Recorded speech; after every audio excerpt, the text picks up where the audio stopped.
Back in this motherfucking video, dude.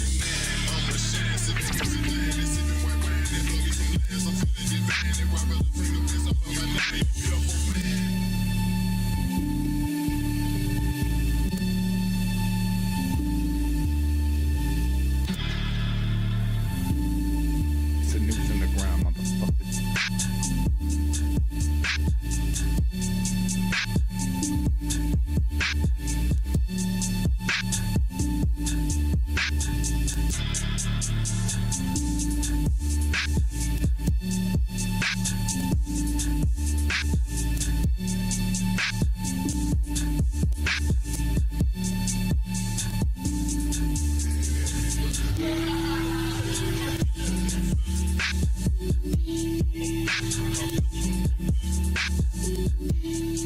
That DJ Acura 44 Magnum. Looks like we're watching some motherfucker shredded up from the 90s.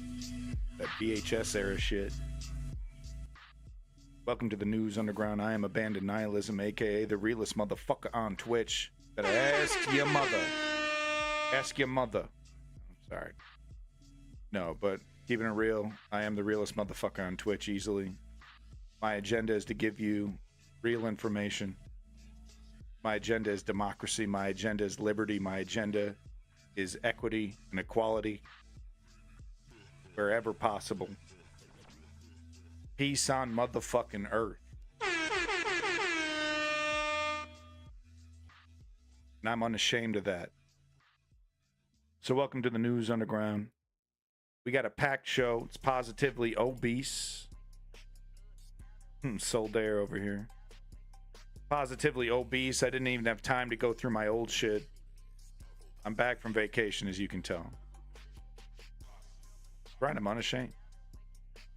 Greetings from south of Boston. It's your boy, Lenny. Oh, that's the wrong one.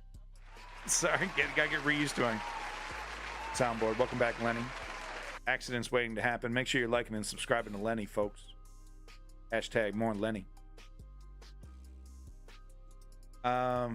What the hell? I just killed that link, but did I have something on it? No? Okay. I'm tripping. All right, I guess we're starting with the, no, I wanted to do this after the UK. Yeah. We're going to be starting it off. Welcome back, Woke Patriot, as well.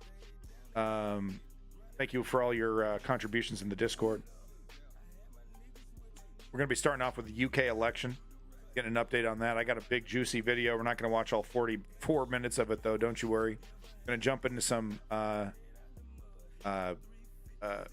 surprise news. This just was a story that shocked me out of Canada, and it's actually a story that isn't boring from Canada. Strategy. You should be sorry. You're like a whole minute late. Are you kidding me? I'm a 20 viewer Andy. I'm so grateful for every view. Thank you. Whenever you can get here, thank you. We're going to be jumping into Chad. El Salvador has some pretty shocking news. Update from our favorite dictator in waiting, El Salvador. And got some interesting things to say about that shocking news. It's actually shocking out of El Salvador, so stick around for that. We got ourselves a second whistleblower from Boeing dying. Yeah, just a second one. Just a second one from Boeing. A whistleblower, you know, exposing Boeing. Apparently this time, though, it's natural causes. I'm going to be jumping into then some climate news from the United States, the tornadoes that are ravaging the United States. I think Minnesota as well as Texas. I have footage, Kansas and Texas. Boy, that's ironic. Then we're going to be jumping into something that's actually going to be useful to you if you're a young person or an old person. Actual useful information. I know. What are we doing here? That is the wrong button. Anyway, so actual useful information. You're going to want to stick around for this because changes are being made. Positive changes are being made to how we do our taxes. Of course, this all depends on if a Republican gets into office, because this kind of stuff will be reversed immediately if that's the case. Few bibs and bobs about the fascists that are taking over, including Republicans now proudly proclaiming that they're wearing diapers. So we're going to be jumping into that. Don't like this economy. Yeah, I'd also we're going to be capping off our right-wing update with an article I saw from Salon here about the reality of the right-wing economy, the conservative economy. There's this total canard that's running around. You know, they're happy as a clam to tell you, oh, Trump's economy was great. Trump's economy was great. Sorry for my bad joke. What are you talking about? You're fine. You're fine. But no, there's this total lie that's going around that Trump's economy was somehow super great and everything was super great. You know, it's like a total lie. So I thought I'd have this read this article here to just run over that lie and push back on that, because it's, you know, it's the gaslighters are so successful. It sometimes can be hard to push back. You're like, well, I don't know, was it? I know COVID happened and that's not his fault. You know, was it that great? No, it actually wasn't that great. Just because you're still suffering under Biden, who has made marginal improvements here and there, but mainly let the corporations completely gouge us on top of inflation. Trudeau's doing the same thing. Anyway, so moving on. So we're going to be talking about that. Arizona votes to repeal. So this is interesting that, you know, that abortion ban that we saw in Arizona, using that law from 1864, before Arizona was even a state, apparently, has actually been repealed. And mainly because, you know, Republicans are getting wise to the idea that, you know, the other half of the population, women, don't really like greasy, fat, pedophilic, right-wing conservatives getting all up in their womb.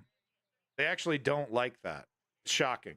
So shocking. You really actually totally, you know, once again, you know, shocking kind of video, like kind of video you never see really in these conservative, you know, they try so hard to fight even against stuff that's for their own interest, right? They're so principled on that.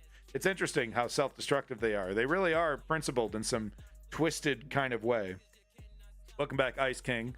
Okay, then of course we're jumping into the protest stuff. We're gonna be covering all the protest stuff. We got evidence of Jerry Seinfeld's wife fucking funding these goon squads that are running around and harassing pro-Palestinian protests. All kinds of fun little bips and bobs we're going to be going over through this. How yeah, we have this really great New York Times article that, here it is. I was looking for this. There it is. Yeah, this really great New York Times article that goes over, that is, you know, take a snapshot before they change the headline to be more ambiguous and less, you know, less calling out of the antagonists of this. Very clear. Who are we kidding here? I mean, it's so, you know, it's so obvious that it was pro-Israeli people that were there to crack some heads and were doing everything they could to antagonize and really make a mess of things. So this New York Times article, actually telling the truth, which is shocking. Favorite word of the day: how counter protesters at UCLA provoked violence unchecked for hours. Totally true, truthful statement. Let's see how long this lasts. I'll refresh the page before we cover it. So yeah, we'll be getting into the protests.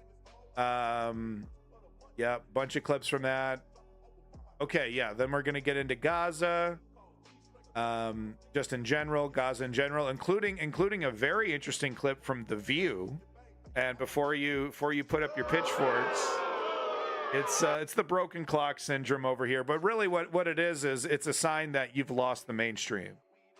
So very interesting. I think protest segment here from the View, not falling in line with the mainstream media and Joe Biden and the government's preferred narrative, which is that these protesters are dangerous, they support Hamas, yada yada. Oh really, Davey? Really? You've seen quite a lot of videos of pro-Palestinian goons intimidating and threatening, in some cases assaulting random students. Well, by all means, go ahead and put some videos in there of pro-Palestinians out of the blue cracking heads. I would like to see that. You know, Davey, for a guy that supports Palestine, you sure do come to the defense of Israel very quickly. Very quickly. I'm sure none of the evidence that I have that points to these protesters of counter protesters being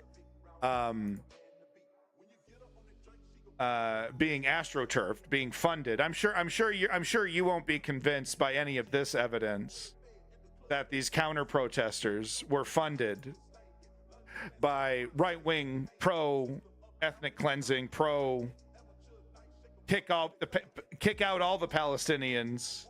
Yes, those people do exist.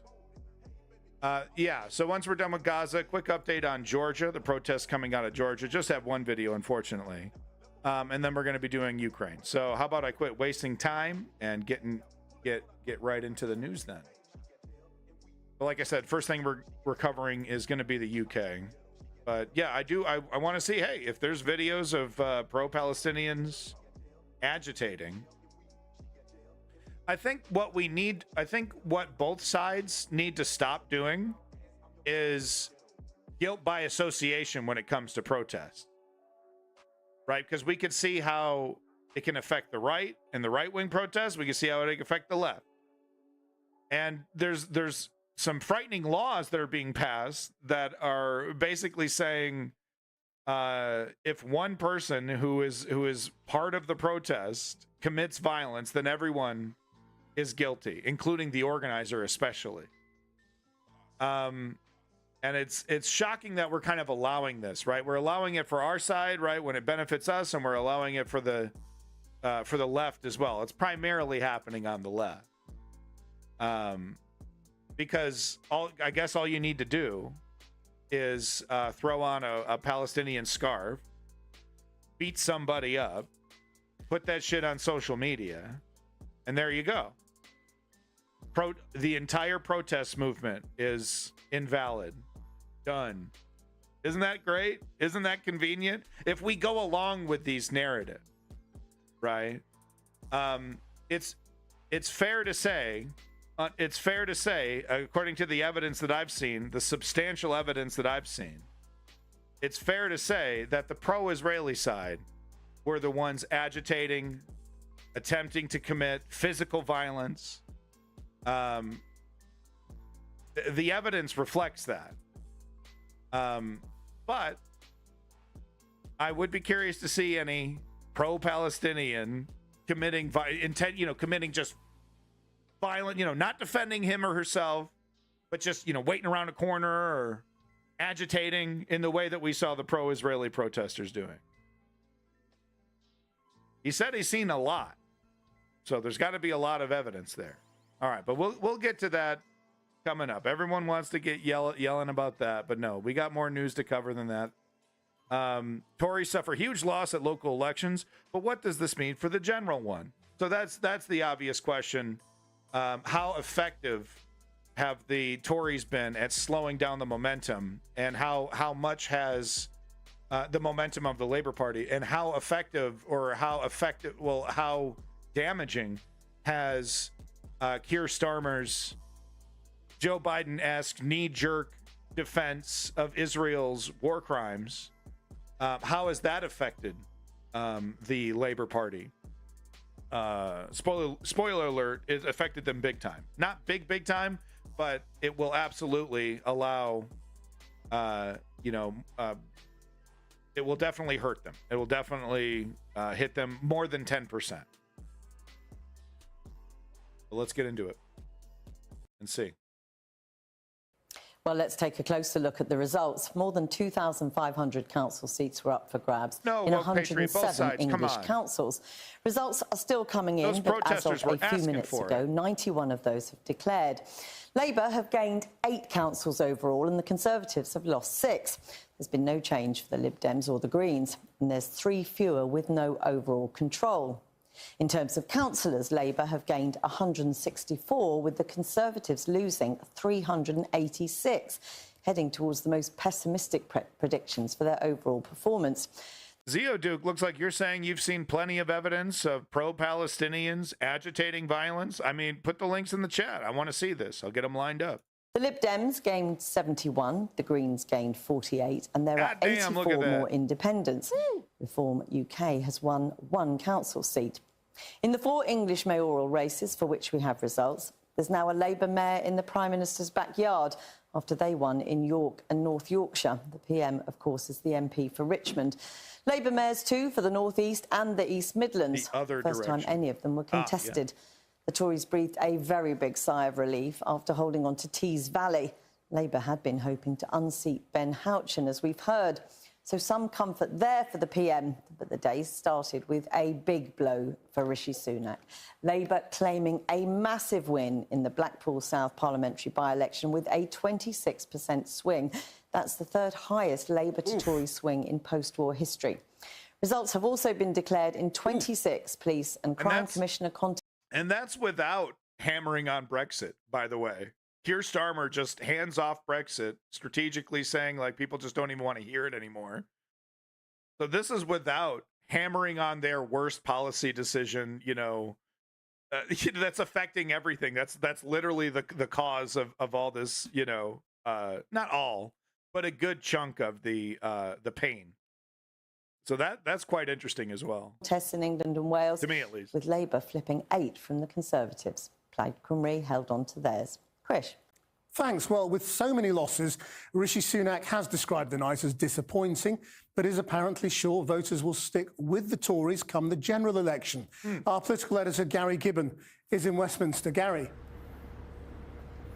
Well, one of the things pollsters do in these elections is extrapolate the national equivalent vote.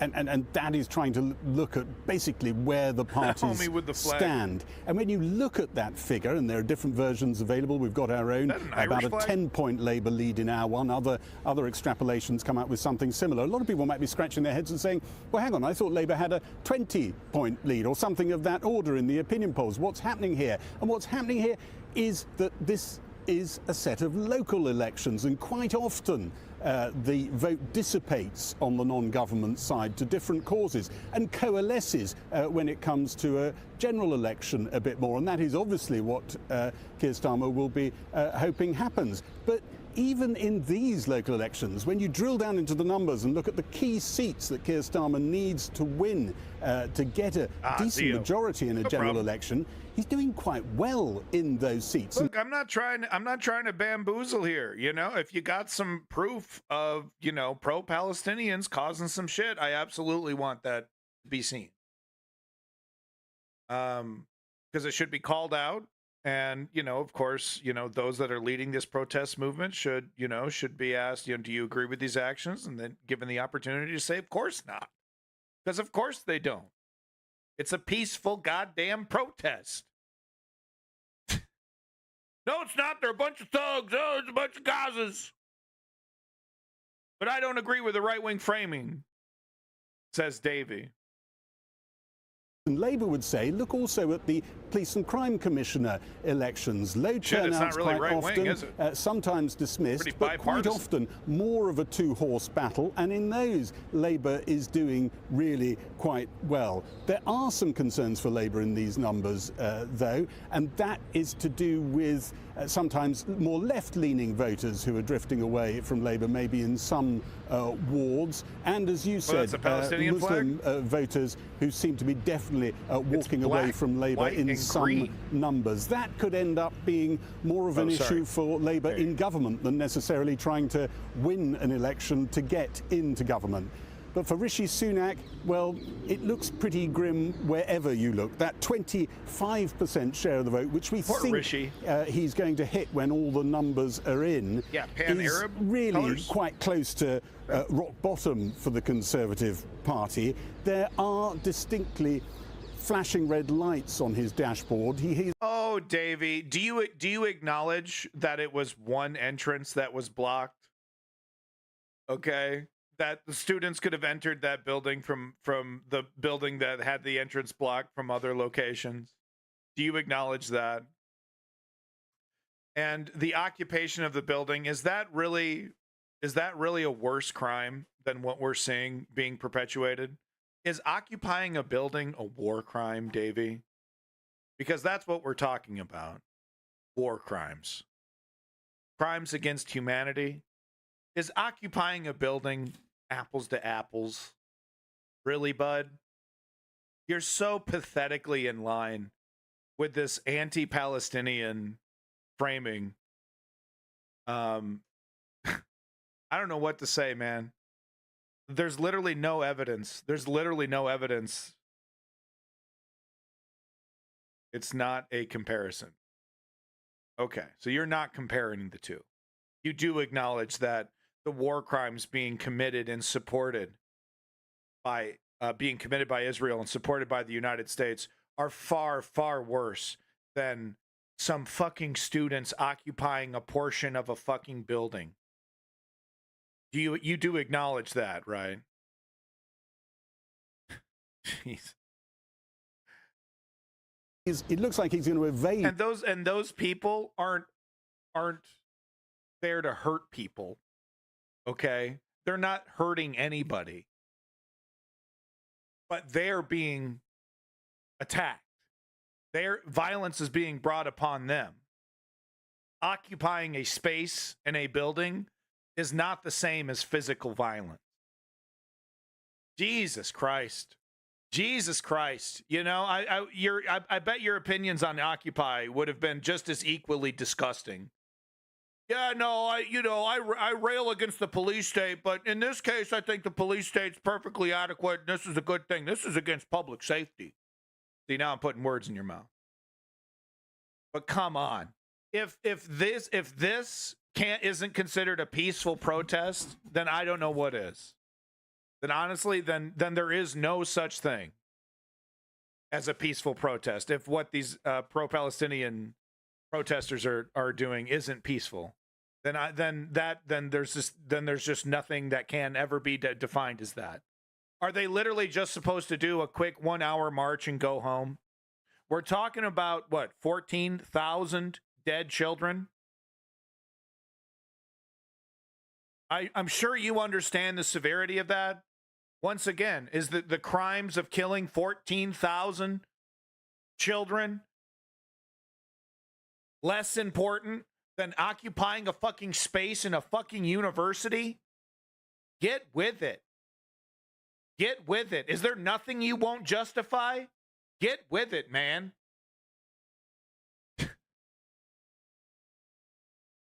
Any sort of immediate coup inside his party, as some MPs were threatening.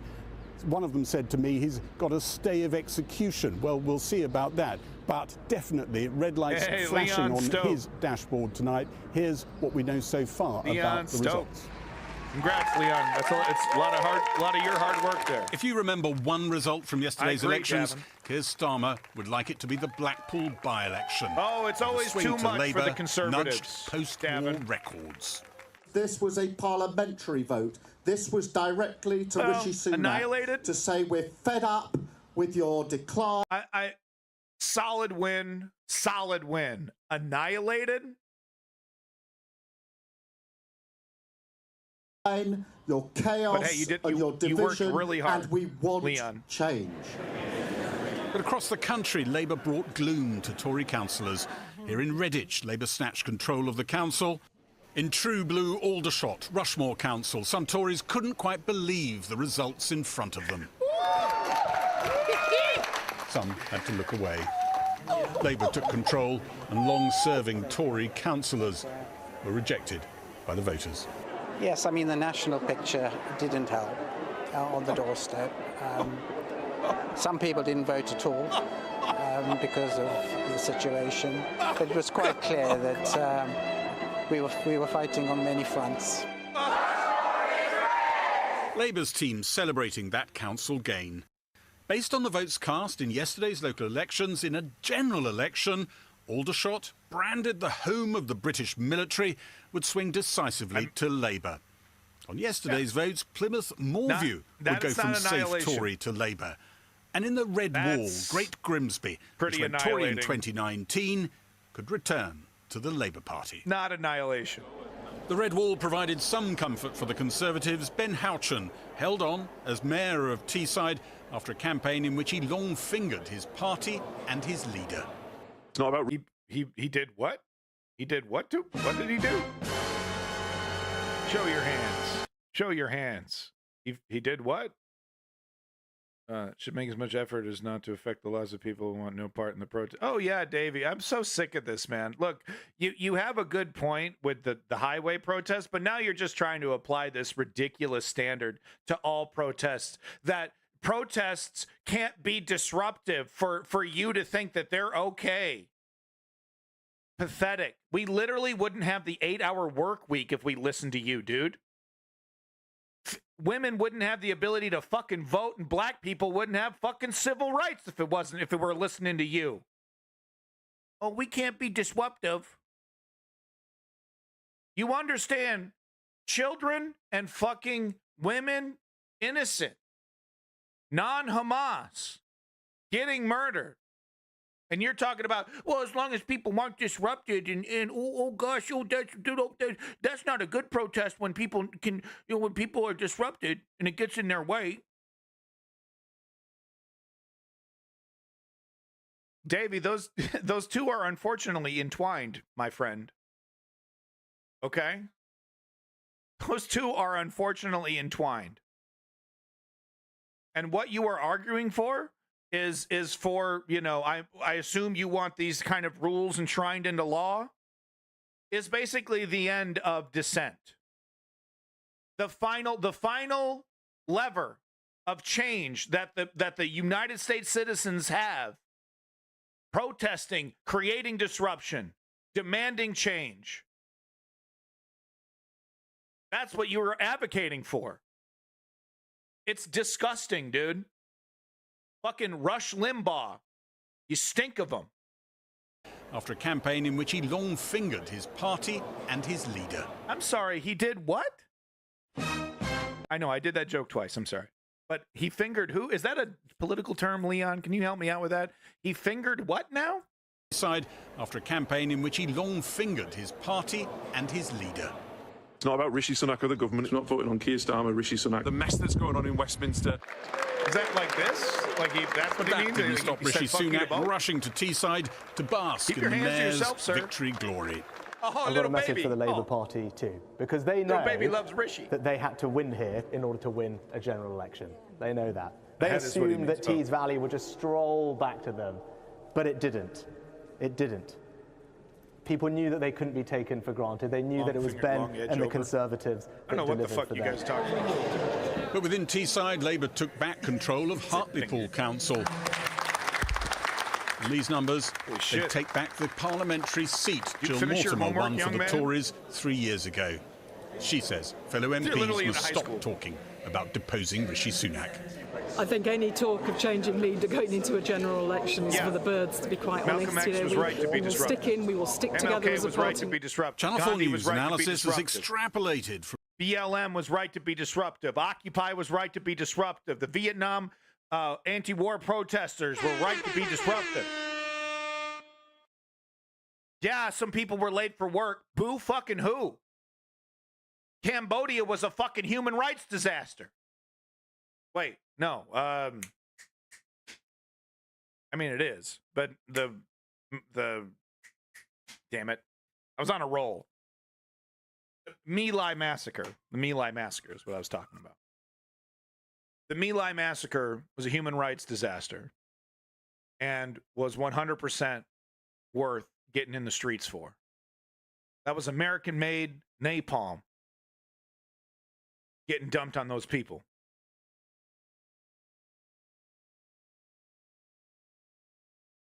Yeah, I agreed. Yeah, divisive. Yeah, you bet. Racist and corrupt. Yep. No. Corrupt, racist. No. Corrupt. Yes. Right to protest. 100%. That does. They're PML. He's triggered. He's okay. He's triggered. Okay. He's a conservative that doesn't like to be called out or approving authoritarianism. Literally the last lever of change that we have.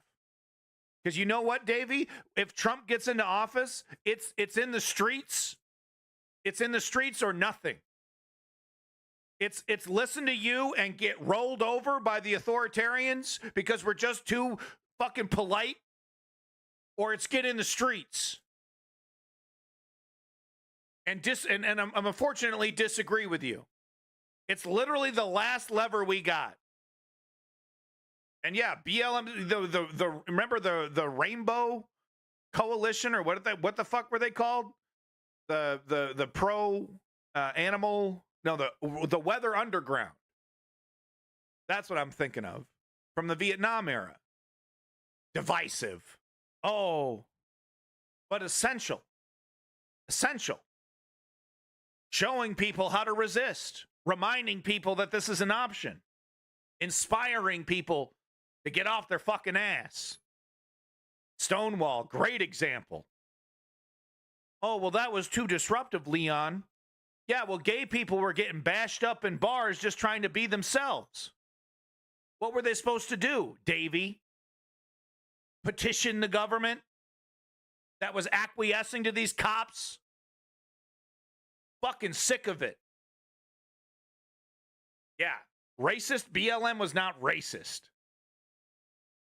Inspired Trump to be elected. I mean, just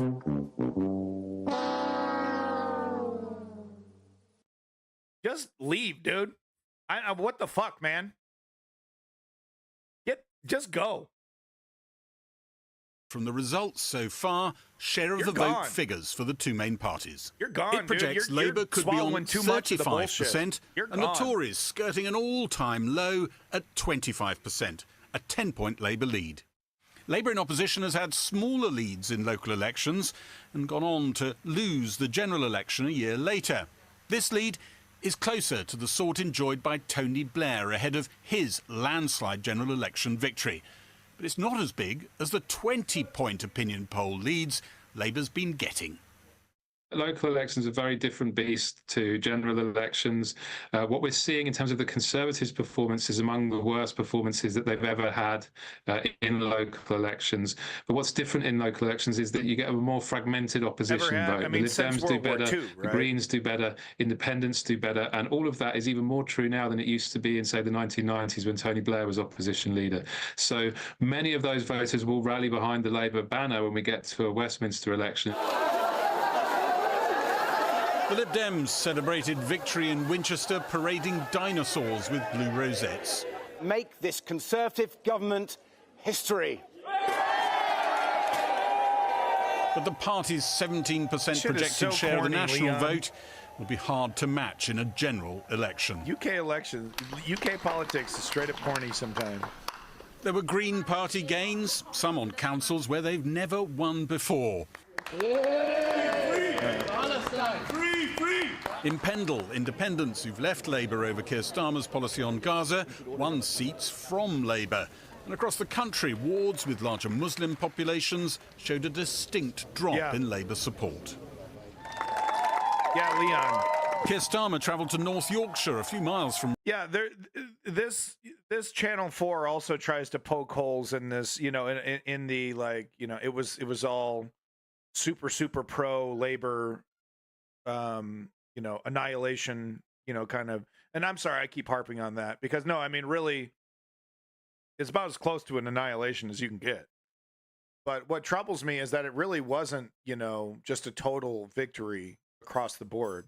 And that does bother me a little bit. It's like, you know, you can talk about Brexit a little bit here. You can talk about it a little bit, can't you? I mean, Leon, do you still agree with this strategy that Keir Starmer has to avoid discussion on BLM? I mean, Davey, that's fucking so fucking wrong, dude. You know, because your assumption is that the country disagreed with what BLM was protesting about, which the majority of the country does not disagree with BLM in terms of black people getting murdered by police. So no, it did not inspire Trump.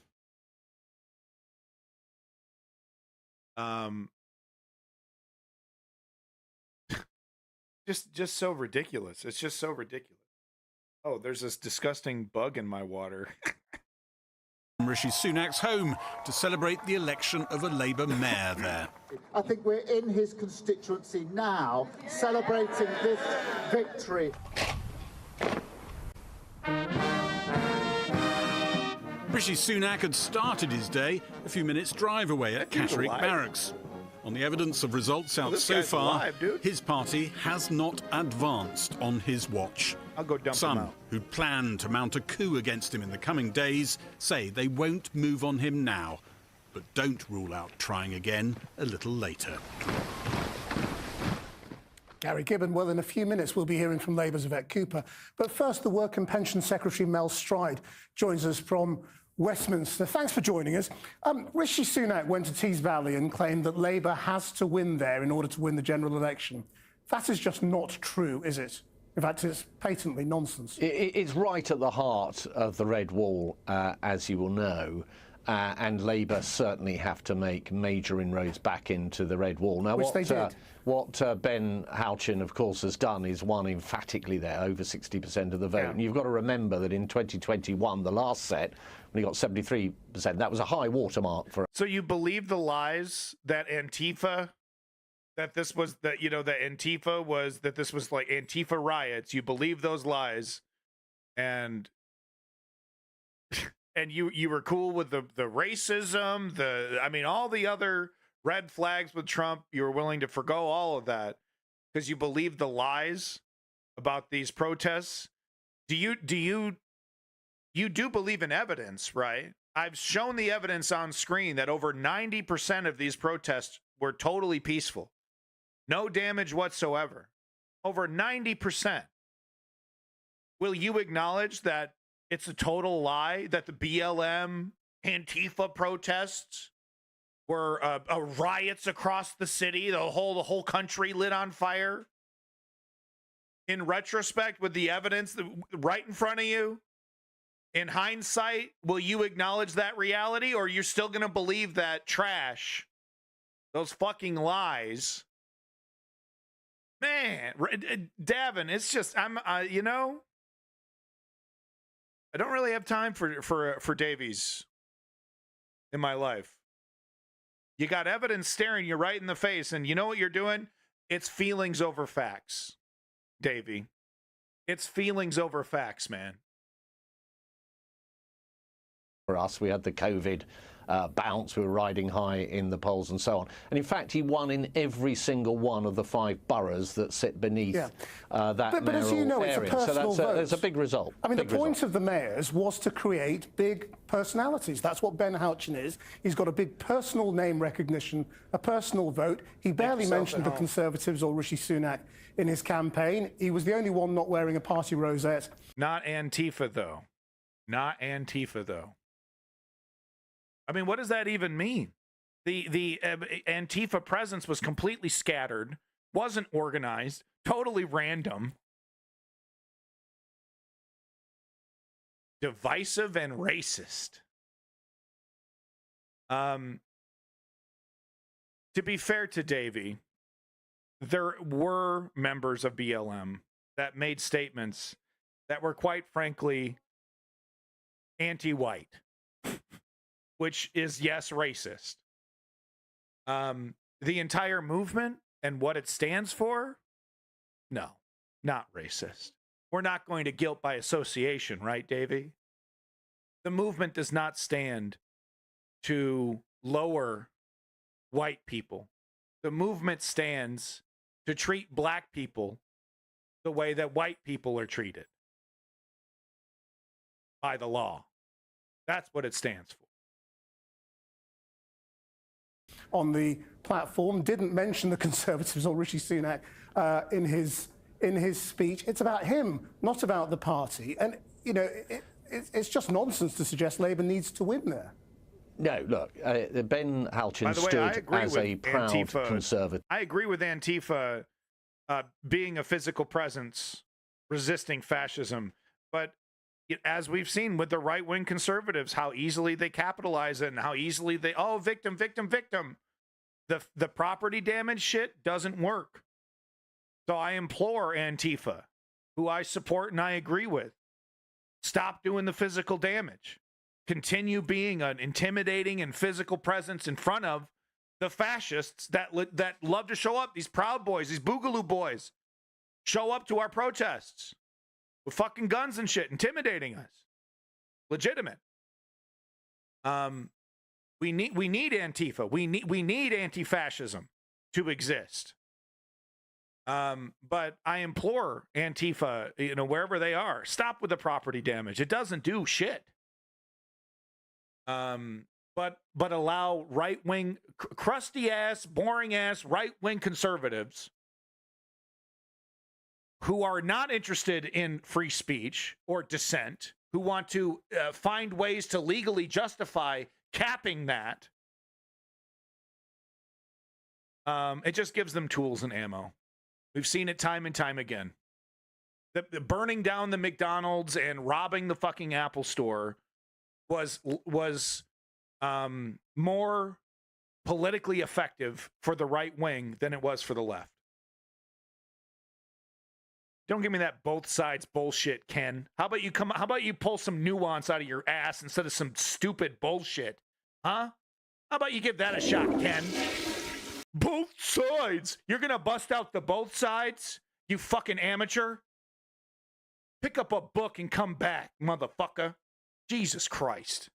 Having enacted conservative policies under a conservative government, literature that was used up there to campaign on did bear the conservative logo. The hustings, he would have been there promoted as a conservative. Sorry, Leon. And of course, when people came to the polling booth, this is important because the elections in the UK are very important, right? They could help stop this right-wing churn that we're seeing in the West, in Western democracies. This could help. Chud alert. More like dumbass alert. Whoa! I got to find that special sound effect for you, Lenny. I'm going to find a special sound effect for Chud alert. Pen hovered over the various boxes they could put a cross on. Right next to Ben Halchin's name would have been the Conservative logo and the word Conservative. And I think it's slightly patronising to suggest, to the extent that some are at least, that people didn't really, they weren't really voting for the Conservatives. Well, no, I mean, he was clearly a Conservative candidate. You've heard people in our package saying that they voted for Ben Halchin, but they don't support the Conservatives. That's my point. Anyway, we'll move on from that. But what about Harlow? Harlow was a result that did... Blue Brother, are you comparing the two? Are you comparing the two? Are you comparing burning down a McDonald's to the violence that we saw in Charlottesville? Are you comparing what we're seeing in the UCLA campus and all across the nation with the different college campuses? Are you comparing that to January 6th? Is that what you're trying to say? Both fucking sides? Really? I love the lack of nuance when it benefits a narrative. Okay, thank you so much, Ken. My God, such a valuable opinion. Thank you so much for it. Keep on trucking, big guy. didn't go Labour's way, and you had the leader of the opposition down there the night before with Angela Rayner making it very clear that Harlow is exactly the kind of place that Labour had to win if they were going to get the keys to number 10 Downing Street, and they didn't do that. But it's just nonsense to say any of these places are places Labour has to win. What Labour needs to do is win a majority, and it's way on course to do that, as you know. I mean, the point is, I'm only echoing Keir Starmer's comments. Yeah, if Rishi Sunak is currently, I mean, you look at the projected national vote share, and what's happened over the last 24 hours, he's leading you over an abyss. You are going into a big black hole. Why wouldn't you get rid of him? There is a huge difference between a set of local election results, which I accept have been difficult in many areas, and the general election. And what we're going to see now is we're going to see this contest narrow down to whether we want Rishi Sunak, who's got a very clear plan based on what people want us to focus on. So that's getting inflation down, getting the cost of living. That was what the campaign was about. Well, and no, these are important. They're important points, and because I'm answering your question. You're going to keep repeating them, aren't you? Which is rather than change tack. It's going to come down to the only poll that matters, which is going to be the general election. It's ironic because this is actually the same strategy that the neoliberals in the United States are employing. You know, oh no, the economy. Oh, actually, in Canada as well. Now that I think, but things are churning around a little bit. Trudeau is kind of getting a whiff that the messaging change isn't enough. But in the United States, it's all about just messaging, right? Oh no, actually, you know, your life isn't that bad, and no, prices aren't that bad. You know, the economy's actually doing really, really great. Look at these. You know, look at Berkshire Hathaway making so much money. And you're like, my rent's up, my food's up, my fuel's up, my wages are the same. They have been stagnant for years in some cases.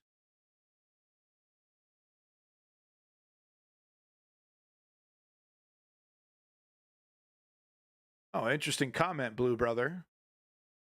Interesting. I'll have to think about that one.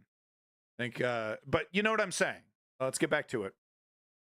It comes, and then it is going to be Rishi Sunak versus Keir Starmer. Now, at the moment, I suspect in these local results, you've seen a lot of Conservatives sitting on their hands. They are grumpy for various reasons, but ultimately, everybody's going to have to take that decision as to whether you want Keir Starmer or not. There's no great enthusiasm for Keir Starmer out on the doorstep. I know that. Labour activists isn't grumpy a slightly disrespectful way to talk about Conservative activists? I don't think. No, I didn't say Conservative activists. I was referring to voters. Yeah, no, I think people are entitled to be grumpy. Not being disrespectful. Maybe they just think you're useless. Maybe they think Brexit was a complete fucking disaster. And I think it's a very fair point, is that people do get grumpy with governments of all stripes when they're in office. We've gone through a very challenging time. We've had inflation imported into the country through a war in Europe. We've had COVID before that, with all the kind of interventions the government had to bring forward in order to save the economy and save jobs and avoid mass unemployment. And Rishi Sunak was right at the heart of that, in fact, as Chancellor. You know, that has been a very difficult time. So what we've got to do now as a party is unite, and as I think your trailer leading up to this interview has suggested that. Yeah, Blue Brother, I mean, I see what you're saying, and I basically agree. Because, like, this idea that there is an organized left-wing extremist, problem in any way that is in any way comparable in size or scope to the organized terroristic authoritarian right wing that is out there committing, it's pretty ridiculous. And I really got to wrench my brain outside of Antifa to think of any examples. And like the examples of Antifa, it's juvenile shit, Molotov cocktails and fucking fast food places, It's not running a car.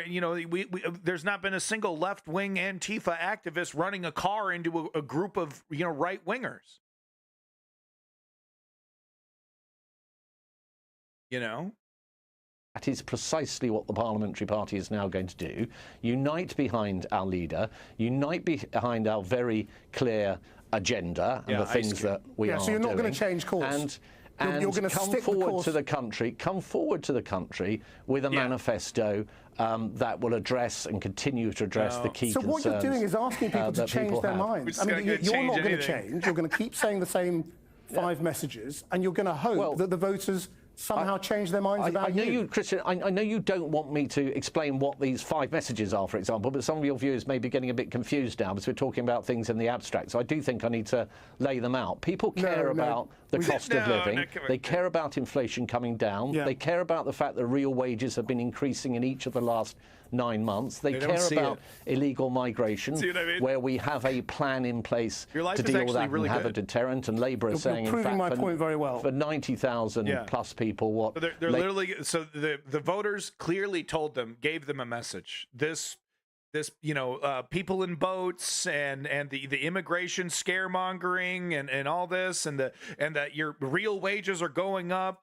fucking cockamamie nonsense. They're not buying it. That's what they just told you. And what is he saying? Well, actually, it wasn't that bad. And here's my crusty ass talking points. So I'm changing nothing. We're changing nothing. Which is okay. I mean, this is like day one. This is day one. I just made another clip. Oh no. After I'm done with this. Okay, maybe it's day one and you don't have your messaging put together. But if this holds true and this is the strategy, just full sail ahead and keep calm and carry on. It's going to be maybe an annihilation, maybe.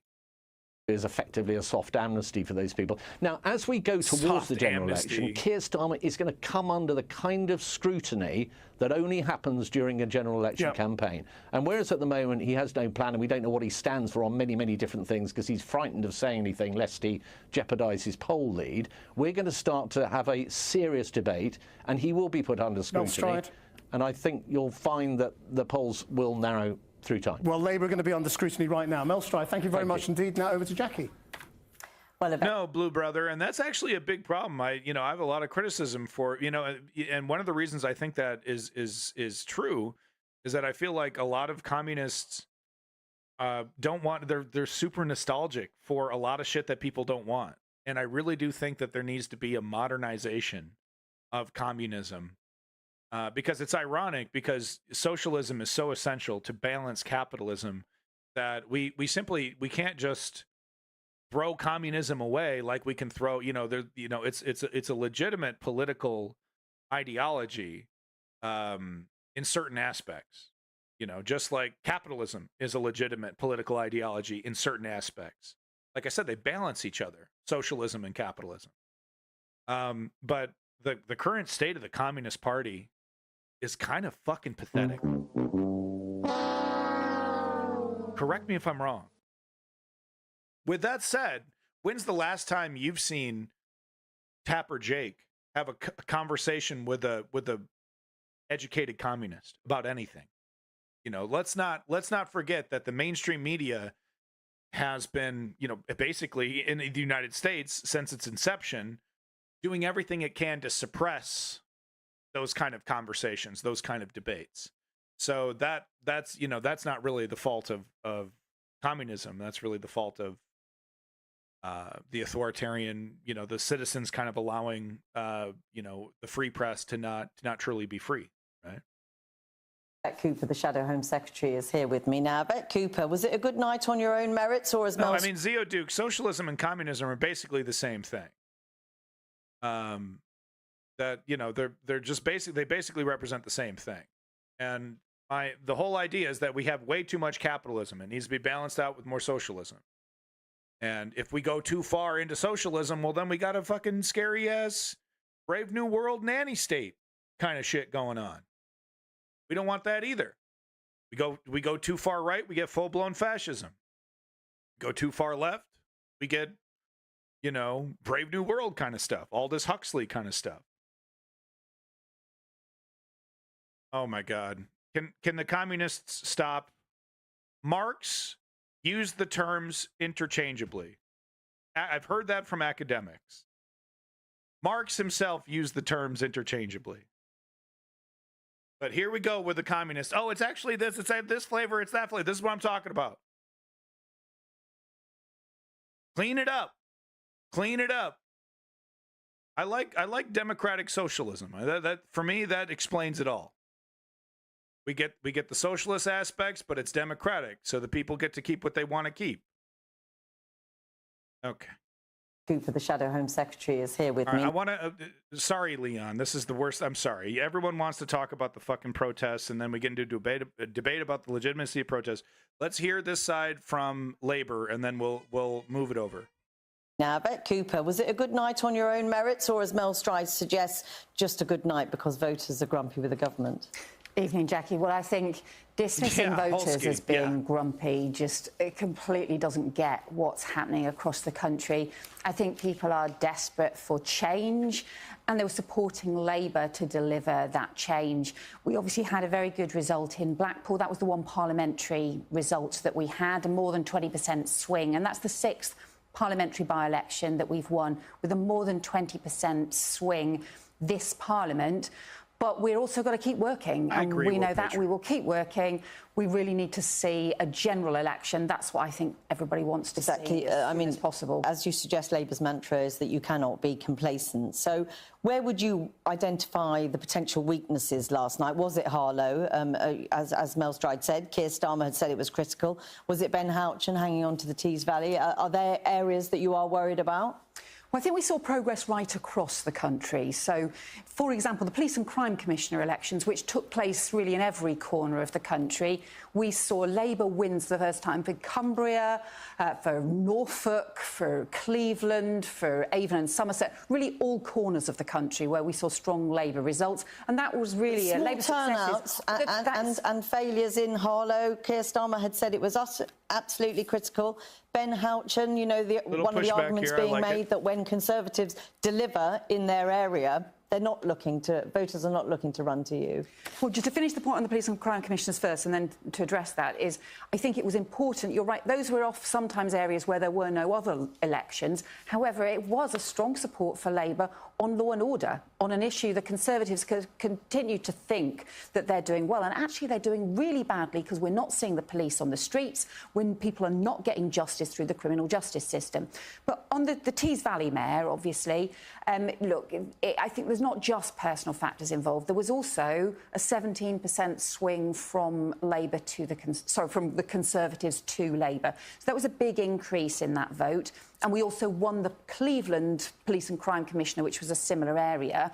So, again, I think for the Conservatives to say, oh, that shows it's all right for us, shows they just don't get it, and they don't. But equally, that's true though as well. If the Conservatives are pointing to that one anomaly and are like, oh, you see, things aren't actually that bad. No, that's just.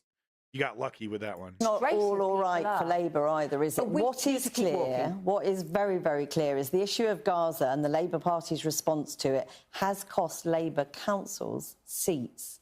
I just wonder whether the leadership should apologise for damaging the efforts of local councillors, local activists, because of what many people see as the really poor handling of the Gaza situation. Well, there's no doubt that the Gaza has been a factor in some areas, and obviously in some council areas there have been other factors as well, but there's no doubt, and we should. I mean, in Pendle, Labour didn't win any seats after all their councillors stood as independents because of Gaza. In Blackburn, Labour held on but lost seats as some councillors also stood as independents. Sure, and there's no doubt it has been an issue in areas. In some areas we've had particular other candidates campaigning very strongly on that issue, and this is an issue where tens of thousands of people have died, including the majority of them women. I love this strategy where you acknowledge the issue, you acknowledge you're wrong on it, but then you're like, well, what you don't say is that, oh, we're changing nothing. And children. So rightly, people feel very strongly about this, and they feel the Labour leadership should have called for a ceasefire much, much earlier. Clive Betts, the Sheffield MP today, says that Labour need to understand the amount of anger that he saw on the doorstep has to be seen to be believed, and that the party really needs to make a radical change now. It's got to make absolutely clear, he says, we cannot stand by and watch Israel wreak destruction on Gaza. Is he right? Is that what Labour will now do? Well, I think it's clear we need an immediate ceasefire in Gaza. It is devastating what's happening. We're deeply worried about the risks that Israel may then pursue a Rafah offensive, which would be catastrophic in humanitarian terms. That's why that's why you're going to change absolutely nothing about You're not going to. I mean, they've certainly gone farther than Joe Biden, but they could be a little louder about it. They could be a little louder about it. Immediate ceasefire is so important. We also have to have a major programme of humanitarian aid, and we are deeply worried about what's happening. So the negotiations are immensely important. From the point of view of Labour, to bring back some of those people, those many, many councillors who stood as independents because they were so angered by the Labour Party's response to this. How will there is a danger going into an election. This becomes an even bigger issue for Labour. What are you going to do about it to bring back those people into the fold? And I think, as I said, it's important to recognise that this was a factor in some areas. And, of course, in every area, we always need to reflect and to... Still waiting on those links, Davey. You got literally a single link? Any evidence whatsoever to back up your claim that pro-Palestinian goons were beating people up? Please? To seek to rebuild, to earn back support, and we must continue to do that. But we also need to, I think, continue to do a lot of the work we've been doing right across the country, which has delivered such strong results for Labour. But we need to keep working, whether that be in areas where... It's kind of ironic because both sides are basically doubling down on their messaging. We're not changing a single fucking thing, and they're like, well, they... And just like neoliberals do, they learn all the wrong lessons, from a good victory, right? But hey, there's some things we could change. There's some ways we could make this better. No, there isn't. We changed nothing. This is great. This is the new way moving forward. Anyway, there we go. That's my UK coverage. Sorry, Leon. I'm sure other people do a much better job who actually live in the UK, but I'm very happy for Labour. Good news. Big props to you, boy Leon, for putting in hard work for the Labour Party. Try and make this happen, following that 3-step program that I'm constantly talking about. Leon is a perfect example of following that 3-step program. And the one part of this big piece here that we didn't get to was the big concern which was the turnout was kind of low. A lot of people are not very motivated. It's a local election. We see this as well with local elections in the United States. Only really the super political people are really paying attention to that stuff. Yeah, Blue Brother. Well, I try to. But anyway, I think this is ultimately a good sign that the Tories are still on track to lose, which is great news. But with that said, hey, this is an opportunity for Keir Starmer to pivot a little bit more. I would say apply more pressure, apply that Brexit pressure. Yeah, that's great news. 473, that's pretty damn close to annihilation, but not totally. It didn't win every single one. But if you're the turnout was low, but that's local elections. National elections, getting the new prime minister, there's probably going to be more excitement about that. But once again, political apathy being the biggest. It's so funny. Ben Franklin knew about this, man. How did he know about this? But political apathy being the biggest poison, the biggest acid on democracy. The fact that people get comfortable and they just stop fucking paying attention. It doesn't fucking bother me. Oh, I'm not political. That's grand majority. All right, so moving on. Because he understood humanity. I guess so. He really did, though, didn't he? Boy, he really understood humanity. You know what I'm talking about over there in France? Baby, yeah! Well, you couldn't keep that guy out of the French whorehouses. So, a little bit of Canadian news, and before you put away your fucking pillow, okay, this is insane. Canadian news. It happens over here. This maniac driving on the wrong side of the road in like a U-Haul, in like a rented van. And the scandal is that the police out of, I think it's Ottawa, the scandal is that they basically acted like United States police, where they like were pursuing this guy and they're like getting forcing the guy to go even harder and escape even harder. And it's like, look, he's a criminal and he's breaking the law, but there's a reason why police will back off from situations like this, so that he can stop, so that things don't turn tragic. And unfortunately, they did turn tragic. I think a child died. This isn't, when the police back off from a situation like this, that isn't letting the criminals win. You understand that? It's about creating a less chaotic situation so that you can arrest him, Now, of course, there's still a likelihood that he could smash into a vehicle going head on, but you're not making the situation worse. You're not escalating when you should be de-escalating. Okay, these are common things that American defenders of how the corrupt police do their job in America have completely forgotten. This is part of that protect and serve, right? So de-escalating in this case, he's a psychopath, clearly. He might be on something, something's wrong. Back off. We can still see him. We got helicopters. Let him make a mistake. Let him get off, and like make a mistake in terms of like get on the right side of the road or get into a better position to arrest him. We can set up a trap, a checkpoint. We can, later a forward. We don't have to, because he was doing like 80 miles an hour. If the cops weren't behind him, I don't know. I've never seen that, actually. That's a good question. I have seen helicopters, but I've never seen like a helicopter police chase in Canada. But you know what I'm saying? There should be de-escalation instead of escalation, like the way that the United States does it. And that's what's interesting in this story, is that that's kind of the scandal here, is that the cops were escalating. So watch, the footage is totally bananas. So you stuck around for this. Thank you. Here's your reward. Insane footage. And unfortunately, it did end tragically.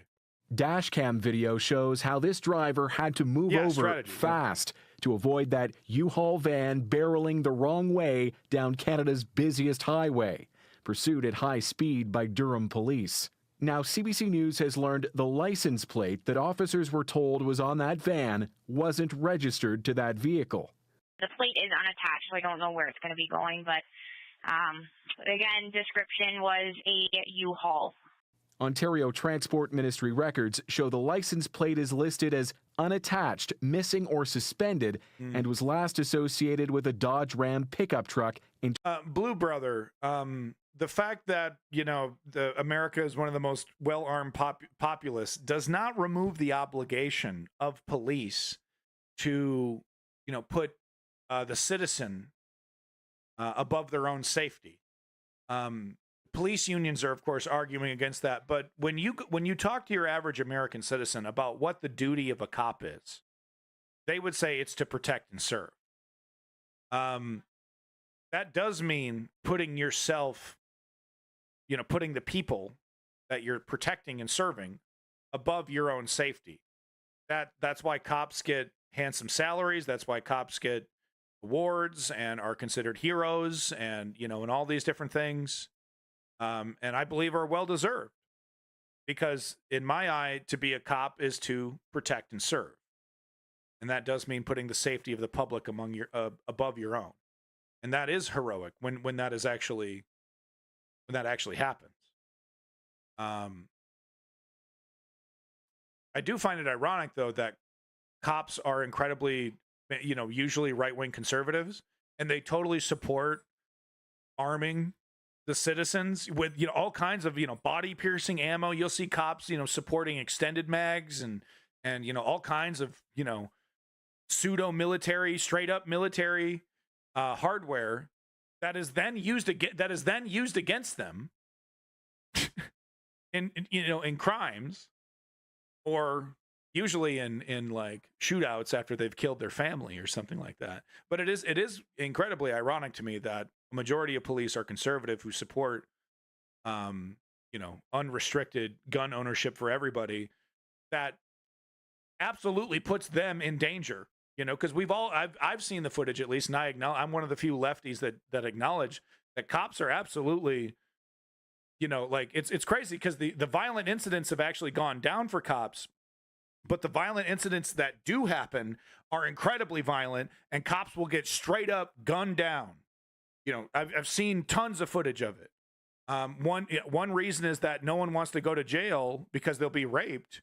And another reason is that, you know, the criminal justice system, you know, if you know, will just throw you away. So it's kind of a do or die situation. You can kill the cop and you might be able to get away. But if you don't kill the cop and become arrested, well, then your life is thrown away anyway. So, yeah, I mean, I've seen the footage of you know, split second, you know, cops, you know, not treating the situation as cautiously as they should. They're walking up to somebody and gun down. It can be very, very dangerous to be a cop. That's the job. I hate to be cynical. I hate to be, you know, hand wave it away if you want to call it that, but that is the job.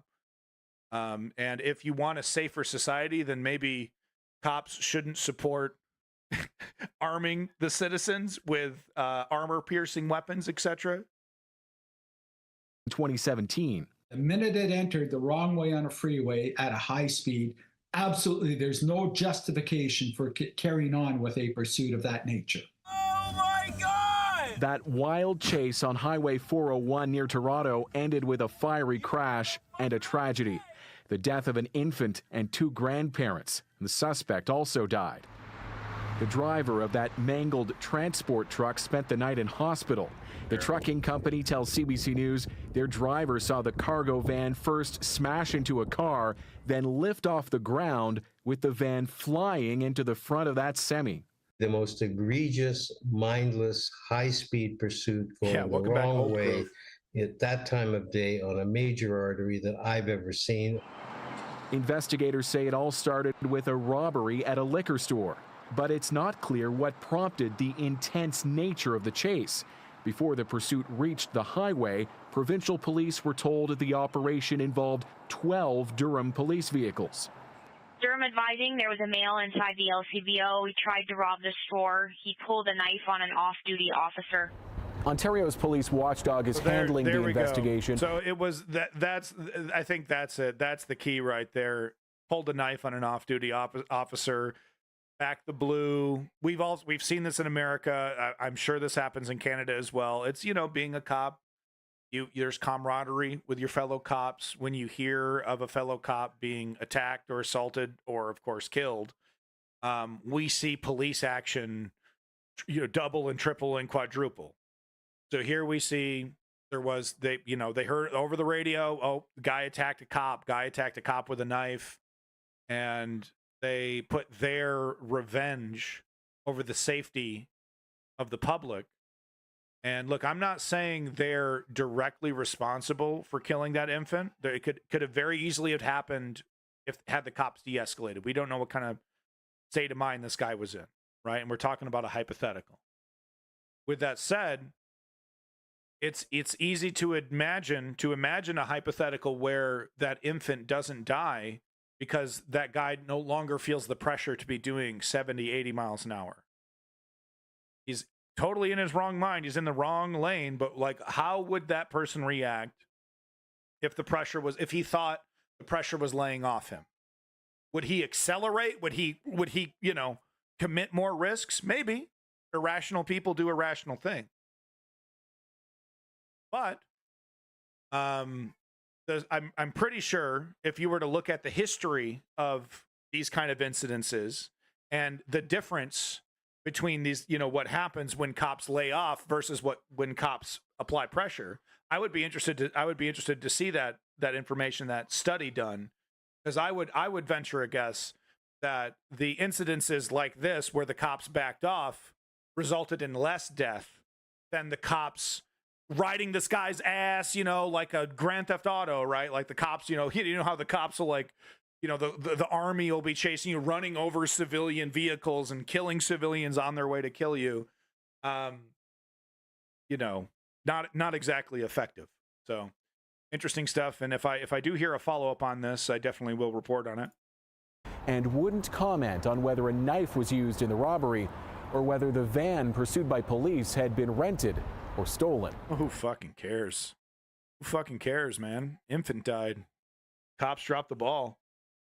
De-escalation tactics, de-escalation training. It's necessary. That's part of the reform that I talk about when I talk about how all cops, from the top down, bottom up, need to be reformed. We're moving over to Chad here. Oh, I didn't even change this. Look over here. Moving over to Chad, just an update. Chad election security heightened across the country. Chad news. No, it's not the kind of Chad news you think, incels. Is he gonna tell us how to be a Sigma male? Do I have to subscribe to your newsletter to learn how to be a Sigma male? I don't know how to grow a beard yet, but I will one day. Yes, young one, give me all of your money, and I will teach you how to be a Sigma male. Is it really that easy? Giga Chad. But no, pretty crazy stuff happening. I need to report more on what's happening in Africa. Chad is in Africa. Please be in Africa. Political campaigns here in Chad have reached a climax. Across the country, security is tight. Officials say it will remain so before, during, and after Monday's presidential vote. Chad's part of the coup belt in Africa. Okay. Imposter syndrome. All forces have been mobilized in addition to other measures to ensure a violence-free election. They will secure the electoral process to allow Chadians to exercise their civic duty. The presidential election is expected to transition Chad from military to civil rule after a disputed referendum in December. Military leader Mohammed took over after his father, long-term leader Idris Deby, was killed on the battlefront in 2021. His candidacy drew criticism from the opposition. The campaign has been largely peaceful, but it's what happens after the election that worries most Chadians. There is always fear that something bad will happen after each election. I hope it doesn't have to happen this time. Several people were killed in the run-up to the election, including violence that led to the deaths and arrest of opposition figures at the end of February. And remember, this is the kind of shit that Trump wants to normalize in the United States, right? Those are in power going after their political opponents. The moment there's any the moment democracy starts happening, assassinate, blow it up, remove it. That's the kind of normality he wants to create here.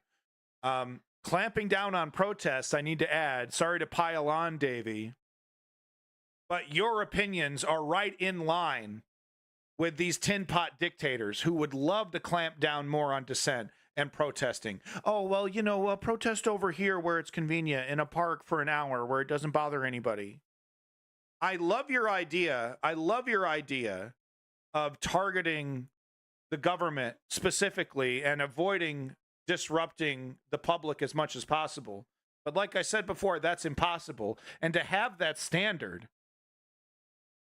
is absurd. Because if we look back at the protest movements that have 100% been effective and had 100% made our lives better, none of them fit that criteria. None of them fit that criteria. They were inherently disruptive to the people around them and the governments that manage those people and those, that are put in place of power by those people. So it's an absolutely ridiculous standard. Anyway.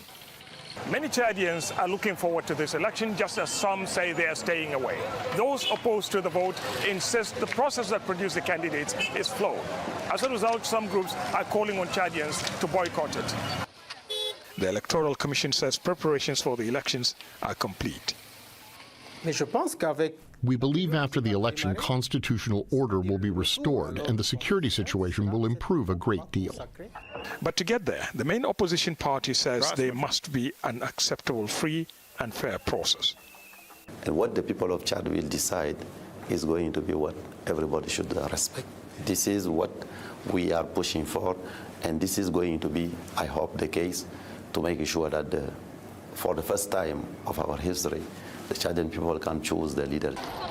Looming large over this election is concern about security. In April, the Chadian government demanded a small group of American troops stationed in Chad leave the country. That decision will likely leave a void in its fight against armed groups like ISIL and Boko Haram. Many people here see the vote as menace. crucial to put Chad on a quite path of reconciliation. If it fails, they say, the country could be plunged further into political uncertainty. Ahmed Idris, Al Jazeera, Jamena.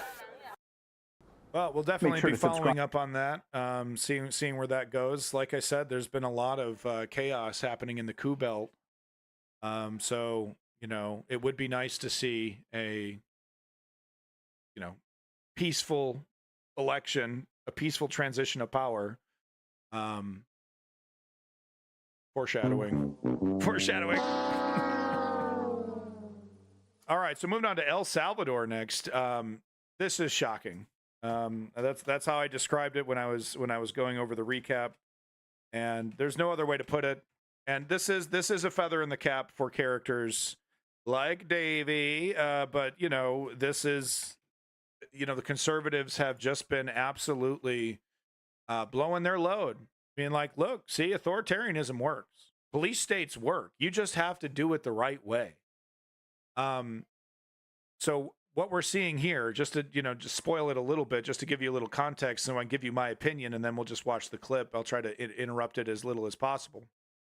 But what he's doing, he gathers everybody together in this room, all of his cabinet, and he orders his AG to investigate everyone for bribery. I'm sorry, wrong button. This one. Right? Everyone, and there's you know, there's a visible like reaction in the entire you know, there's people that can't hide their reaction because they're extremely corrupt, because they're, according to him, part of, you know, they were part of the old regime. And what he says is that people used to say Duterte was not a thief, but he surrounded himself with thieves. And he's saying, well, I don't want to be considered that thief. So that's what he's saying.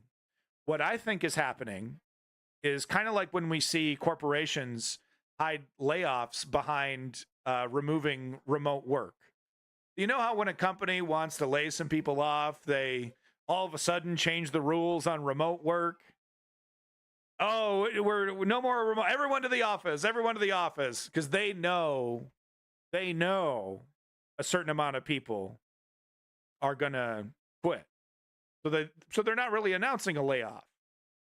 I think what Slick Willie over here is doing, Millet? No, that's not Millet. That's the other guy with the Nayib Bukele. I'm getting him mixed up with Mr. Chainsaw. But what I think he is doing is, this is his excuse to remove pieces of his cabinet. He knows all of them are guilty. And I don't know if he's guilty himself. He says, I don't steal. That may very well be true. This guy's brand fucking new. He's super squeaky clean. Very possible. And then here comes the conservative, right, who is desperate to legitimize the actions of El Salvador, because if El Salvador does it, well, then police states work. Authoritarianism works. So the conservatives are very interested, and thank you for sticking around, Davey. But the conservatives are very interested in the success of this authoritarian experiment in El Salvador. So we've seen it. I think it's been 24 months of this crackdown on MS-13, right? And the crime is off the streets. I think 73,000 people have been arrested. I think something like that. The dragnet has not stopped. There's plenty of evidence that innocent people are getting caught up in this dragnet. Girlfriends of some of these gang members and things like that getting locked away, the key thrown away, no real process to get them out, no real transparency, right? Because that's what he promised. So we've seen 24 months of that, no sign of stopping. And instead of talking about, okay, it's been successful, but let's, I don't want to institute a police state. I don't want to be a dictator. Let's talk about reducing this. Let's talk about reforming this so that we're catching less innocent people. He's not doing that. He's justifying the reduction of his limits to power, the checks and balances around him, his cabinet. Maybe that's what he's doing. Maybe. So let's watch the clip. But I would be interested in the success of this because El Salvador with MS-13 was a fucking nightmare. Legitimate nightmare. The things that they were doing to human beings, the things that they were doing to children, unimaginable. MS-13, scum of the earth. Okay? I see these guys, you know, running through the prison with in their boxer shorts with the full face tats. I don't feel bad for them one bit. I'm kind of interested in the success of this as well, just to see, is he doing anything different? But there's this other side that's like, he's also following step by step the fucking blueprint to become an authoritarian dictator. He's laying that foundation, dude. Like, you know, he's got the cement truck in and the cement's a pouring. I also see that. So anyway, that's kind of my thoughts on this. Let's watch this clip from El Salvador. I'm sorry, from, what's this, Sky News? What is this? Australia, Sky News Australia. Como pueden ver ustedes, todos los que estamos aquí reunidos son parte del Ejecutivo, del órgano ejecutivo, que es el del cual yo estoy encargado, a excepción de una persona. Es el fiscal general que está aquí, él no es del Ejecutivo. Y está acá por una razón bien sencilla. Awesome. Y es porque le quiero pedir en público de que investiguemos a todos los que están acá. Para atrás y para adelante. Past crimes and yo me imagino future. Que pues no hay ningún problema, ¿no? No one's got a problem with that, right? Right? No. No, I don't. No, I don't. No, I don't. Hey, if it's on the up and up, I love it.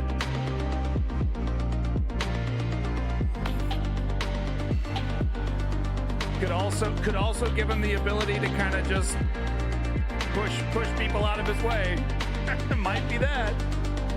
I don't know. Yeah, Blue Brother. No. No, you know, and look, Davey, right? You know, Davey, it's not possible for a right-wing leader to be doing the right thing. Highly unlikely, Davey. Can you give me a single example of a right-wing leader anywhere across the world doing anything positive for their people outside of El Salvador? Any other example? Because there's not too many. So as we can see here, Charlie Kirk loving it. You know, Davey, you got some strange bedfellows. You got some strange friends there, bud. But the right wing coming out, full support. This is great. Love it, love it, love it. This is how you run a country. This is how you run a country. Full blown, you know, no checks and balances, not non-transparent police state. Charlie Kirk, this is how you do it, man. This is absolutely remarkable. This is great. This is how you lead.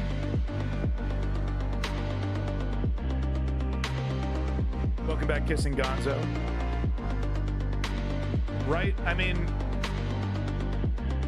can you repeat that question? Sorry, everybody. Sorry about that. I forget about that. Definitely felt like theater for the camera to me. Yeah. Maybe other motives. It's, you know, I would love for Bukele to be the start of a new right wing. Right, of right wingers that are actually legitimately conservative, that are not warmongers, that are not authoritarian, that are principled right wingers that used to exist in some form with characters like William Buckley. William Buckley was always kind of a slimeball, though. Like, there's always kind of this slimeball element. But it was nice when there was an era of Republicans that, you know, there were certain lines that they didn't cross. They didn't embrace shamelessness to that level. No le temes a la muerte. Yo le dije, no, pues claro, nadie se quiere morir. Yo no me quiero morir, pero yo sé que me voy a morir algún día, como todos. Si hay algo que no se puede escapar es de la muerte. Todos los que estamos aquí pues en 100 años pues, no va a haber nadie vivo. Nadie. Ninguno de los que estamos aquí. Lo más probable es que nadie sabe cómo se llama el papá del abuelo de uno. Pero hay algo que yo sí le tengo miedo. Y es a dejar un mal legado. Y hay presidentes, unos presos, otros fugitivos, pero la mayoría son recordados como ladrones. Yo no quiero ser recordado como el ladrón. Entonces yo no robo, porque no quiero ser recordado como el ladrón o el corrupto. Pero hubo un presidente, el presidente Duarte, que la gente decía en ese entonces, el presidente no es ladrón, pero se rodeó de ladrones. Y en algún momento representó una esperanza para el pueblo salvadoreño. Pero si acaso es verdad que él no robó, qué tonto fue. Porque él era la esperanza. If I was doing this, if I was in charge and I was going after, I'd do it just like this, though. If I was legitimate. I haven't stolen nothing, and I don't want to be surrounded by thieves. I'm telling my AG to investigate all of you. I'd do it right in front of the cameras, in front of everybody. As a left-winger, if I was in charge. If this is legit, I'm not going to sit here and say it's not legit. And really quick for you there, Blue Brother, sorry. I was just talking about how I would love to see Bukele being the start, because Davey was saying, is it really so hard to believe a right-wing leader could do something, altruistic and good for his people? And it's like, yeah, dude, yeah, look at the record. Can you give me a fucking right-winger in the last fucking, 50 years that's done anything for anybody besides themselves and their own crew and their own power? So I would love for Bukele to be the start of a new wave of principled conservatism where there was actually conservatives who, they said they believed in something and they actually held themselves to it, like a Ron Paul kind of guy, right? I would really love to see that. Instead of conservatives embracing shamelessness like a superpower, but there's, it would, if that's true, Bukele would be the start of a whole new type of right-wing conservatism. It would be a whole new level. But you know what makes me think that that's not the case? The fact that he hasn't done anything to fix the dragnet. He hasn't done anything to fix the or find these people that were caught up in his, anti-gang sweep and get them out of jail as quickly as possible. He's doing the, we didn't make mistakes. We don't make mistakes. That didn't happen. He's doing that usual shit. So that's telling me he's not actually doing. The only thing that we're seeing that's different is that it's slicker, it's media savvy, it's packaged really well. But I'm seeing evidence that this is, like I said, check dictator list. But maybe. Sorry, Blue Brother. Representó una esperanza para el pueblo salvadoreño. So he's talking about Duterte. Pero si acaso es verdad que él no robó, qué tonto fue. Porque él era la esperanza del pueblo. No tocó un centavo. Y manchó su legado por rodearse de ladrones. Like, hey, the people around him still made him seem like a criminal. Entonces a mí no me va a pasar eso. I'd love for this to be true. Yo no voy a ser el presidente que no robó, pero se rodeó de ladrón. Okay. Pero que me recuerden como el presidente que no robó y que no dejó que nadie robara. Y al que robó lo metió a la cárcel. Ya hay un par que ya están en la cárcel. Okay. Wait and see, huh? Like I said, there's a plenty of evidence that says that this guy is not, like I said, like if I had done something as drastic as a left-winger, I'm in charge, and I did something as drastic and authoritarian as the police state that was implemented in El Salvador to get rid of MS-13, which has been effective. If I did that, I would immediately be telling the public, this is not forever. I want to make this better. I understand that some innocent people have been caught up in this. I'm going to do everything I can to fix that. We want to end this police state. We want to end, we want to make sure that, that there's a clear hierarchy, that, that this won't get out of hand and be extended indefinitely. He's not doing any of that. He's not doing any of that. And yeah, of course, he was the guy that was also talking about how we're going to do Bitcoin everything until that fucking, right? It's not like Bitcoin's dead, but I think the era, thank you, Kissing Gonzo. I think the era of Bitcoin being, maybe it's a pretty safe investment. I think that's over. I think everyone understands it's risky as shit. And also this, they sell Bitcoin, they sell these exchanges, they sell this blockchain technology as being unregulated, when we've seen the moment it starts becoming serious, the regulators come down on it. So this whole idea that you're going to enjoy this unregulated market forever is totally fucking ridiculous. And you shouldn't want to participate in an unregulated market because your ass is going to get ganked.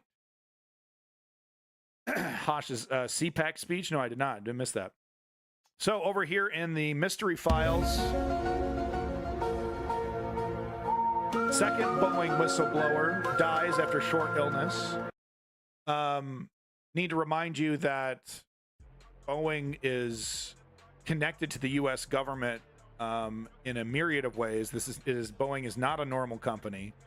It is a company that the United States depends on and has deep relationships with. But what I'm trying to say is that, you know, it's not totally outside the realm of possibility that there are subversive governmental elements that could be interested in clamping down on this, using techniques and tactics that only a government, a covert intelligence government agency would have access to. We have no proof of this, though. The first guy is it's suspicious as hell. The first guy was suspicious as hell. This one, less suspicious, but that doesn't mean the intelligence agencies don't know how to make it look like a natural death. Oh, sorry, here I got a paywall. 1 second. Just strip the paywall here using this wonderful archive function. Oh, come on. For real? This is the first time? Come on. All right, well, this application needs to download it. It seems pretty suspicious. Seems pretty suspicious. Give it a second here, folks. I mean, you can tell me what you think about it, but you know, they're saying natural causes. Second whistleblower died. Maybe I need to start believing conspiracy theories. Look, I don't like the idea, you know, I don't like conspiracy theory in general. I like to base my conclusions off fact. Yes, that includes 9/11, by the way. I don't really like theories. All right, here we go. What the hell? The hell is this? Oh, oh, that's why. Oh, this is that stupid. I'm sorry, strategy. This is strategy members clip. I forgot to hit. I see what you're saying, and I basically agree. Because like this idea that there is an organized left-wing extremist, problem in any way that is in any way comparable in size or scope to the organized. We already heard that. Thank you for the clip, and don't forget to share those clips online, everybody. Okay, I forgot to hit copy. That's why. Don't forget, you got to put share those clips if you want to help the stream. Put that stuff on social media. This is what I expected. Should have been ready to go. So Joshua Dean, a Boeing whistleblower who warned of manufacturing defects in the plane maker's 737 MAX, has died after a short illness. The second Boeing whistleblower to die this year. Dean, 45, not exactly old, was a former quality auditor at Boeing suppliers Spirit Aerosystems, filed a complaint with the FAA alleging, quote, serious and gross misconduct by senior quality management of the 737 production line. So just almost word for word exactly what we heard from the other Boeing whistleblower. Yeah, Blue Brother.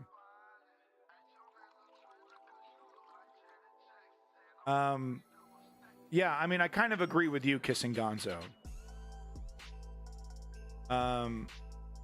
Anyway, okay, yeah, Dean was, okay, so according to the Seattle Times, Dean was hospitalized after having trouble breathing. He was intubated and developed pneumonia and a serious infection before dying 2 weeks later. Pretty sure you can do that with a poison, but we don't know. Quote, he passed away yesterday morning, and his absence will be deeply felt. So 2 weeks ago, he's totally healthy, not a single problem, and then he gets he needs to get intubated. All right, I mean, the other guy died in a parking lot, killed himself in a parking lot, pretty goddamn suspicious. I gotta say, I would like to know more. Like, if this was like was this like something that he had for a while? So Dean was represented by the same law firm that represented Boeing whistleblower John Mitch Barnett, who was found dead from what appeared to be a self-inflicted gunshot wound. This is just going over the other guy. So another whistleblower who hasn't been killed yet went to Congress. Sam Selpour told Congress that there was no safety culture at Boeing. I am not getting on one of these planes, dude. I am not getting... I'm going to be that guy. When I'm buying tickets, I'm going to be that guy that's like, no, get me, schedule a plane that doesn't have a Boeing. None of them. Parts flying off them. Firmware's not being updated. Goddamn things crashing out of the sky. 2 of them. Okay, so we have no information about this guy's previous health. Can you request that? I don't know. I'm going to try. I'm going to raise one hell of a stink. Probably not. I probably got no fucking choice, don't I? So what would make this less or more suspicious is knowing what this guy's health history was. That's the guy, Selpour. Dude ought to buy some armor, hire a food taster, and go on social media every day saying, I am not suicidal. Day 107 of me not 100% not feeling like I want to kill myself. Anyway, everyone have a nice day. Yeah, I mean, Blue Brother, totally possible. Totally possible. You know, 45 years old is not exactly elderly by any means. You know, I'm getting up there. But it, you know, hey, people in 45 could have all kinds of health issues, you know, previous. It just seems kind of suspicious. If he was totally fine and then he catches something and gets pneumonia, he's got to be intubated. Maybe he caught COVID, wasn't vaccinated. I don't know. Anyway, just wanted to talk about that for a bit. Probably should remove this El Salvador thing from my current subject. Tornadoes. We got some really frightening. It's the second whistleblower. That's a difficult. It's the timing. The timing. I'm 50-50. I'm right on the fence with this one. I do that a lot. I'm sorry. But I'm 50-50 on, you know, was he killed? Was it suspicious? There's too many coincidences here. Too many. Okay? Too many. But what we basically have right now is a conspiracy theory because there's just intentionally engineer. It could be, you know, because they know how to engineer these things, how to make things look like an accident, how to make things, well, there's enough plausible deniability to, like, you know, there's not enough evidence. They know all this. So, staph infections happen, yes. Without medical attention, they can be fatal. Thing is, he had medical attention almost right away. That's no normal staph infection, pneumonia progress. Yeah, it's a good point. I'm not a doctor, though. You know, you can punch somebody in the head and, you know, kill them instantly right then and there. You know what I mean? So it's like, you know, human beings can surprise you and how like they'll survive the craziest shit sometimes, or they'll just, you know, die over anything. You know, he had an aneurysm in his sleep and he died, you know, like, just, you know, that shit can happen. Happens every day. But the timing, the relationship, the you know, with Boeing, a lot of big fucking coincidences here, dog. And I'd like to know more about this guy's previous health history, because if he was 100% healthy and then this just happened to him. But really, Woke Patriot, yeah, pneumonia. Wow, staph infection. Take care of yourself, folks. All right, so moving on. This is shocking footage. Favorite word of the day. This footage will blow your fucking mind. Massive tornadoes in Kansas and in Texas. Thankfully, the death count is low. Injury count is unfortunately up there, but the death count is pretty low. Once again, I always say this when it comes to climate news: we can't blame every single incident on climate change, but what we can say is that these incidences that do come up are more powerful, and are catalyzed by climate change. Basically, climate change affects all climate. And what might have been a smaller incident, a smaller tornado, is, like I said, catalyzed by climate change. So that's what we need to remember, that this is kind of like all encompassing. And we can't say, oh, climate change caused this one, but climate change didn't cause that one. No, climate change is affecting all climate everywhere. And sometimes, the extreme will go in the other direction, where it's like, wow, it's in the middle of winter and it's a beautiful summer sunny day. And no one's bitching about that, but it's actually totally irregular and, a sign that things are out of whack. So that's my statement I make about climate every time we show climate-related news. Yeah.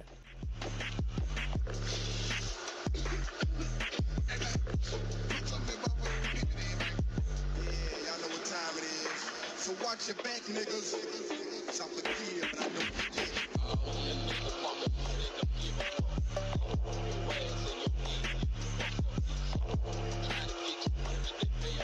Okay, I'm sorry. Oh. Can't show that. Can't be brawling with the police on Twitch.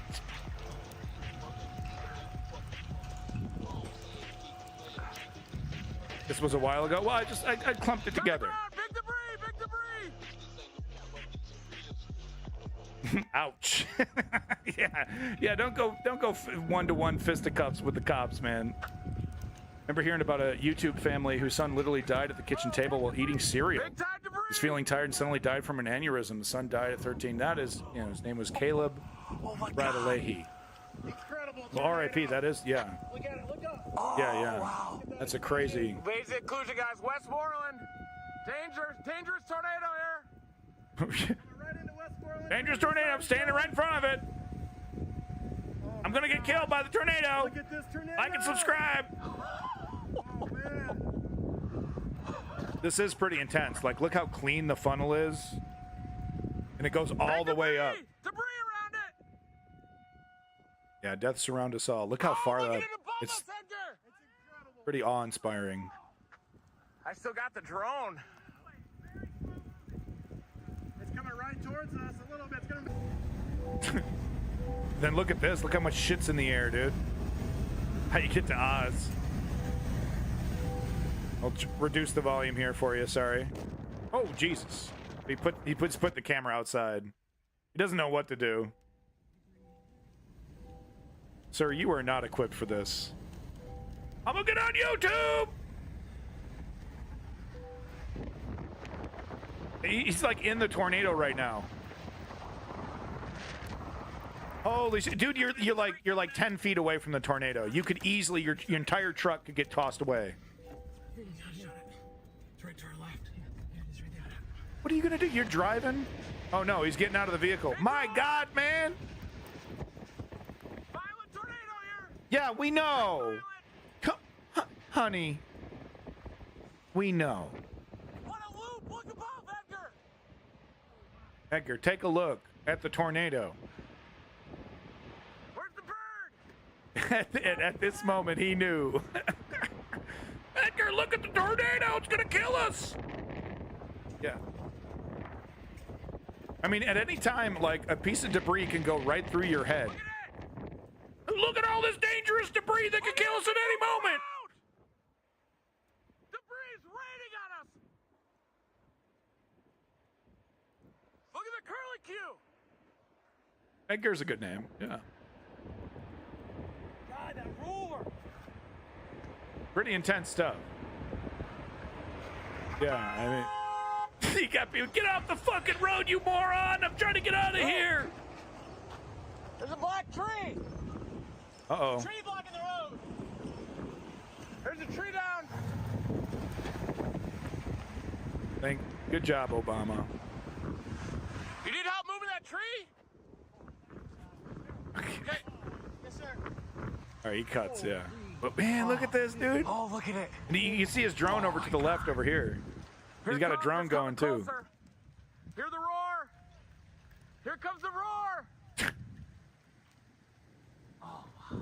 I mean, the footage that he's capturing, though, is spectacular. It's unbelievable, dude. We gotta land it. Here, I gotta land this. He's talking about his drone. Do you hold mine? Hold mine and shoot it, please. I've never seen anything like this, Edgar. Get out of the car. There it is! Over here!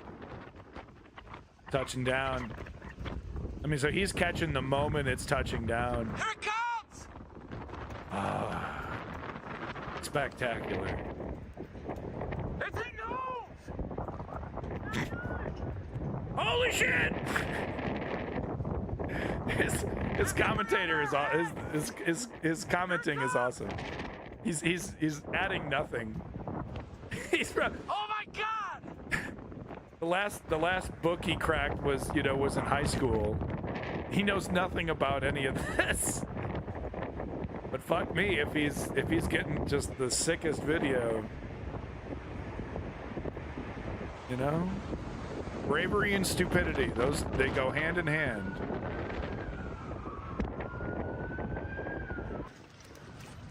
He's wearing Crocs. He's wearing Crocs. He'd be a hero? I don't know about hero, man. But, I mean, you got one hell of an epic video to show at your funeral. Flying 2x4s. There's 2x4s flying everywhere. I'm gonna die. Edgar's running for cover. He's Edgar's like half a mile away running in the other direction. He's still yelling at Edgar. Crocs are fine in the house. I mean, yeah, Blue Brother, abattoir, that's a funny comment. Yeah, I mean, Crocs are ugly as hell, but, they seem to last a really long time, which is a really great thing for footwear. That guy just light up a smoke during the tornado? I think so, yeah. That's Reed Timmer. He drives into tornadoes. He has a PhD. Oh, okay, thank you, Kawabunga. Okay, all right. All right, thank you, Kawabunga. I'm a jackass. Okay, so he's a legitimate scientist on top of that. He's not just an amateur. Okay, all right. $80 a pair for Crocs? It's like 80 cents of plastic. Okay, so he's got a PhD. Thank you very much, Kawabunga Tootsie Roll, for that correction. This is Reed Timmer. He's almost got 1 million subscribers. Hey, congratulations. Congratulations, Reed Timmer. $80 a pair. Paying way too much. Come on, man. There could be nails. You got Crocs on. Are you guys okay? I mean, this is a little theatric because he's like shouting for. There's like no one here. He's kind of doing the ghost chaser thing, kind of making it seem like there might be people here. He probably should have cut this, but whatever. Amazing footage, all the same. Hello? Waiting for the Cybertruck reservation. Is anybody home? If the build quality wasn't so terrible. Hello? My God, Crocs are legitimately that expensive. It's like the cheapest material. Like, I understand they're engineered well, but it's like literally the cheapest thing. Like, polyethylene plastic. It's like the cheapest material you could possibly be making this. You can make it out of recycled water bottles, for God's sakes. Damn, dude, the damage is unbelievable.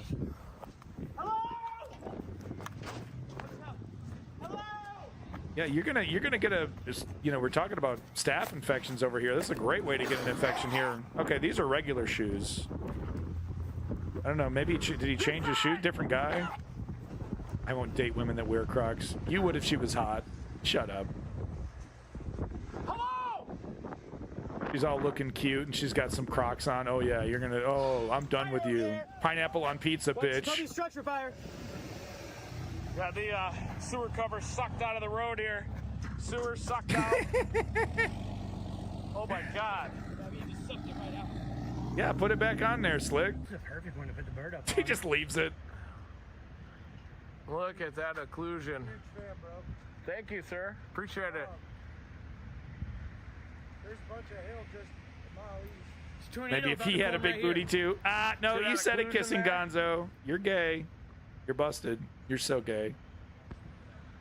Storm spotting and chasing. He's a really good dude, but he's also a bit of a lunatic in the best way. Well, Kawabunga, we need those people.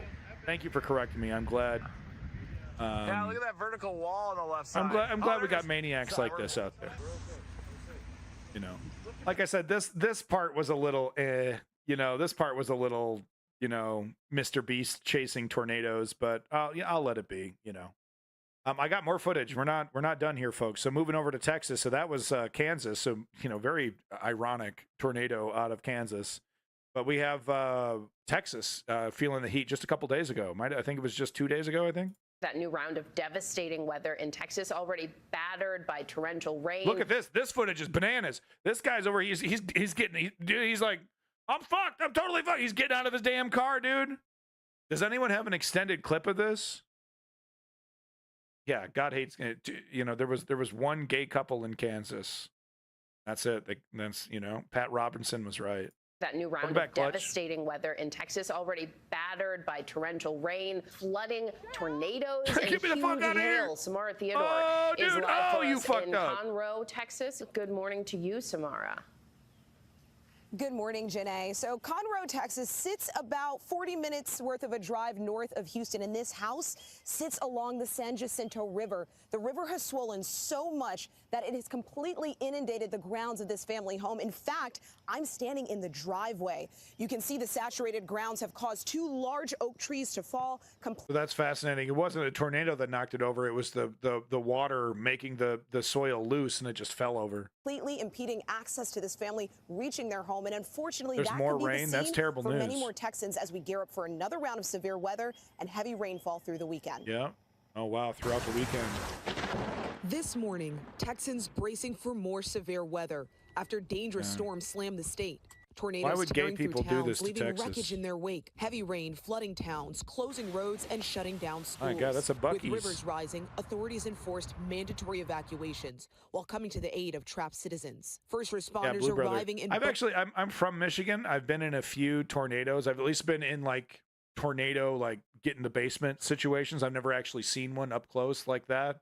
So I've lived amongst tornadoes. Even lived in a trailer park. It's really funny. But yeah, I've never seen a tornado that close. I can tell you though that the weather, it's totally creepy. It's like a horror movie. Everything gets still and quiet, and the sky is raging, and you can see the clouds are moving rapidly, and and are big and black, but everything is quiet. Even the animals and everything's just quiet. No birds chirping, nothing. You can hear a pin drop. But then when the tornado gets close, it's like a choo-choo train. That's what I hear. I've never gotten that close to hear it myself, but everyone says it's a roar like a train. Boats and pulling people to safety amid the rushing water. You live back there? Yeah, I did. Wow. I lost my home. Outside Huntsville, a group of Good Samaritans banding together to rescue this man whose truck had gotten washed off a road. A helicopter arriving later to bring him to safety. If you're in a low-lying area, gotta get out of there. Go to safety. Do not wait till it's too late, and then you endanger our first responders. You gotta get out of there. Get in the car. This is wild. So look at this family right here running for their lives. Too late. And wait till you see the images of how they were looking. They took some real damage here. It's wild. Then you endanger our first responders. Get in. You can see them running over here. Get in the car. While driving through the town of Hodges, storm chaser Freddie McKinney spotting the Lambert family. Yeah, and you can see that while all driving the blood through the town on the of young Hodges, man right here. storm chaser Freddie Absolutely heroic kid here, just totally soaked in blood, and you'll see what condition he was in. It's unbelievable. McKinney spotting the Lambert family, desperately running for safety. I remember hearing glass break, and then I remember hearing bricks coming down, and they were coming down on top of us. One touching down in Hawley, destroying homes and sending residents fleeing for their lives. Our Maria Villarreal witnessing the damage in Hawley firsthand, where families are trying to pick up the pieces. There's a whole wall gone. The tornado that actually hit this area completely destroyed this home. There was a family of 5 inside when it actually hit. They hid in 2 closets. They are okay. They survived. I want to see that new Twister the storms movie. also bringing hail to parts of the Lone Star State. 2-inch hail reported in Scurry County. Big old chunks of hail. All right, and then she just gives us more. Well, she's going to give us some science. Let's go ahead and we'll get some science here. Now, you know, this rain that's getting ready to move in on Sunday comes on the heels of some epic totals. Take a look right now. So in the last couple of days, we've seen at least 23 inches of rain in Groveton, Texas. Huntsville, Texas saw around 21 inches of rain. Right now, we remain under flood watches and flood warnings throughout the greater Houston area. And while we have this break, the next round of wet weather is anticipated to move in overnight by 2 a.m. arriving. Heavy rainfall then batters this region through Sunday into Sunday evening. The more imminent threat, though, is actually this afternoon, a little bit farther west in San Angelo, Texas. We're anticipating more strong thunderstorms. Take a look at this risk. This is level 3 out of 5. Highest tornado risk exists for Midland, San Angelo, down to Fort Stoughton, and we could see very large hail and damaging winds along with these storms. Gio? It's that tornado threat we really have to watch. All right, Samara, thank you so much. All right, a couple more clips here. You know, I love showing the local news when it comes to these climate things. It's you know, they get right there. I prefer not to have Tapper Jake talking about these. That hit Marietta was at least an EF4 strength, packing winds as high as 170 miles per hour. Its destructive path clearly evident in this video from McIntyre Launch Upper 4.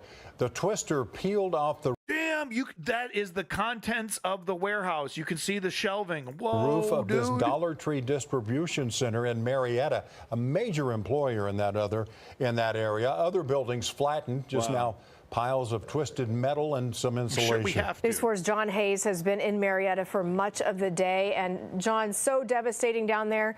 What's the latest? Around with standing water. Oh, yeah. Yeah, Heather, really just painful to look at here. We are standing in front of what we imagine might be some kind of vehicle. We've actually been scratching our heads trying to figure out just what exactly it is. You'll see this fiberglass behind me here, but you also see some wood and what may look like a boxcar door behind us here. You're too stoked. You're too stoked about this, homie. You got to tone it down. Really just confusing, but a lot of this damage is just really torn to shreds, really just mangled on top of each other, and really just emphasizing how terribly strong these winds were. And if we just walk a little bit further, you'll see all of these power lines, and of course, right behind me here, this Homeland grocery store. I'm told this is the only grocery store in town, and you really can't tell it's much of a grocery store. Again, all of that metal just mangled together, parts of the building looking like it could give way any second. Crews keeping us a safe. That's probably as close as he could get. Distance away because they really aren't sure how much more debris could fall, what other parts of the building could collapse. It's really just an unstable, a devastating situation for this community here. Now struggling, really just trying to figure out what their next steps are, but really just focused right now on recovery. This has really crippled our community as far as infrastructure goes. The crippling effect. You know, I hate to do this. Politics is involved, though. Let's not forget, Donald Trump literally brags about how he, if the stuff like this happens to left-wing states, he's going to, proudly withhold aid. And of course, Joe Biden is going to do everything he can to help these folks out as well as he should. But we could be dealing with a future where the sitting president picks and chooses based off of purely politics of who he's going to help in these natural disasters. Natural disasters, by the way, that are going to be getting worse. Damage everywhere you look in Marietta. Buildings reduced to rubble, trucks wrapped around each other like toys. Damn, dude. Come on, that's a good shot. You got to stick on that one for a little bit. Damn. Okay, I think I have one more. Yeah, okay. And I think, no, the other one I think I showed you was the craziest one. That was, yeah, okay. Not for broadcast. Another storm chaser here. Brett at live. Jesus, bro, you're so close. Wow.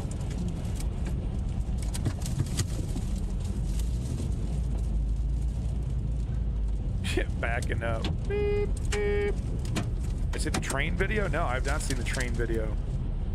Go ahead and put that link in the chat. Question of time until Trump will claim he could prevent earthquakes. There's really no limit to what he will say to obtain power. It's not new. Not new, it's just American flavored.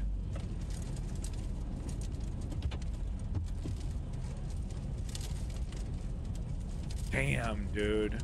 Gee, that's all I have to say. It's just, if I saw that coming, I'd shit my pants.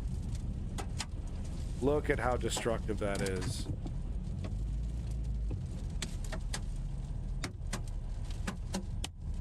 Wow.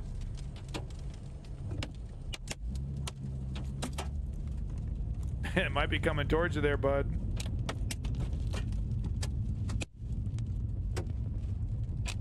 I thought that was a cow. I thought that was a cow in the sky. Yeah, I wish we could harness that. Yeah, me too. That would be very something. That would be interesting. Harness that. Wow.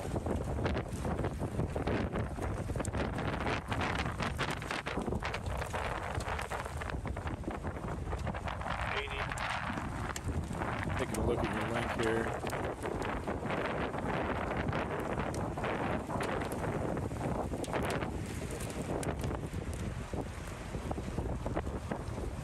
Oh yeah, this is crazy. Holy shit, this is crazy. Oh my god, okay, yeah, this is a crazy video. Okay. Whoa. Alright, we definitely got to show this. He once saw cows flying? Really? No way. And he didn't get it on camera though? Come on. Reed Timmer. You lying. Lying, boy.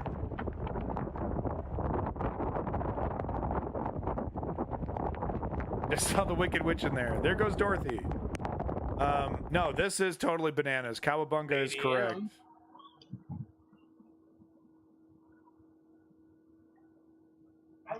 It starts slow. Starts slow. Trust me. No, this is bananas. I think this is coming this way. This is an engineer in a train.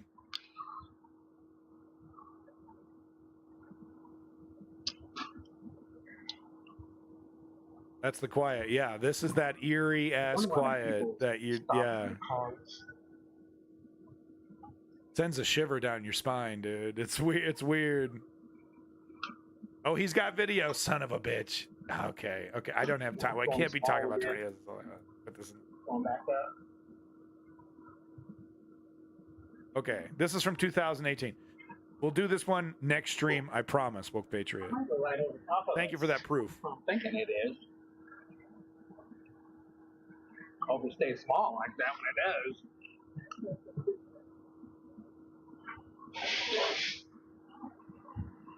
does. They're just joking. They're like, you know, trying to keep the mood light. Boy, that thing looks like it's coming right for us, doesn't it? Now, say, car, you better go. I wouldn't sit right there. It's coming right for him, too.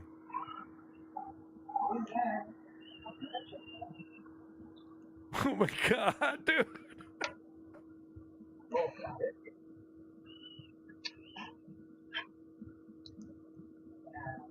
Oh shit. Oh shit.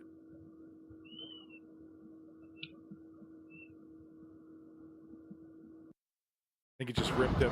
Just ripped something up.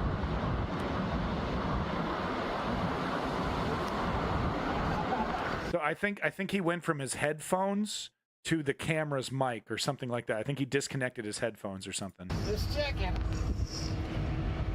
Holy shit. Batten down the hatches, dude. Close it up. You're in a train. Keep that building out. Yeah, I did. Should we get away from the windows? Yes. Yes. Take a cover. Take a cover. Right over us. Yeah. Hold on. Hold on.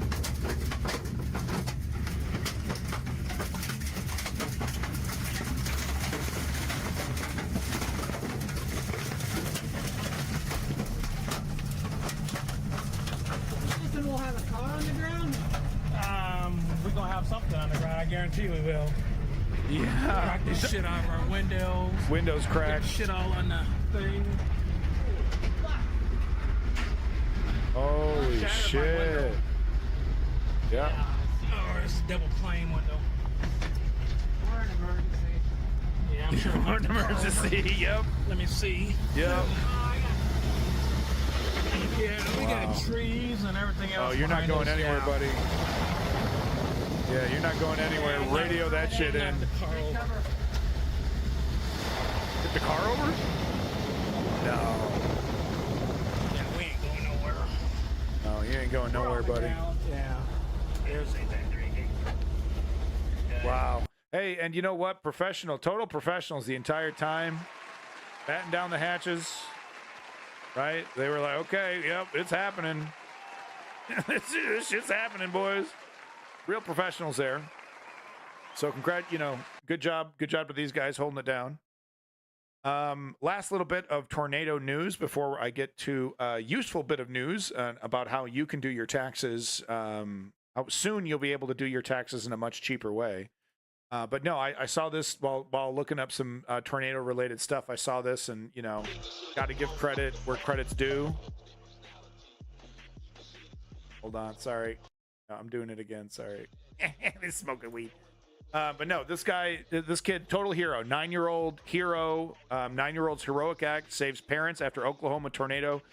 Quote, "Please don't die. I'll be right back." That's what he told his parents before he left them because one of them had a broken neck, broken hip, totally fucked up. Kids somehow survived. They were in a truck that was hit by the tornado and the truck flipped over. And they were severely hurt, but the kid was okay. Kid got out of there. An Oklahoma couple now in the ICU with broken backs and necks has their 9-year-old hero son to thank after a tornado tossed their truck into trees. And look at the state of this truck right here. It's amazing he survived. Tornadoes left a trail of destruction in Oklahoma over the weekend. At least 4 people were killed, dozens injured, and many lost their homes, businesses, and belongings. Wayne and Lindy Baker, along with their 9-year-old son Branson, were headed to Dixon, Oklahoma, just north of Marietta, to seek shelter when a tornado suddenly picked up their truck and tossed it. Wayne Baker's back, neck, sternum, ribs, and arm were broken. He also lost part of a finger. Lindy Baker's back, neck, jaw, ribs, and right hand were broken, so both of them can't move. She also suffered a punctured lung. Yeah, what a rockin' mullet, right? Somehow Branson got out of the truck and ran over a mile in the dark through downed power lines and debris to get help. He made it to the house of a neighbor and friend who brought him back to help his parents. So, just total hero. The only way he found his way back was with lightning strikes that lit the road.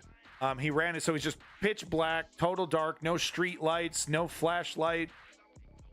He's just, maybe he's got the moonlight, but he was using lightning strikes to help orient himself. He ran as fast as he could, as hard as he could. He made it a mile in 10 minutes. That's impressive for a little kid, said Branson's uncle, Johnny Baker. The last thing Brandon told them was, "Mom, Dad, please don't die. I'll be right back." And he was. He came right in. He got him help, and they're healing up. There is a GoFundMe. There's the family right there in better times. There is a GoFundMe. That's only raised about $10,000, so we could talk about America's healthcare system later. Good job. Good job, Brandon. I think it was his name. Branson. Good job, Branson. Rockin' mullet. Hero of the week. Garbage Fuel's hero of the week. Branson. All right. This is a very short video, but I wanted to show it to you from More Perfect Union. They're awesome. But I wanted to show this to you because, hey, this is actually legitimately helpful information. It looks like Davey's putting in some helpful information as well. But this could actually affect your life.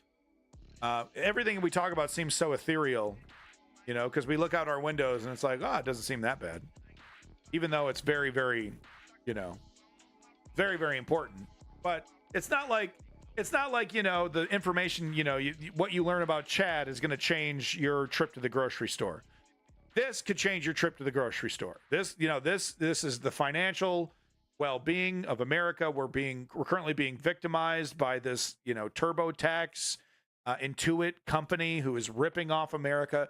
These companies, including Intuit, including many other companies, are lobbying the government to make our tax system more complicated, to make it so that it's harder for you to, to file your taxes, yada, yada, yada. And there are forces fighting against that. On Ukraine aid, not only should Ukraine receive the aid, NATO should be helping Ukraine defend itself at the northern borders to relieve those soldiers. I'm going to be reporting on David Cameron talking about how, right here, Ukraine can strike inside Russia with British weapons, says UK's Cameron. And I totally agree with that. The United States putting these ridiculous restrictions when Ukraine has proven time and time and time again that they're only striking military targets, that they're not going to strike. And all of a sudden, the United States cares about their weapons striking innocent civilians. Pretty fucking funny with what we're seeing in Gaza. But Ukraine over here proving that they're perfectly capable of avoiding civilian massacres. Anyway, whoops. Well, I didn't mean to. We're getting a little ahead of ourselves. So going back to this, so that's how I feel about Ukraine. I know where you're going. Just leave. Don't make me flush you. Just go ahead and leave. You're not making any points. We've gone through it a million times. Ukraine has the right to defend itself, and the West has the right to help Ukraine do that. Go ahead and take a hike. Okay, I don't want to hear your Russia apologetics and you just asking questions because you care about fiscal conservatism. You're full of shit. Because if this was Trump's war, if this was the right wing's war, and not a slam dunk for Biden, you guys, we do everything we can to help. We got to do everything we can to help. The only reason you right wing conservatives, I'm not a right winger. I'm not a right winger. Sure, you're not. The only reason right wing conservatives are shitting on Ukraine, pretending to give a shit about the money that's being sent, pretending to care about World War III, is because it's a big slam dunk for Biden and Keir Starmer, and we don't see the Tories in the UK shitting on Ukraine. Captain, he's just asking questions. He's just a captain asking questions. We are one step closer to being taxes. Able to file our taxes completely for free. Taxes. Thanks to a new pilot program launched this year by the IRS called Direct File. The program empowered working class taxpayers to file their taxes directly with the government without paying corporate giants like TurboTax or H&R Block. Yeah. The new program has already helped save working class people $90 million in refunds and an estimated $5.6 million in tax preparation fees. Over 140,000 taxpayers used the service this year, far surpassing Treasury's goal of 100,000 users, with an overwhelming majority reporting a high degree of user satisfaction. Thanks to funding from the Inflation Reduction Act, the IRS has simplified the... And it is good to know, like I said before, this kind of stuff will be reversed with a Trump presidency, with a right-wing presidency. They'll, slam dunk. We reversed an Obama era policy that was making we wanted to give the American public choice in the matter of how they do their taxes, and we felt the liberal way was so draconian, taking away your choice so that you could choose to have a corporation charge you out the nose to do something that we used to offer for free, but that wasn't fair. Thanks to funding from the Inflation Reduction Act, the IRS Captain, we get a lot of bad simplified the actors. tax filing process and set a new standard for how the government develops You get a lot technology. of bad actors just asking questions. Why direct file? Well, for far too long, the tax filing system hasn't worked for taxpayers. All of us collectively spend 1.7 billion hours, or $31 billion annually, just to file our taxes. You think the people that are putting their bodies at risk for a free Palestine are communists? Really? You think that's a commie thing to do? To protest against war crimes? Father Dari, you think that's a communist thing? I.e. something un-American? dissent. One of the foundational elements of American democracy is commie. Huh? That's cute. That's cute. Taxes, even though the overwhelming majority have pretty simple returns and should be able to file in mere minutes and for free. The problem is, the nation's largest tax prep companies want you to pay to file. And so they've spent millions lobbying to maintain a broken filing process. They've even tricked taxpayers into thinking they can file for free, but then charge them for filing anyway. Yeah. This tax filing season, the IRS launched Direct File with a pilot in 12 states, relying on an iterative process that's similar to how a private company would beta test a new tech product. They offered a mobile-first tool in both English and Spanish and robust bilingual customer support. The Direct File pilot was a test, and the IRS passed with flying colors. It's time to fully fund the IRS to make Direct File a permanent fixture of American tax administration and to meet the needs of taxpayers everywhere. Americans deserve a real choice in how they file their taxes. Look, if we're going to give more money to the IRS, that better come with some reforms. But I do think that we should fund our IRS, because what we see is oligarchs like Donald Trump and Joe Biden who support oligarchs. I wouldn't specifically call him an oligarch, more of like an oligarch fanboy. But what we see them do is they, they make it much more difficult for us to, hold on. Yeah, they. Needs of taxpayers everywhere.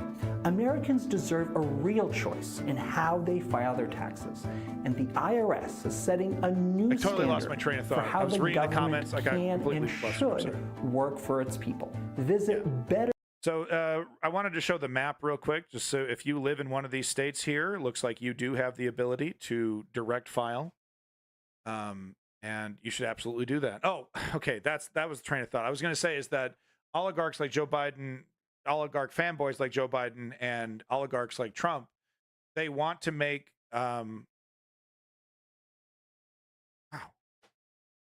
they want to make the IRS toothless. Wow, I did it twice. It's unbelievable. Is there some kind of drug in the water? No, it's the drug that you're smoking, jackass. But no, they want to make the IRS weak and incapable of going after, high-end financial crime. If it's complicated, if it's got a bunch of different bits and pieces and requires a really complicated investigation, a lot of the time the IRS won't have the resources to follow up on that. So if you want to hide your money, you want to commit financial crimes, you just make it more complicated than what the IRS can handle.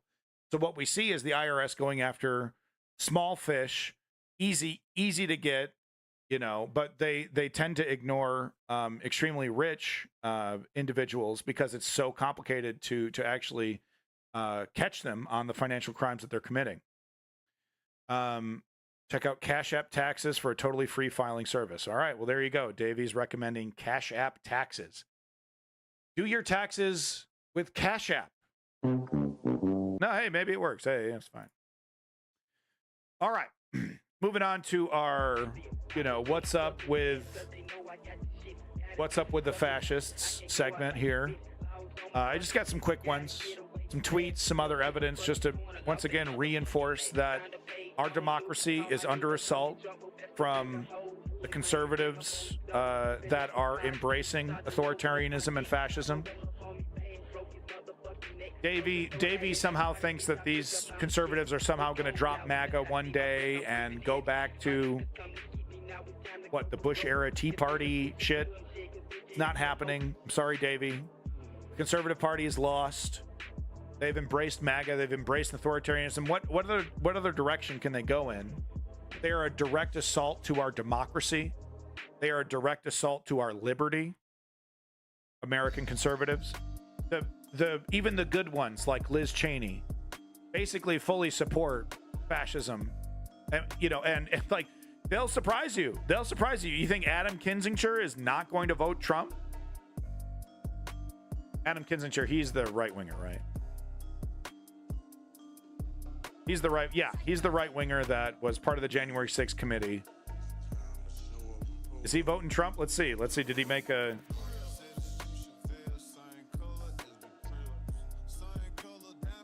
I'm sure he's been asked. Kinzinger said he'd vote for Biden instead of Trump. Okay, so I'm wrong on that one. In a heartbeat, he says. Okay, he said that in January. Okay, sometimes they'll surprise you. We just had Bill Barr making a shameless and disgusting justification for why he's going to. He literally served with Trump, literally made statements to the January 6th committee about how dangerous Trump is, and he's literally saying, "Oh, I'm still going to vote. I'm still going to vote the Republican ticket. I'm still going to vote for Republican ticket." So Adam Kinzinger was a bad example, but you know, this assumption that just because they're anti-Trump or never Trumpers, that doesn't mean that they don't support the authoritarianism, the authoritarian shift, the anti-democratic shift that this Republican Party has gone into. Here's some examples, just random ones. So, you know, wanted to talk about Joe Rogan. He's a right-winger. He just recently interviewed Tucker Carlson on his show. Oh, well, he's so open-minded. He's so open-minded. That's why, because he's so open-minded. You see, Davey, that's what I'm talking about. No, the fuck she isn't. She's wildly corrupt. She's wildly anti-worker. She's not. All she is a nicer version of MAGA-style fascism. And you're like, oh, she's a good future of the conservative. No, she isn't. She's part of the problem. She's the bile that's been churned up by this party. She doesn't represent a change. She represents acquiescing. That's it's never coming back, man. The mask has been ripped off. The full embracer of authoritarianism cannot be reversed. You can't put makeup on authoritarianism and make it more palpable. The policies are pretty clear. Fuck your rights. Police state. Corporations can do whatever the hell they want. Nikki Haley fully 100% agrees with Mitch McConnell's destruction of our judicial system.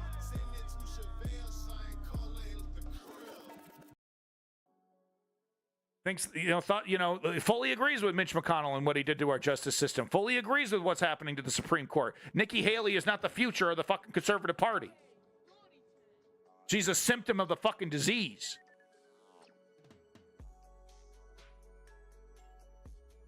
I think if the progressives, to answer your question, Davey, that's a good question. Davey over here asking, do you think there's a chance that we will have a large political shift in the neoliberals? We become the new conservative party?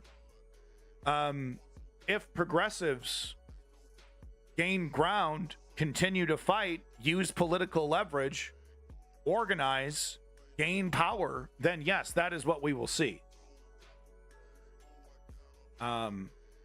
If democracy is to continue to exist in America after 2024,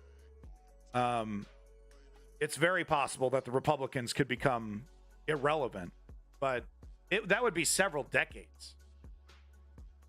Yeah, I am evil. Yes. No, Captain. No, you're dead wrong. Russia doesn't want that smoke.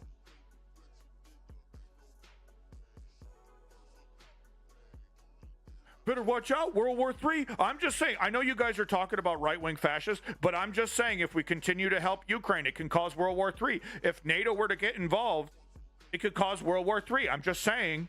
I'm just asking questions. So here's Tucker Carlson on right-winger Joe Rogan's show. Tucker Carlson tells Joe Rogan that Alex Jones is able to see the future because he's a prophet who is channeling supernatural power. Cool. He doesn't. It's good. Remember that Tucker Carlson is a nihilist who will say anything. Who will say anything to I honestly think Tucker Carlson. You're still here, Father Dari. You're gonna say that bullshit about commie campus protesters, and then what? You're just going to shut your fucking lip? You got anything to say for yourself about your comment? about how the core of American democracy is communist dissent, peaceful dissent. Literally the fucking thing that I talk about every single fucking time I stream, about how it's the only thing that's ever worked. Is that communist to you, Dari? And yes, Davin, yes. Here's another reminder that Joe Rogan is not to be listened to.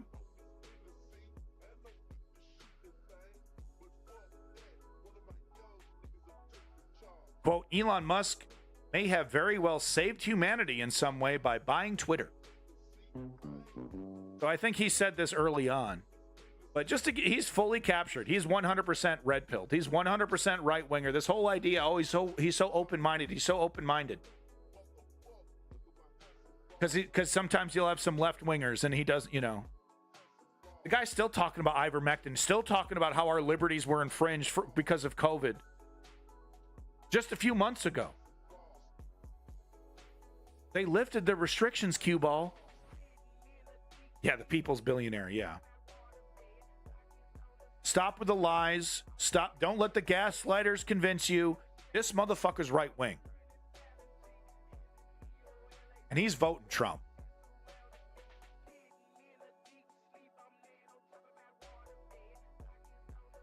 Some lies are love. Interesting. Here's your weekly reminder that Republicans are pedophiles. This New Hampshire Republican state rep, Jess Edwards, arguing in favor of child marriage this week and referring to girls as, quote, ripe and, quote, fertile. Thankfully, the bill passed and child marriage will soon be illegal in New Hampshire. So, once again, this is your party, Davey. This is who you guys are. This is what you guys are. I'm not saying you, Davey. You have more principles than this, but this is what you're supporting. This is what you want to be fixed, to be corrected. This is what this is. This is what this party is, man. Pro-child marriage, pro-child labor. Nikki Haley, and by the way, Nikki Haley, I believe Nikki Haley totally supports child labor. Let's double check that. Didn't I read something about that? Okay, no, that was something else. Okay, that was something else. Glad I looked that up. I'm thinking of something else. But this is the party you're defending, dude.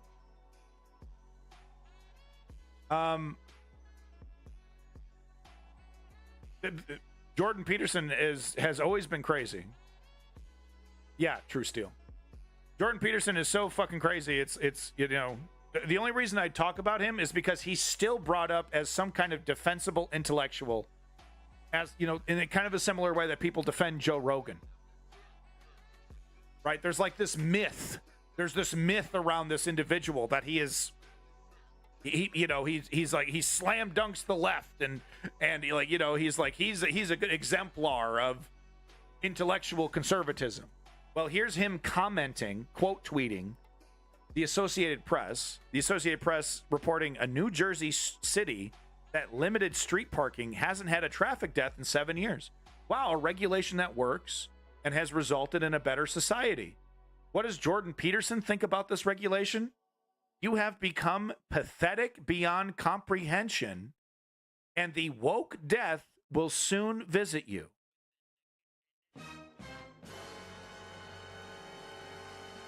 Excuse me, sir? Hey, this regulation helped a lot to save some lives. You are pathetic beyond comprehension. The woke death. I'll go to bed now. Really enjoyed the discussion. As always, I'm not a native speaker. Please pardon my mistakes. Hey, Blue Brother, I appreciate you coming in. Thank you so much. Blue Brother over here in Germany. Thank you, Germany. Thank you, Blue Brother from Germany. Appreciate it. Thank you, Blue Brother. Have a good night. If you don't know who Benny Johnson is, he's a pretty well-known right-wing grifter that is pro-theocracy. He's very, very... His big thing if you go woke, you go broke. I think that's what Peterson was referencing, Father Dari. But Benny Johnson, very, very pro-theocracy. He was super, super stoked about anti-abortion, about abortion being destroyed. 100% believes that women should be slaves of their husbands. Does not believe that a woman should have the right to divorce without a husband's permission, yada, yada, yada. Smiles and grins with the biggest shit-eating grin you've ever seen in your life when discussing how he is going to control society with his Christian theology. Captain, buddy, look, I've let you. We're talking about a subject, okay? I need you to stay on topic, okay? You're gonna go ahead and take a timeout. All right, Captain. We're gonna let's give him just a 1 minute, just as a warning. We'll start off instead of going big, like I usually do. Stay on topic in the chat. Little non sequiturs here and there, little divulgent conversations, okay, but 20, 30 fucking minutes of just asking questions. These are the type of people I don't consider to be conservative. Well, you're wrong. They consider themselves conservative. The population at large considers this conservative. This is conservatism, Davey. Theocratic authoritarianism is conservative, Davey. You're not rescuing this. You're not saving this. You're putting this whole thing on your shoulders, man. This disgusting garbage pail kid on your shoulders. This greasy, booger-eating authoritarian nightmare, and you're somehow going to redeem it. It's not happening, dude. Stop trying. Stop defending this. But one thing I wanted to point out from Benny Johnson here, who, like I said, is a proud authoritarian theocrat, who can't wait to put humanity in chains, especially if you're a woman. Just to show you how obvious the grift is, just to show you how little respect he has for his own audience. Total lie, some story, some made up shit about Biden had pallets of classified documents sent to Mar-a-Lago. But look at the thumbnail. Look at how obvious. Look at how obvious the grift is. The psychological techniques in the thumbnail here to get you to click. The same things that get young people to click on thumbnails. This is how you really don't see leftists doing this too often. I'm sure there are some leftists that are doing this, but the right wing, totally shameless, thinks you're a moron. Happy to manipulate you into clicking on their content. Rage bait, shameless rage baiting with lies. I just thought I'd just give you a little peek at this madness and why your uncle is so pissed off all the time. Yeah, Davey. Well, it works. It certainly works.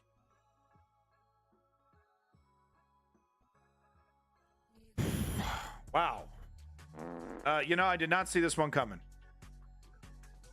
So what you are looking at is a real image. This young man was instructed to wear this shirt by his father, I assume. Nobody saw this coming. So the shirt says "Real men wear diapers," and God, they had these shirts ready. Look at this. They had the flags ready. Real men wear diapers. You got the flags and the shirts ready. So the reason why this is happening is because in the Stormy Daniels trial, a comment made by, I think, Cohen about Donald Trump, a nickname he came up for Donald Trump called Trump Von Shits My Pants. Because Trump wears diapers. This is a well-known fact. Trump ruined his GI tract in the 80s, taking high quality Quaaludes and like the really good rich guy drugs, the kind of rich guy drugs that only Dennis, what was his name? The fucking comedian. I'm an asshole. I always say, is it Leary? Dennis Lee? Yes, Dennis Leary. He's got a great bit about Quaaludes, how he wished they would come back. But no, he blew his GI tract out in the 80s, taking these high-end luxury drugs. Dennis Leary, yeah. I just want to say other Dennises. He's been wearing diapers for a long time, and I'm not trying to, sorry, pun here, I'm not trying to shit on people who wear diapers. Sometimes that's a serious, you know, hey man, sometimes you get a shitty, you know, your life becomes shitty. That's just, that's life, dude. It sucks for some people. Sucks for everybody, but it sucks for some people more. And sometimes your GI tract blows out and goes to hell, and you got to wear diapers. The problem is, of course, the hypocrisy. People criticize Biden for his age. They literally say Biden wears diapers. Biden farts. Remember that viral video? That's what they always say when they see Biden on the screen, the conservatives in my chat. Oh, he's in a coma. Oh, he's an old man. Oh, he's shitting his pants. Meanwhile, the person that they worship unquestionably, absolutely 100% wears diapers, unlike Joe Biden. There's no evidence that he does. And he has, like, there's a long history of him evacuating his bowels at inopportune times during when he was filming his TV show, The Apprentice. Eyewitness people coming out saying that, yeah, dude, he had an intern that handled that. And then, of course, we're hearing in court that he smells like shit because he has feces in his pants. Sure, Storm Star. Only because you asked so nicely. I really do, Woke Patriot, thank you for saying that, because I really do feel bad for this kid. Look, when I was this age, I didn't know shit. I didn't know shit for shit. Okay? I called Romney a flip-flopper, because I heard that somewhere in the news or something for 5 seconds. Bush or Romney? Oh, I don't like Romney because he's a flip-flopper.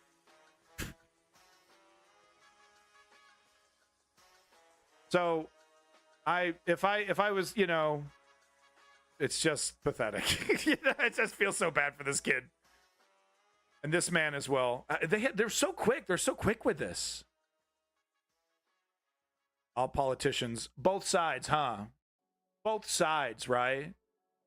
I mean, we got one side on the right who literally wants to destroy democracy, institute an authoritarian theocracy, maybe. Destroy our rights left and right. And then we have like corporate neoliberalism that is milquetoast and, you know, kind of pathetic, but is mainly going to keep the status quo going, kind of leaving the door open to possibly reform it. Those two things are totally the same. Yeah. Okay. Uh-oh. Chud alert. The Chuds are here. They're here to defend Diaper Don and make dishonest comparisons. Both sides. Isn't it funny how the right wing is constantly saying, conservatives are constantly saying, both sides. But I'm gonna vote. I'm gonna totally support the right wing side. But you know, both sides. It's almost like there's a political advantage to you know, to kind of just basically saying, fuck it, you know, both sides here, fuck it. Chud magnet, I attract him. Wanted to end on this proof. Here we go. Yeah, Escanor, but who you gonna vote for, buddy? Who you gonna vote? Who's both sides, right? But who you gonna vote for? Third party? Oh, okay. Thank you for admitting that. Yeah, because I don't like it either. I don't like the choice that we have to make with Biden. Oh, Davey. Oh, Dave, that's all I got to say. Dems are clapping down on free speech and banning info, which is a fascist tech. Yeah, well, the True Steel, you're not wrong. You know, but I think True Steel, you would admit that if Joe Biden loses an election to a progressive or to Donald Trump or to whomever, he would peacefully hand over power, right? Steel, I think you would agree with that. There's a very good chance that Trump is never leaving if he gets in. There's a very, very legitimate chance. You know, Mr. Pat here would never acknowledge that. Maybe he thinks that's a good thing. over here making vociferous arguments. Joe Biden's a pedophile. Joe Biden. Meanwhile, we got pictures and evidence of Donald Trump on Jeffrey Epstein's pedo plane. But Joe Biden. So hey, Pat. So Pat, you're voting Trump, right? No, that's ridiculous. Okay, wait a minute. Why am I arguing with children? I'm arguing with children and right-wing conservatives in my chat. This was a great comment here. I think this was posted by Woke Patriot. Dr. Megan Emilia Green. Remember when the fascists take over, it's not because of the left who tried to resist. It's because of the moderates who, because of their commitment to order over justice, were too eager to let it happen.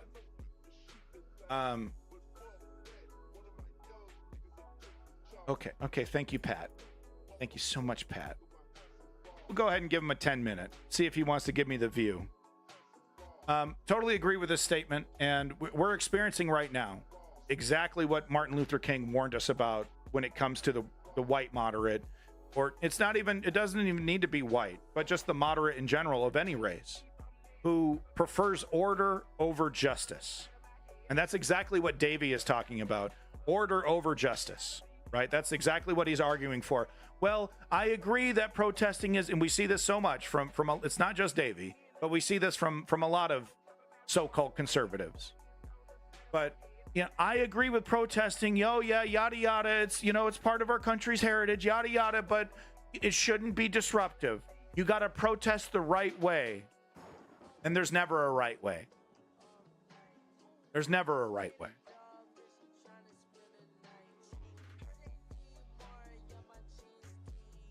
And it's that order over justice. And what are we talking about? Order, like, they should be following the law, over justice, which is war crimes are inexcusable. And if your government and those that are leading you are acquiescing to these war crimes, or in the case of the United States, supporting and funding these war crimes, it's your obligation to dissent. And the vote is not enough. The vote is not enough. All right. So Storm Star. Didn't see that name before.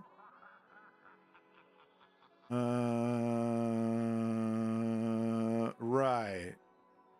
Just asking questions about the motivations of the pro-Palestinian protesters. Okay. Thank you so much, Storm Star. Not businesses or private. You see, order over justice. He's doubling down, tripling down. Order over justice. Someone protect the private business. Oh no, Davey, did they occupy a couple rooms in a university? Oh no. That's just as bad as dropping a bomb on a family. Over and over and over and over again. Oh my God, Captain. Just asking questions. Here's a follow-up to that. More information about the real men wear diapers story here. Here's another image that's been going viral as of late. This woman here, they're apparently wearing diapers over their clothes.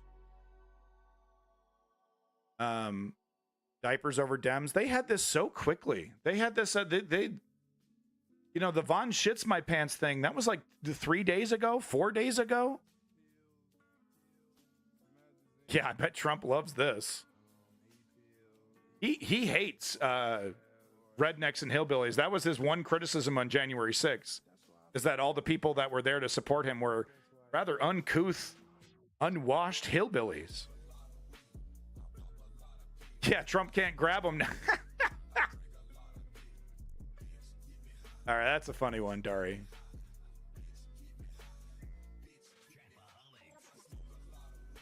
Trapaholics mixtape. Today in court as witness testimony continued in his hush money trial. Michelle Ross was there and has the latest tonight. Donald Trump back in court Thursday after campaigning in Wisconsin on Wednesday. It was nice to be able to campaign one one day without being in this ridiculous show trial, Biden trial, I call it. Judge Juan Merchan holding a second contempt hearing this morning after the former president was accused of violating his gag order an additional 4 times. He's already been fined $9,000 for 9 previous. Yeah, Davin, I did hear that. His violations at $1,000 each. Once the gag order hearing finished, attorney Keith Davidson was. Bye, Captain. See, he was just an honest actor. Just, you know, not trying to start shit. I'm just asking questions, guys. The captain was just trying to ask questions. Didn't you know China's going to be the next superpower? Okay, Captain. Well, I hope you were paid well for your time here. I hope you were paid well for your time here. Thank you so much, Captain, for letting us know, showing everybody why I'm so careful about bad actors, why I'm so hard on people who are just asking questions. Just thank you so much for showing everybody why I'm like this. Yeah, Lenny, he has 3 more gag offenses to answer for next week. It's unbelievable. He won't shut the hell up. Back on the stand. Davidson is the 6th witness in this trial and represented Playboy model Karen McDougal and adult film star Stormy Daniels in their deal to receive money in exchange for keeping quiet about their alleged sexual encounters with Trump. Davidson arranged the deals with Trump's former attorney Michael Cohen, saying that Cohen was upset over not getting a position in the White House after the 2016 election. Davidson. America has lots of equals. Just because it has a big military. I mean, how well has America been able to exert its power across the world and its influence? It's been failing horrifically, barely holding on to the shaky Western alliance. America has no equal. What a joke. So, like I said early. And, you know, maybe we got some conservatives in the chat right now that want to double down on this ridiculous idea that the Trump economy was a booming economy. And, oh, remember the economy during Trump? It was so good. And don't we want Trump again because the economy. It's like the first thing that Trump defenders on mainstream media will talk about when they're like, oh, well, yeah, I know he said he wanted to be a dictator. And I know he's in court for a million different crimes and offenses, but the economy was really good under Trump, and I want that economy again. It's a lie. It's a lie. Yeah, tell that to Ukraine, Davey. Tell that to Ukraine. Tell that to India, who spit in the face of the Western alliance, happily taking money from Russia or taking oil from Russia. Not worried one bit about the ramifications of that. How about the Taliban? Huh, Davey? Was the Taliban destroyed? Or did the great American empire just make the Taliban more powerful? America has no equal? Not from my perspective. America's barely holding on to this fragile coalition. And if it continues down this path of anti-democratic, hypocritic actions, it will lose its power. It will lose this, whatever it has left.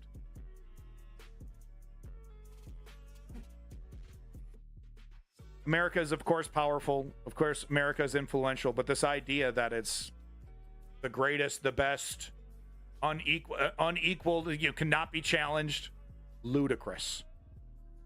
It can happen here. It absolutely can happen here. Yeah, Ice King, exactly. Might makes right. It seems like it's a good system. Might makes right when you're on the might side and you're winning and things are looking good and there's a calm that feels like a peace.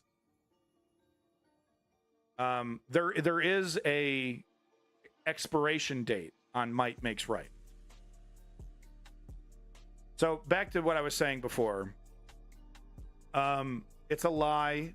It's a canard. The Trump economy wasn't gangbusters. We weren't making money hand over fist. Headline from this Salon article, don't like this economy? Okay, just wait for Trump and the GOP to ruin it. Yeah, well, Davey, how well did that do against the Taliban, huh, buddy? Wow. All that money and all those bases, and we couldn't defeat the fucking Taliban. What does that say? If Iraq was about oil, how come where's the American oil companies? Or Donald Trump made that criticism. We didn't even steal the oil from Iraq.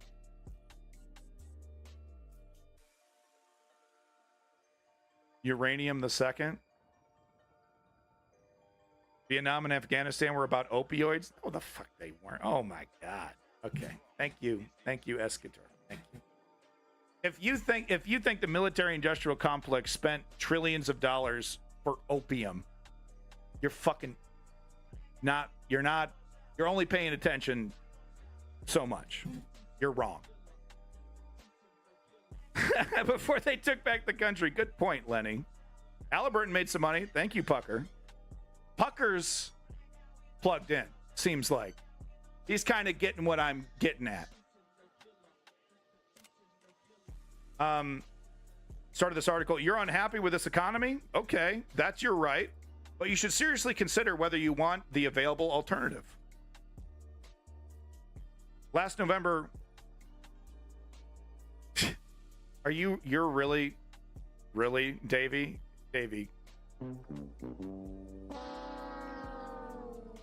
Pathetic, dude. That's just pathetic, dude.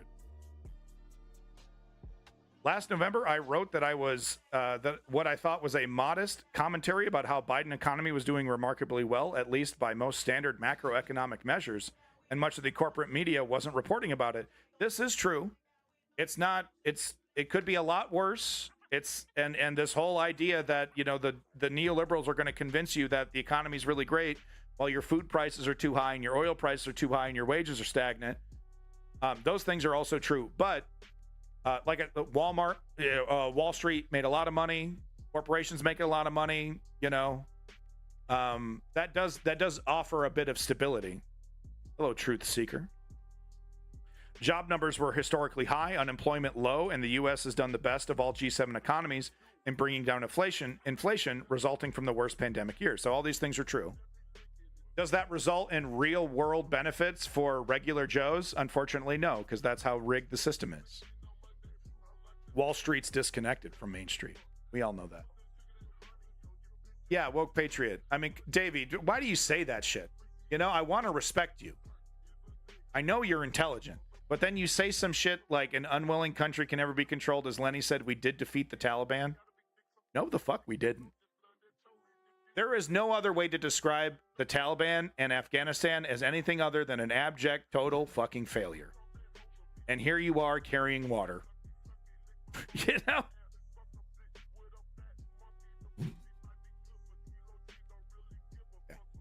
Thank you so much, S. Cantor. You've been such a wonderful addition to the chat.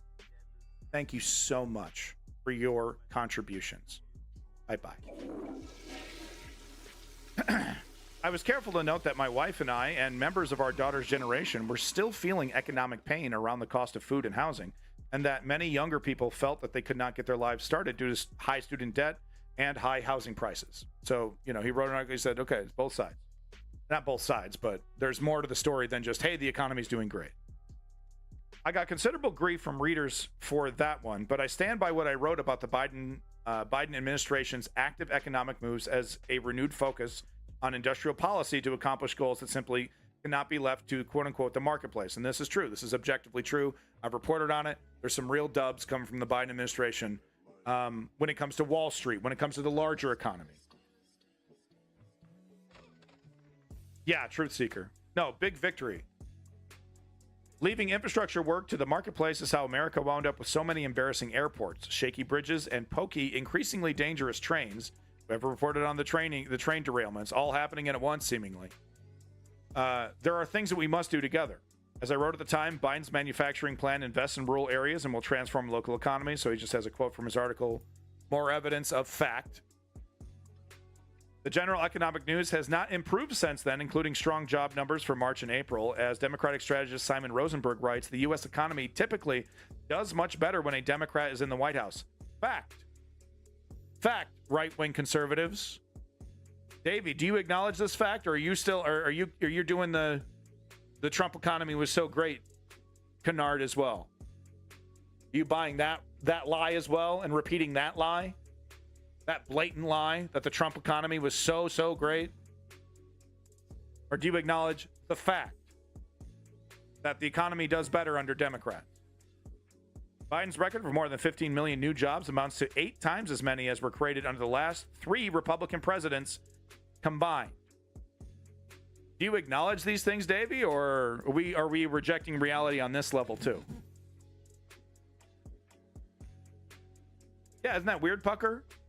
Although inflation for consumer goods rose slightly in March, which is not good news for anyone, the Federal Reserve has done a good job in carefully bringing inflation down after the supply chain disruptions and supermarket price hikes of the pandemic.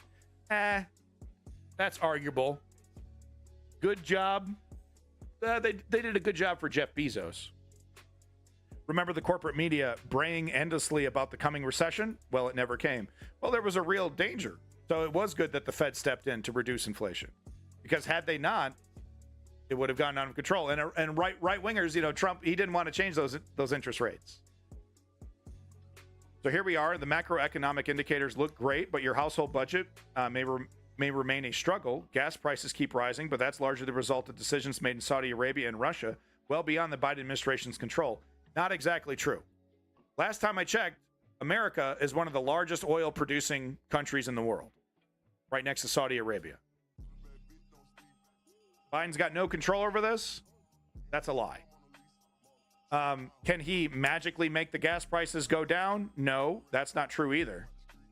Are there concrete actions that the White House could be taking to make gas prices lower, going after profiteering, increasing the gas, pulling gas from or oil from our own countries instead of getting it from Saudi Arabia and Russia, by the way?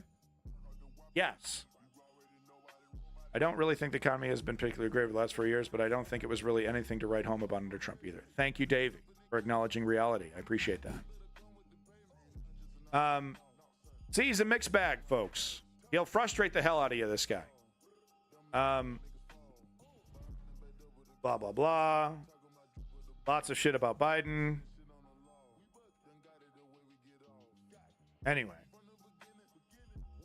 Okay, somewhere in here, there's more evidence of Trump's terrible economy. You get the point. I won't belabor it. If you want the link to this whole article and would like to read it yourself, it's right here. 1 second here. Be right back.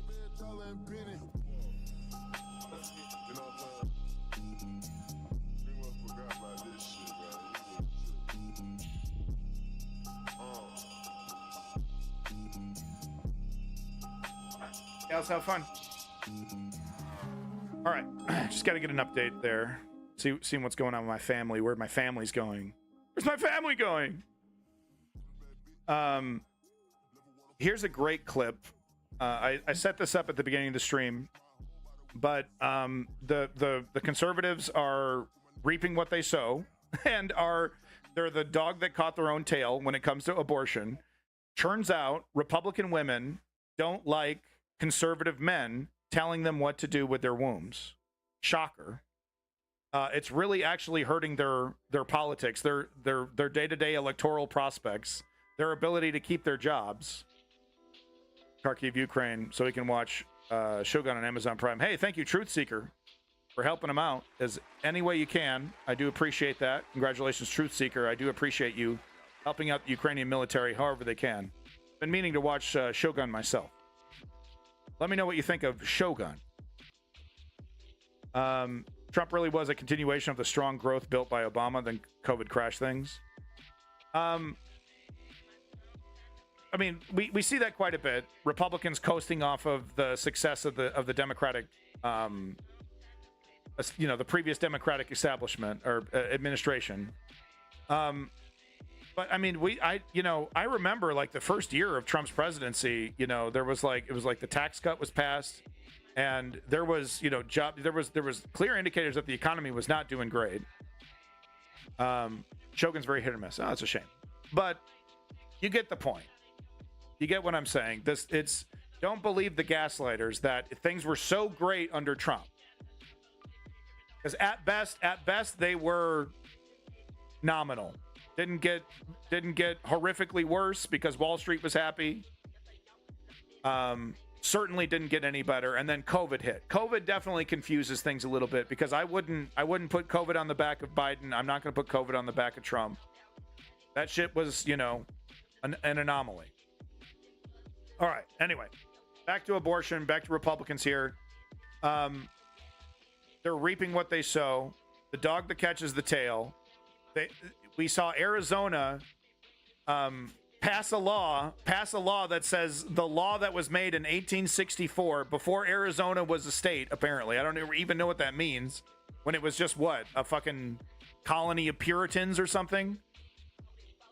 So way back in 1864, for the fucking Union, they had this law on the books to repeal abortion 100%, and the Republicans drudged it up and said, nope, this is the law of the land. And then I think the Arizona Supreme Court, the right-wing, totally controlled, conservative, activist Supreme Court of Arizona, said, yep, this is the law of the land. Pissed. I mean, talk about pissing off. It's so bad that Carrie Lake has had to come out, Miss Anti-Abortion, Miss Sanctity of Life. I care so much about the life of kids. Coming out here saying, oh, this is too far. This is too far.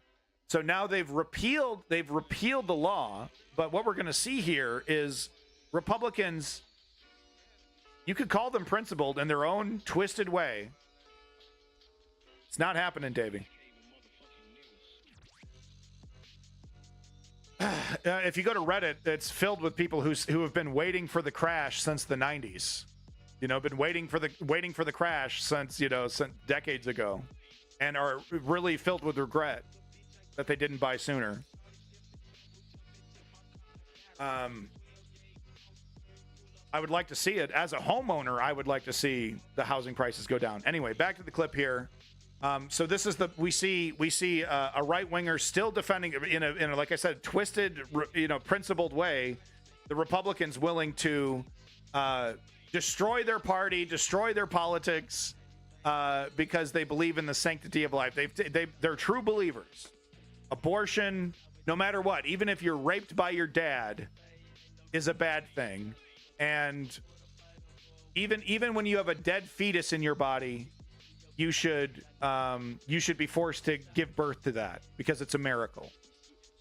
They're true believers, and they're legitimately hurting their own party at this point.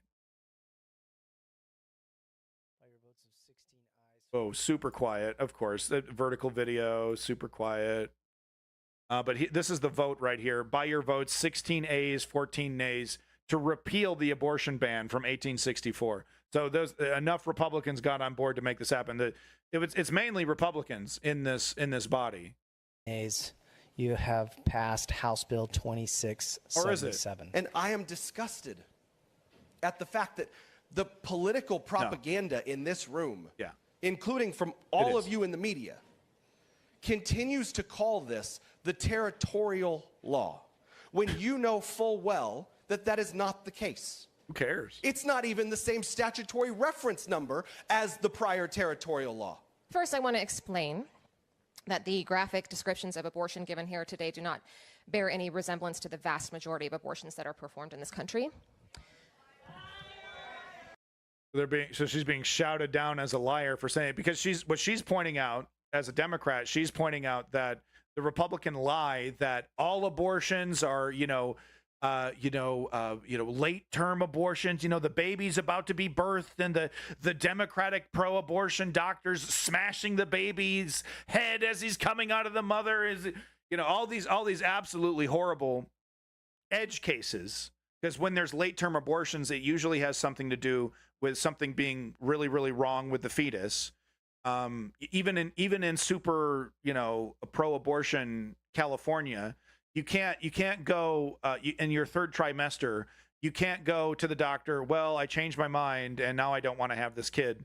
The state does not pay for that abortion. You don't get that. Only in the extreme cases are there late-term abortions. And Republicans are constantly saying all abortions are like this. The worst case scenarios that you've ever heard of, all abortions are like that, when that is not the case. Grand majority are first and second trimester, which, you know, it still sucks when a woman makes a decision about having a baby because of an economic situation. I would like to correct that. I wouldn't, of course, make abortion illegal or anything, but I do. It does make me a little sad when a person who could be a very good mother has to make that decision because the economics are so terrible. But ultimately, that is her decision. So here she is being shouted down. Liar, liar, liar. They're doubling down, tripling down, quadrupling down. Totally not true. She's not lying. She's 100% being truthful. Their side is the one that's lying.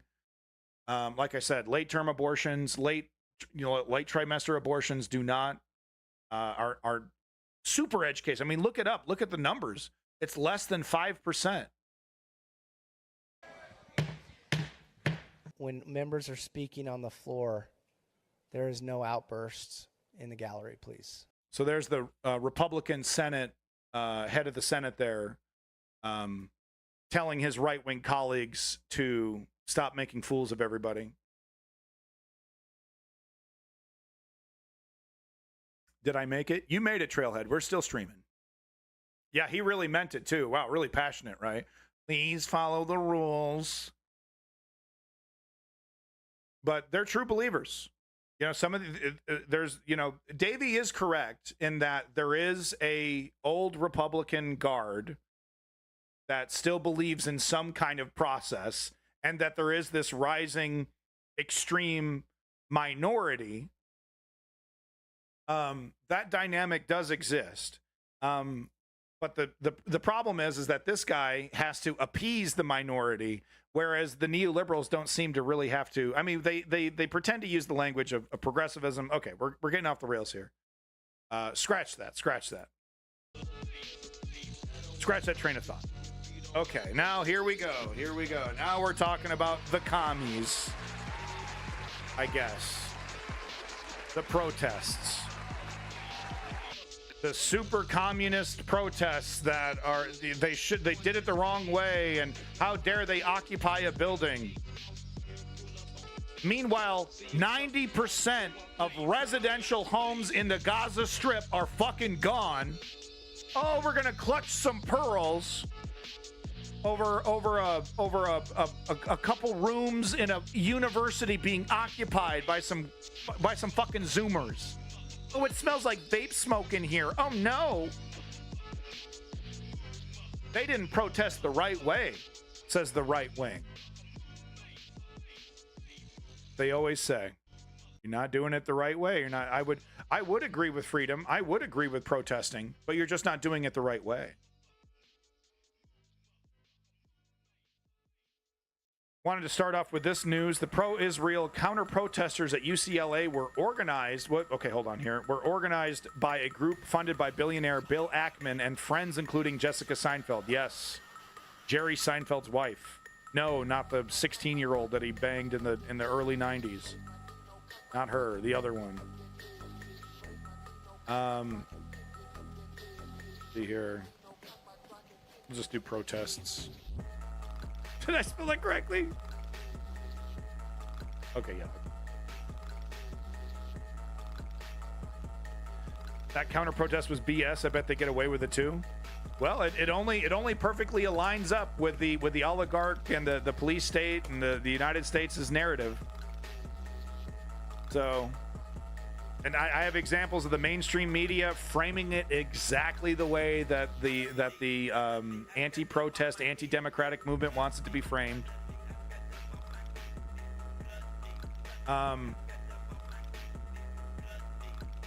Jessica Seinfeld and Bill Ackman fund pro-Israel counter-protests at campuses. Sorry, I had something in my throat. This is. Jessica Seinfeld, cookbook author and wife of comedian Jerry Seinfeld, is funding a pro-Israel counter-protest at UCLA where violence broke out Tuesday night after a mob attacked demonstrators inside a pro-Palestinian encampment. Davey, could you do me a favor? Be honest with us, because you're an honest guy. So could you do me a favor and be honest with me, and tell me what you would say if the shoe were on the other foot? If there was evidence that the pro-Palestinian protests were being funded by Hamas or, Qatari, Iranian, maybe connected oligarchs, but, rich folks, pro-terrorist rich folks supporting pro-Palestine, what would you have to say about that? A GoFundMe for the effort, which Seinfeld promoted in an Instagram story this week after contributing at least $5,000. What? That's it? That's it? Posters that have a picture of Ackman. They read, Bill Ackman fucks poodles. Jesus Christ. Is that it? 5,000? Come on. Has since made the majority. Oh, okay. Jesus, I should probably read the article. Has made the majority of its donations anonymous. The fundraising page has raised more than $93,000 as of Wednesday, and also changed its organizer name and description since launching over the weekend. Ah, interesting. Americans funding an American protest is fine with me. Yeah, that's a good point, Davin. So I would definitely not be okay with our enemies funding protests in our country. But I guess that is a good point. This is Americans funding Americans, regardless of whether you agree with them or not. Okay, that's a good point. Davin makes a good point. Because I don't necessarily disagree with Americans funding American protests either. It's fair. It does show that there is a wealthy elite that is interested in defending Israel regardless of how horrific the actions of Israel gets. It does show that. But that is a good point that, because if my example is not apples to apples, because I'm talking about foreign entities paying for protesters in the United States. But no, these are Americans who are funding American protests. All right, that's a good point. All right. I got plenty more.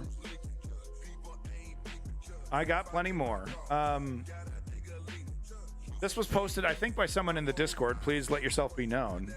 I think this might have been Woke Patriot.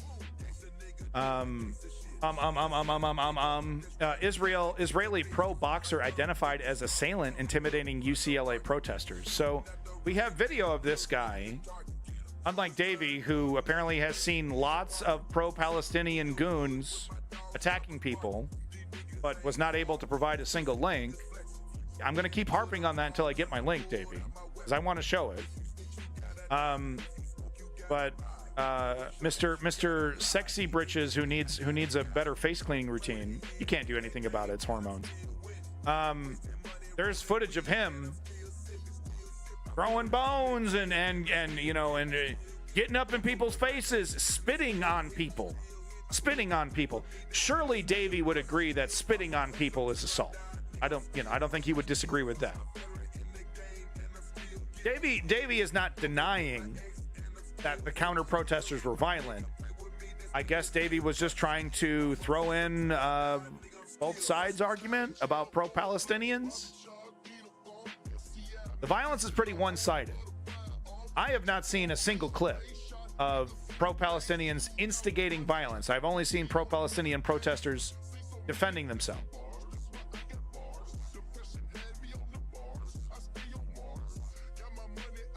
If you want to read the article, it's right here. There's video of him being aggressive, spitting on people. Calls himself the Lion of Zion, was seen hurling racial slurs and spitting at pro-Palestinian demonstrators during the UCLA protest on Sunday. Yeah, homie should be, they need him over there. Can we also talk about how he's doing the arm thing? Guys, you know what I'm talking about, right? Where you put your arm underneath your, you want to look tough, right? But you put your hand underneath your bicep. You stick the bicep out, right? We all know, or you know what I'm talking about.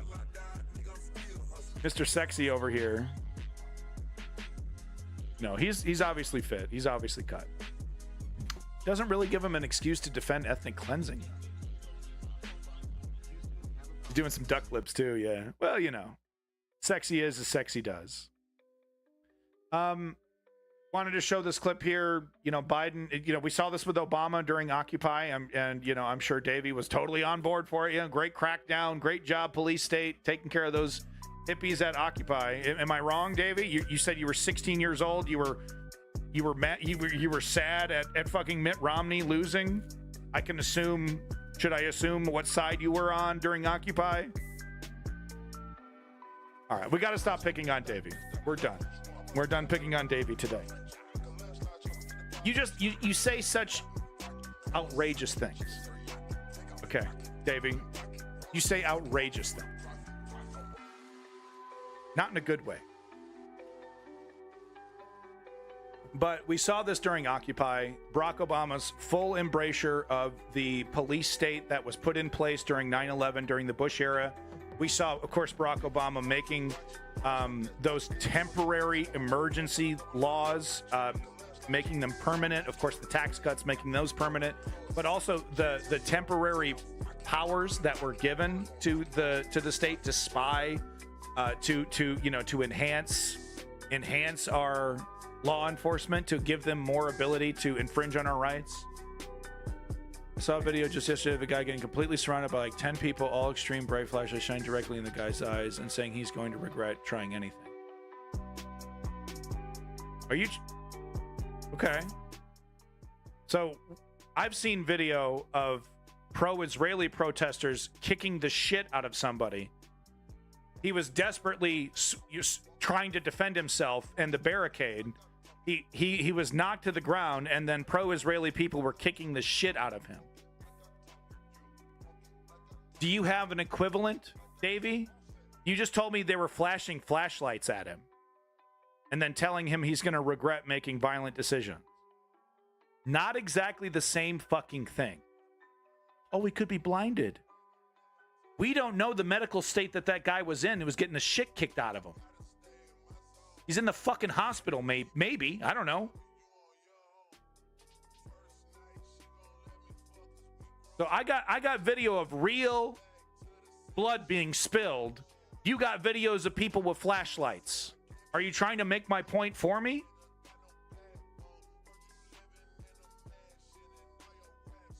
Oh, wow. Wow. Did he have to close his eyes? That's equivalent. That's the same thing. That's the same thing as kicking the shit out of somebody. Car turned down the alley in front of me where a crowd presenters were standing on the dash. There was a car of bear mace, and the license plate hosted "We the People." This was an accident. Driver accelerated towards the protesters' police before exiting with a can of mace, fleeing the car and spraying people in the way. So is this supposed to be a pro-Palestinian? Or is this what? Pro-Israeli? What's she carrying?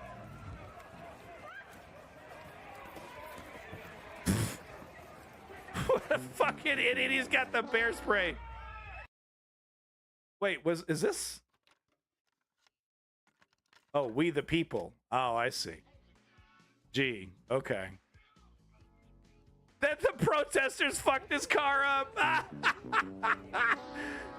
Infantada there. Yeah, yeah. Well, that's what we're about to get. Free Gaza. Okay. Okay. So this is the same thing then. We're really gonna provide this as evidence. The guy runs his car, almost runs his car into a crowd, antagonizes everybody with bear mace like a pretend badass. Look at this goofy son of a bitch. At least, hey, you know, props to him. He didn't run anybody down. He made the right decision. He didn't commit murder.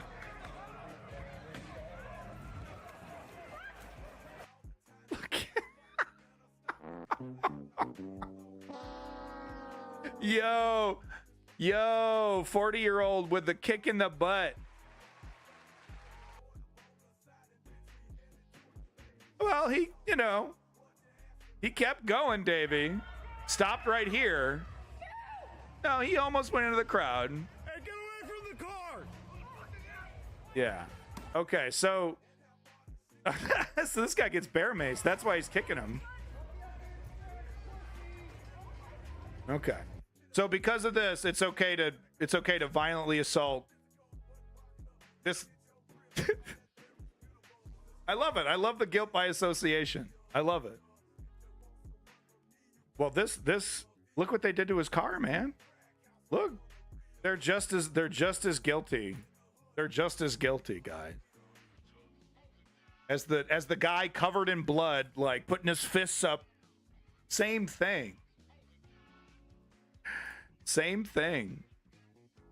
I mean, do I think the crowd should have avoided doing this to the car? Yes.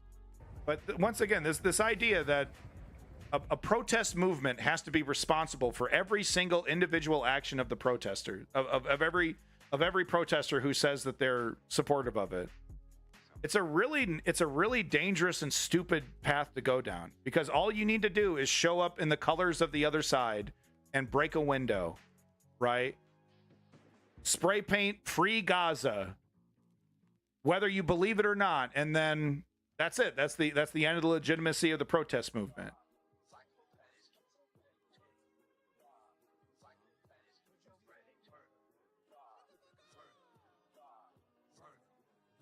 I don't like it. It's ugly. I don't like this. At the same time, I prefer this over stomping the shit out of somebody, over cracking people's heads. If I got a choice between property damage and people getting hurt, physically hurt. But yeah, no, I'm not gonna say his intention was to kill people, because he made the right decision. He was like, I think he was driving forward because he was a little scared. Right, so he bear maces a little bit. Should have hit it in reverse, buddy. You should have put it in reverse. I think he was a little scared, but I don't think his intention was to murder people, because he makes the right decision. Second bear mace, this bear mace, by the way, makes the right decision to flee. So that's the right decision.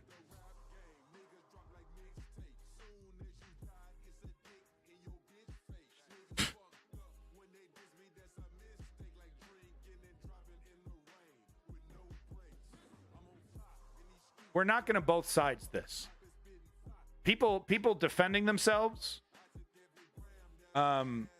is not the same as I guess getting some money from Jerry Seinfeld's wife, buying like purge masks and showing up to a peaceful protest to crack some heads.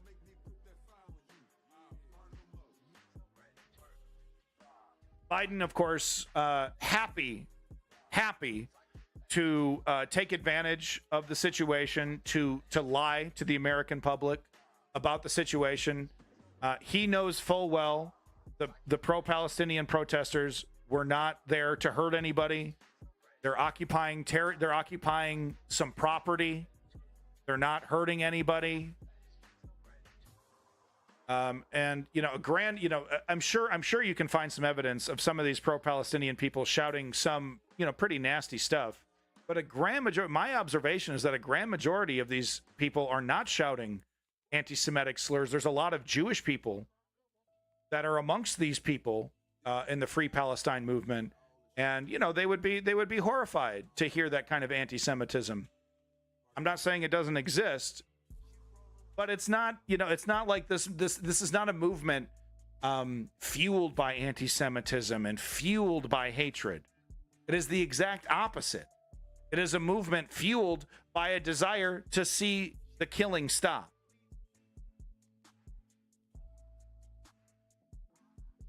Well, Davey, that's a real shame you can't find the video, bud. Real shame. But even I'll take your word at face value that it was a bunch of. I'll take your word for that you saw it. I trust you on that level. Are you trying to say that was as bad as the counter protesters who were violently kicking the shit out of people, firing fireworks, probably hoping to start a fire. Are you're trying to compare your flashlight video to physical violence? Yeah, I'll take your word for it. But are you really trying to both sides, and that's your example? That pathetic example, that's your example of both sides? The protesters started it. How so? Barry Seeds, before I ban you, how so? Watch this clip from Joe Biden. Clear. Peaceful protest in America. Violent protest is not protected. Okay. It wasn't violent in the least. Peaceful protest is. It's against the law when violence occurs. Destroying property is not a peaceful protest. It's against the law. Do we believe that this crackdown wouldn't be happening if property wasn't destroyed? But that's the thing, right? You see how it benefits. You see how that property destruction benefits the bad actors, benefits the empire, benefits the oligarchy. You know what's interesting? When there's a left-wing protest that is really disciplined and does a really good job of not destroying property, the right-wing provocateurs get in there and start breaking property because it's the most effective way to delegitimize a protest movement. They were blocking Jewish students from entering the school and manhandling them, etc. Battery, a form of violence. They were blocking a single entrance. Students were allowed to enter from other entrances in that building, and manhandling them. Yeah. Thank you, Barry. I just don't have time for every bad actor, you know? Were they using their physical bodies to prevent the students from getting in there? Were pro-Israeli protesters walking up to these people, trying to, physically get around them?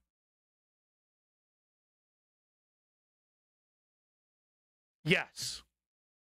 We've seen pro-Israeli protesters intentionally walking against the crowd of pro-Palestinian protesters. So I'm sure there's video of pro-Israeli students trying to get past the physical bodies. Were they being manhandled and battered? No, of course not. Show me the video, because there isn't one. You know why I feel confident saying that? Because a grand majority of the people that are pro-Palestine that are there for peace. Are there against violence. They don't want to commit violence on people, and they don't want to have violence committed on them. And the right wing and the left wing, who are happy to take all that money from the Israeli lobby, I guess, want it to be the other way around. They want it desperately. Oh, they're a roving mob that were about to burn the school down. And the property damage helps that argument. Vandalism, trespassing, breaking windows, shutting down campuses, forcing the cancellation of classes and graduations. None of this is a peaceful protest. Threatening people, intimidating people, instilling fear in people is not a peaceful protest. Intimidating people? Threatening people? What? Is there any evidence of that whatsoever? It's against the law. Dissent is essential to democracy, but dissent must never lead to disorder or to denying the rights of others so students can finish the semester. Thank you, and their David, college for education. making that statement. Look, it's basically a matter of fairness. It's a matter of what's right. There's the right to protest, but not the right to cause chaos. Yeah, that's the narrative, though, right? It's so outlandish that The View disagrees, that the New York Times disagrees with Biden. It's so outlandish, but he's happy to go. He's happy to go along with the narrative because this needs to be bottled up quick. Every day this is happening. This is hurting his electoral prospects, Joe Biden. That's why we're seeing the crackdown as hard as we're seeing it, and we're seeing Joe Biden get right behind the narrative. Violent, intimidating, cause the college to cancel its graduation. You know what caused the college to cancel its graduation? The incredible, massive overreaction from law enforcement and, of course, these violent mobs.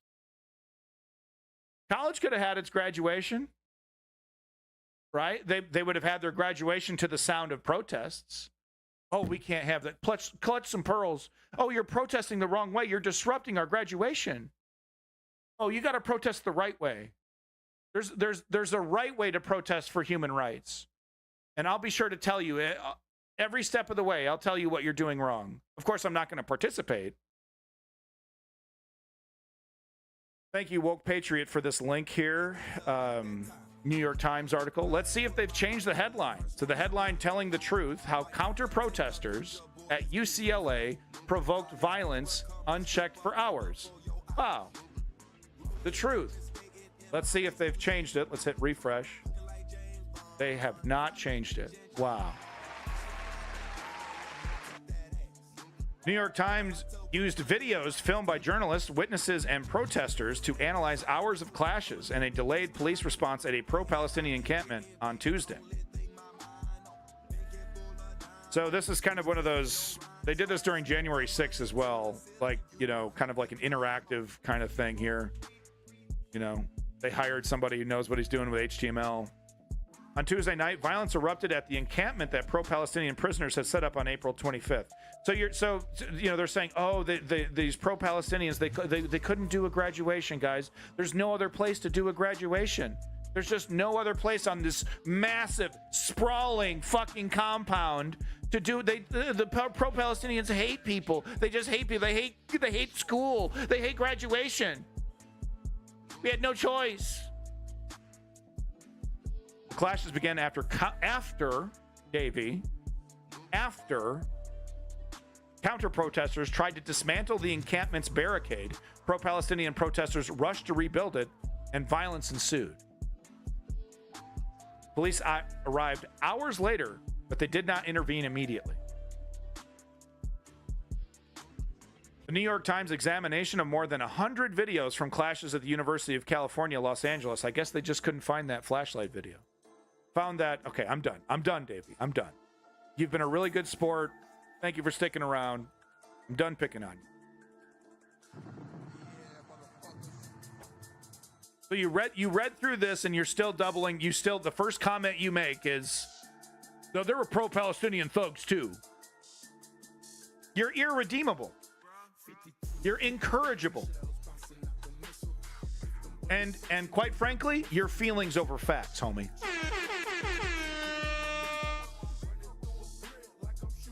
Found that violence ebbed and flowed for nearly 5 hours, mostly with little to no police intervention. The violence has been instigated by dozens of people who are seen in videos counter-protesting the encampment.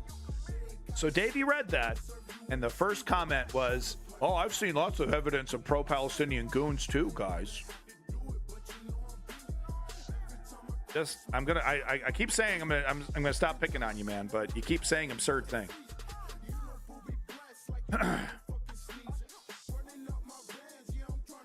Let's see here. Hold on.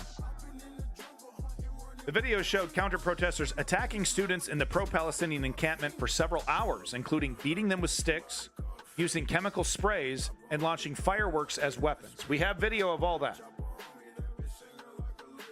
As of Friday, no arrests have been made in connection with the attack. Pretty pathetic. To build a timeline of the events that night, the Times analyzed 2 live streams along with social media videos captured by journalists and witnesses. Interesting that legitimate journalism is now depending on independent journalism to provide information to people. Because shouldn't CNN have been there? Where's Tapper Jake? Where's Tapper Jake? The melee began when a group of counter-protesters started tearing away metal barriers. So the melee began. You mean the melee didn't begin after the pro-Palestinian protesters were shouting anti-Semitic slogans at everyone that was walking by, according to Tucker Carlson, fill in the blank? That had been in place to cordon off pro-Palestinian protesters. Hours earlier, UCLA officials had declared the encampment illegal. Security personnel hired by the university are seen in yellow vests standing to the side throughout the incident. I mean, once again, I say this, I don't really blame the security guards for not, you know, what are they getting paid? $15 an hour? You know, they're not here for this shit. They're here to make sure you're not smoking on the quad. They're not here to quell a riot. So I don't really blame the security guards for not doing anything. I do, of course, blame the cops.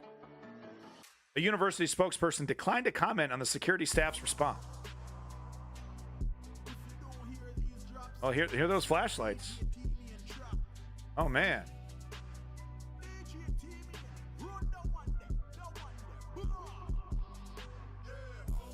It's not clear how the counter-protest was organized or what allegiances people committing the violence had.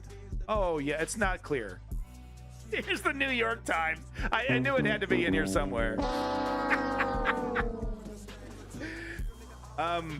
That's not true. We have information that it was funded by Jerry Seinfeld's wife, and these motherfuckers were wearing Israeli flags as capes. It's just not clear. It's just not clear, guys. The videos show many of the counter-protesters were wearing pro-Israel slogans on their clothing. Oh, we're going to admit that. Okay, thank you, New York Times. Okay, there it is. Some counter-protesters blared music, including Israel's national anthem, a Hebrew children's song, and Harbru Darbru, an Israeli song about the Israeli Defense Forces campaign in Gaza. If I remember correctly, it's not just a song about the IDF's campaign in Gaza. It's a boppy pop song about the destruction of the Palestinians in Gaza and how awesome that is. But, you know, allegiances of people committing violence, they're not sure. It's not clear who the allegiances. Come on, New York Times. This is why people who pay attention, they throw that New York Times right in the trash. It's a joke. It's not the paper of record. It's not clear. We've organized, we watched all these videos, and it's not clear where the allegiances lie. Just pathetic, man. And then they just completely, you know, undermine their own statement right here. You know, the entire paragraph undermining the first sentence. Jewish man was blocked, eventually got a police escort through an encampment. Interesting, Davin.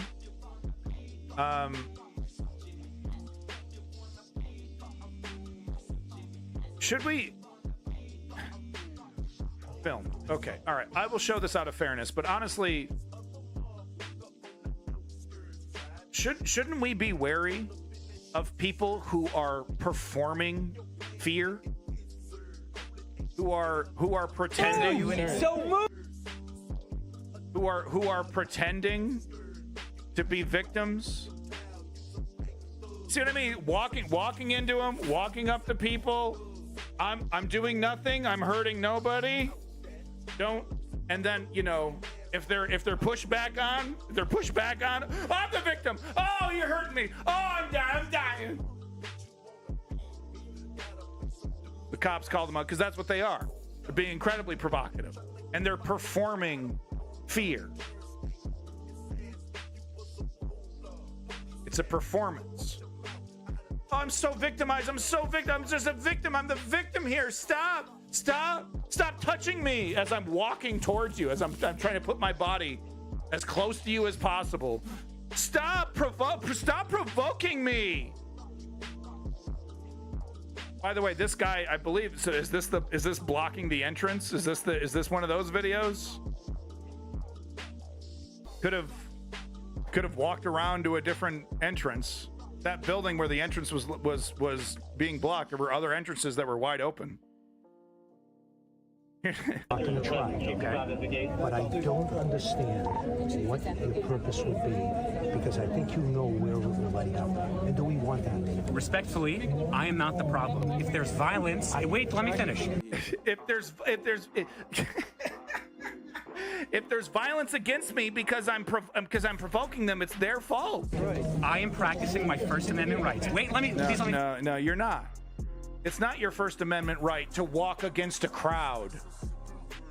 It's not your First Amendment right to perform fear. there's a word for this.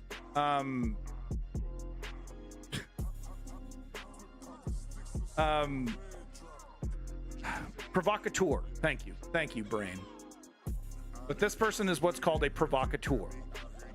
A person who is performing fear for the benefit of a political narrative. This is what provocateuring looks like.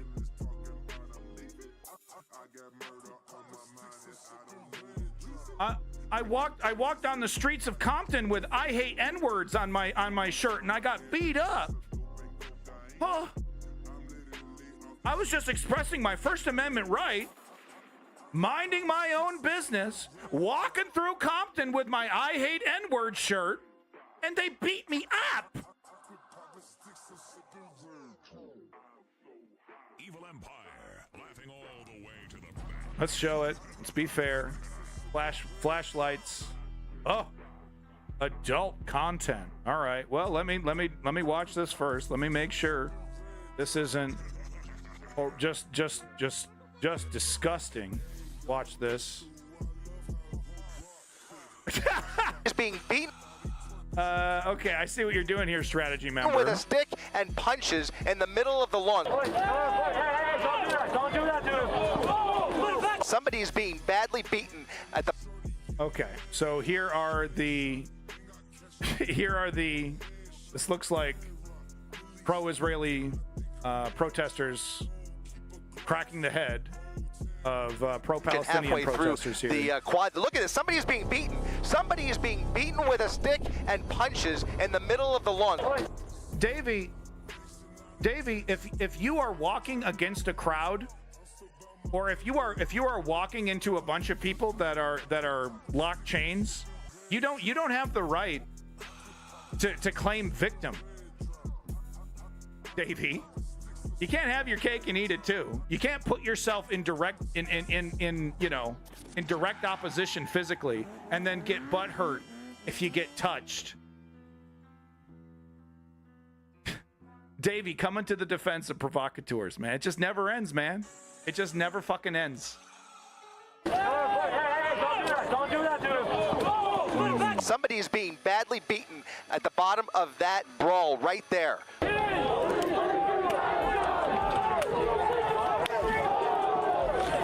Just to be clear, that is a mob of pro-Israeli protesters beating the shit out of a pro-Palestinian who was not, he's trying to defend the barricade. He's not out there swinging and, I hate Jews, and fueled by hatred.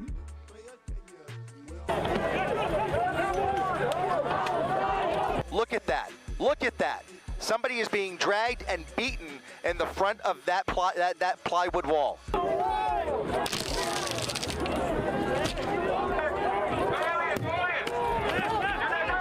Just incredible. Like, where are the police? Where is security? Where are these people? Just where is authority here? That is not the same thing, Davey. A provocateur intentionally putting themselves in a physical confrontation with somebody is not the same. Is not the fucking same as a woman who does not deserve to get raped. Wow, dude. Is there any shame? Do you have shame? How shameful that you would make that comparison. A person physically walking into a crowd where they could easily walk around, they could go, there's some other way to go. It's not their First Amendment right to use their body and then claim the victim That's not a First Amendment right.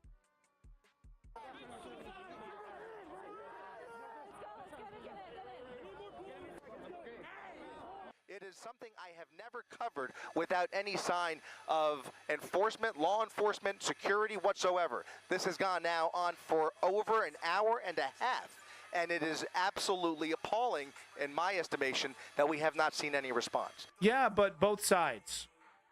I saw a video on social media where bad stuff happened, so same thing. I've just never seen it.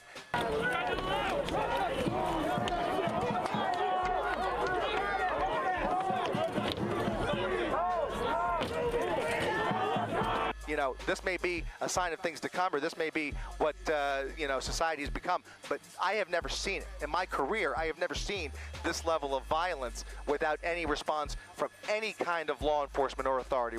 Yeah, I mean, you know, being disrupted does not give you a extrajudicial right to provocateur. You know, if you're, you know, so that Jewish person's, you know, day has been disrupted. They want to use this entrance. That doesn't give them the right to use their body to instigate some kind of you know, situation to hopefully hope for an escalation. That doesn't give you that right. If you were inconvenienced, if you were disrupted. Temporarily. Now, there would be an argument for that if those students were preventing that Jewish person from entering that school ever. Never. Like, they were just indefinitely, somehow successfully locked down that school. That's a different situation.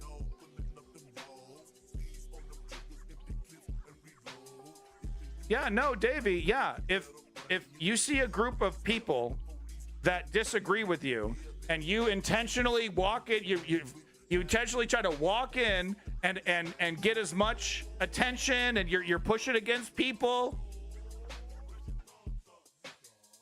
No, provocateuring is violence.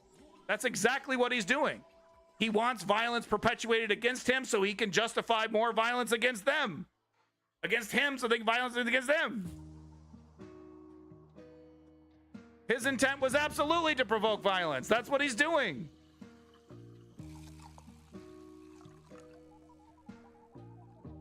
Him being disrupted, him having his day ruined because he can't use his favorite entrance, doesn't give him the right to instigate aggression. Does not give him the extrajudicial right to provoke and be a provocateur.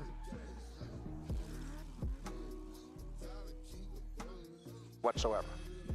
Oh, look at that. I paid my tuition. I have a right to be here. That doesn't give you a right to...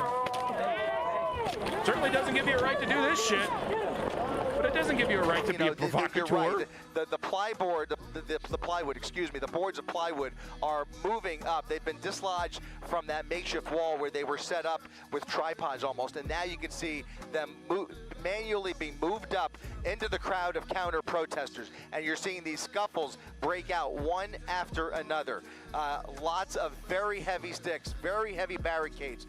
So this guy, I've seen a lot of footage of this guy. He is the one with the bloody hand, openly swinging, openly, you know, trying to hurt people. Shocked that he wasn't arrested. Absolutely shocked. Scooters, all types of things being employed to inflict harm on. So we see a pro-Palestinian here, desperately trying to get the crowd back. On the other side here.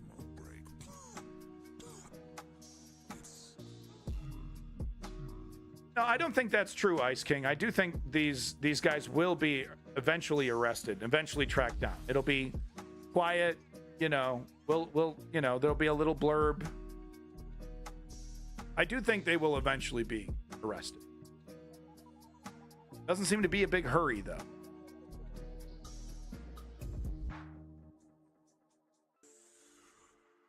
So you get it. The gaslighters, you know, there's no amount of evidence that to convince the Davies of the world that this was one-sided. And it was. It was not instigated. They didn't deserve this. They didn't have it coming.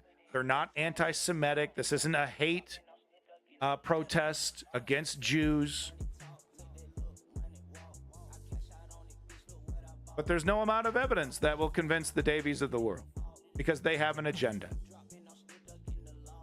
It's feelings over facts.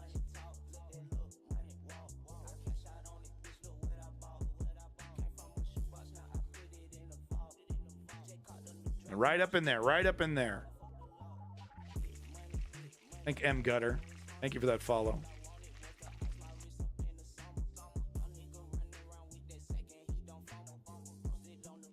This guy, he put his body on the line for Palestine, for these protesters, and he paid the price.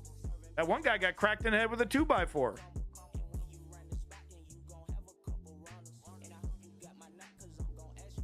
Right there. Hat got knocked off. Yeah, this guy needs to go to jail big time.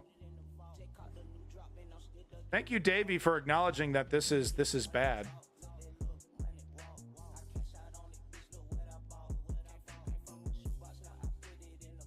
The cops finally arrive at 1:45 a.m. Hours later. USA, USA. God, what a joke.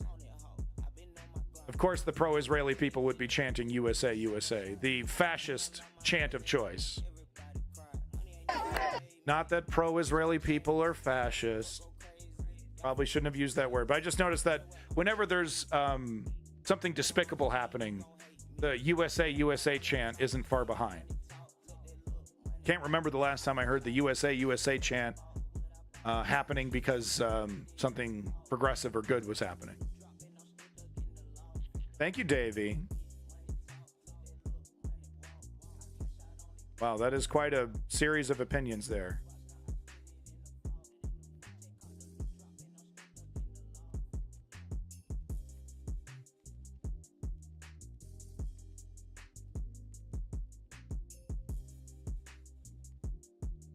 Wow, we got Mr. Kung Fu over here. High kicking it. Fuck all you all. Fuck you all. Oh, so here's what it looked like when the cops arrived at 3:30. At 3:30, they finally got in between the mob, the pro-Israeli mob, and the protesters, the peaceful protesters. You hear that chant at every Trump rally, every single one. Breaking news, a self-hating Jew here, Annalise Orlek, head of the Jewish Studies of Dartmouth, has been banned from campus for 6 months after protecting Jewish students protesting for Palestine from police attacks. You know, and there's every one of these pro-Palestinian protests. There's Jewish people there that are saying, not in my name, not in my, not justified, because none of this is justified because of my religion. None of this. I'm here for people. I'm here for humanity. Yes, I'm Jewish, but that doesn't matter. I see war crimes. I disagree with them. So this whole idea that, the majority of these protesters are anti-Semitic and they're shouting anti-Semitic slurs and they're making Jewish people feel uncomfortable. If a person feels uncomfortable because they're being challenged with their support of ethnic cleansing, is that racism? Is that, hating somebody because of their religion? Because you made somebody uncomfortable pointing out that, your unquestionable support of Israel, means that you're also supporting the ethnic cleansing of the Palestinians. Why would you say something so anti-Semitic? Cool it with the anti-Semitic remarks. So I think that's what's happening, is that the things that are being shouted at Jewish people, pro-Israeli people, is, hey, you're supporting an ethnic cleansing. They, of course, are saying genocide. Inaccurate. But I think that's what's happening, is that people who support this ethnic cleansing are being challenged and are being pushed back on, and they're like, this is uncomfortable. This is anti-Semitism, full blown. What a crisis. I almost felt bad for supporting Israel and its actions. How dare you? So this hero here, banned from campus for 6 months for daring to help protect Jewish students from protesting for Palestine. Cool.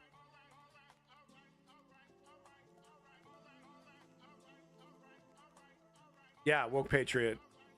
Well, I mean, one side can get away with rampant amounts of disinformation, because as we've seen in the chat, There's no amount of counter evidence to change their mind, and they're all too happy to believe outrageous things and make up lies, apparently. Still haven't seen the flashlight video.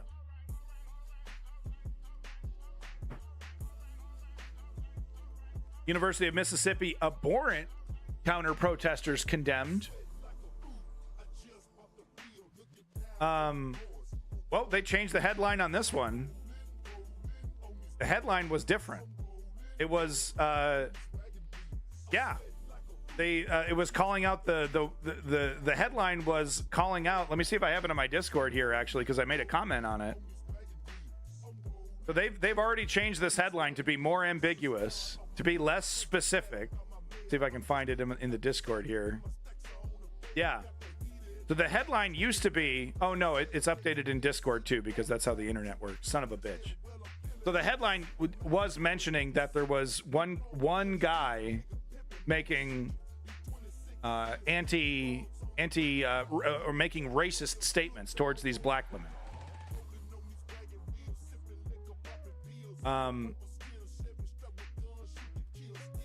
They're being called out. After of course the right wing made all their tweets, all their social media comments about how this was a great thing and look at these Americans standing up. Well, then they got video of, I think it was this guy, this howling monkey, making straight up monkey noises at black women. See if I can get the article here. Just really disgusting stuff, though.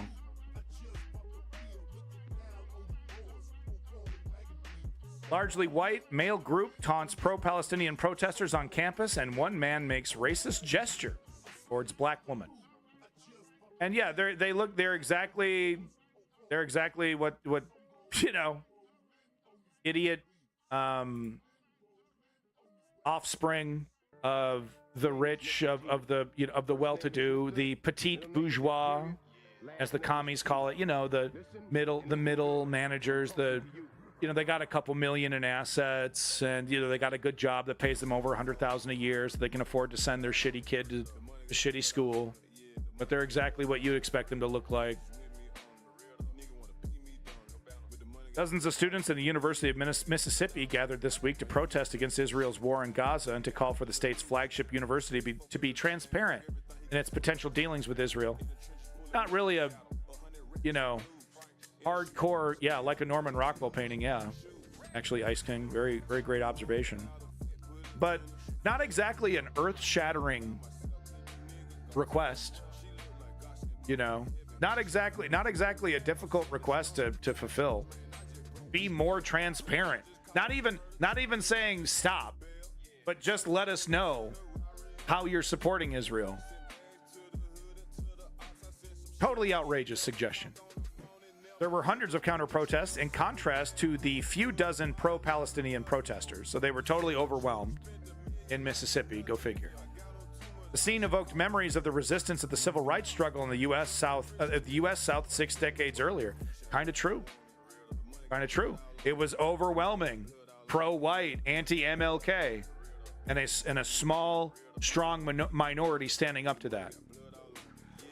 Guess who won? Guess who won because of disrupting the public? Oh, did they protest the wrong way as well? Got some tips for them. The counter-protesters included individuals waving American flags and Trump flags. At one point, they sang the American national anthem, drowning out the pro-Palestinian group's chants. How appropriate. The Oxford Eagle reported that one person held a "Come and Take It" flag while another flew a "Don't Tread on Me" banner. Completely lacking all irony. The pro-Palestinian students held signs reading "Jesus was a Palestinian, stop the genocide, and cut all ties with Israel." Well, will someone please stop the rampant anti-Semitism affecting our college universities across the nation? Jesus was the Palestinian. My God, is there no shame? Less than an hour after the protest began, police disbanded it. Oh, It's a tiny little protest. Police had to disband it. Notably after counter-protesters threw items. I see. Wasn't that cute? Counter-protesters threw items. And so, Davey, was this free speech? Full-blown provocateur, provoking? At the pro-Palestinian group, police safely evacuated the pro-Palestinian students as the largely male group of counter-protesters chanted, "Na, na, na, na, hey, hey, goodbye." Hopefully they'll be chanting that in reference to democracy when these disgusting human beings get what they want and they get their orange dictator who wears diapers. My God, they look exactly like you'd expect them to, too. Very brave individuals here who are protesting against this. They had to have known that this is what the reaction was going to be.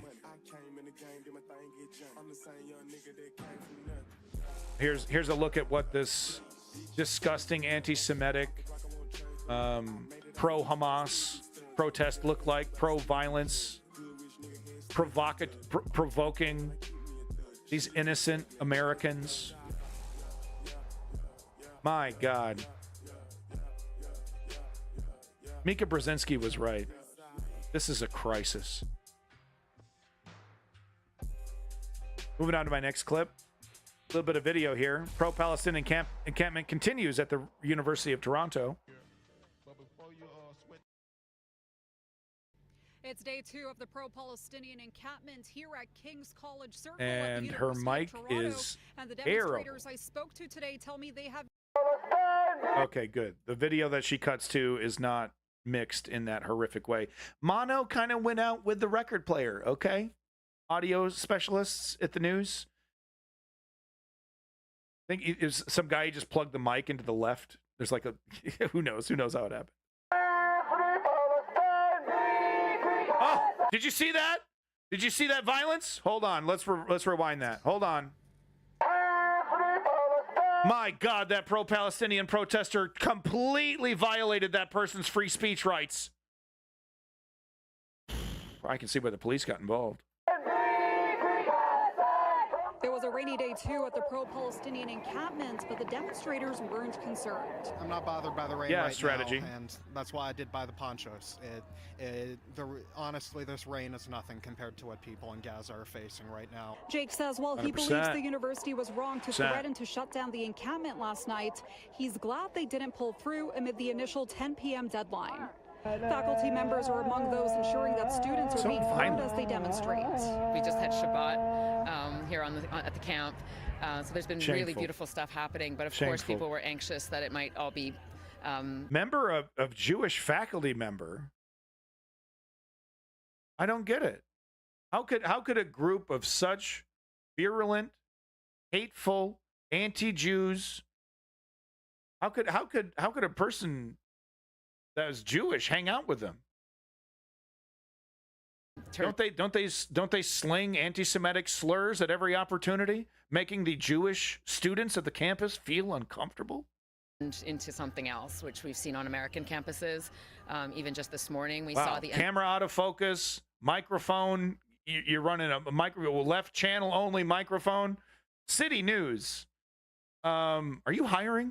NYU campus raided and dismantled and people arrested. Deb says the demonstration today has remained pretty calm and peaceful and is grateful the University of Toronto is committed to having some dialogue with the students. Encampment organizers say they're keeping busy through scheduling prayers and holding movie screenings.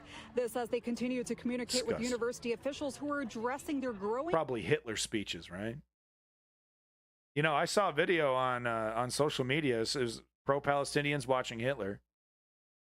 I can't find it, but concerns over safety on campus. While university officials say I can't. Okay, fix your mic. My God, City News. Okay, on to the next video here.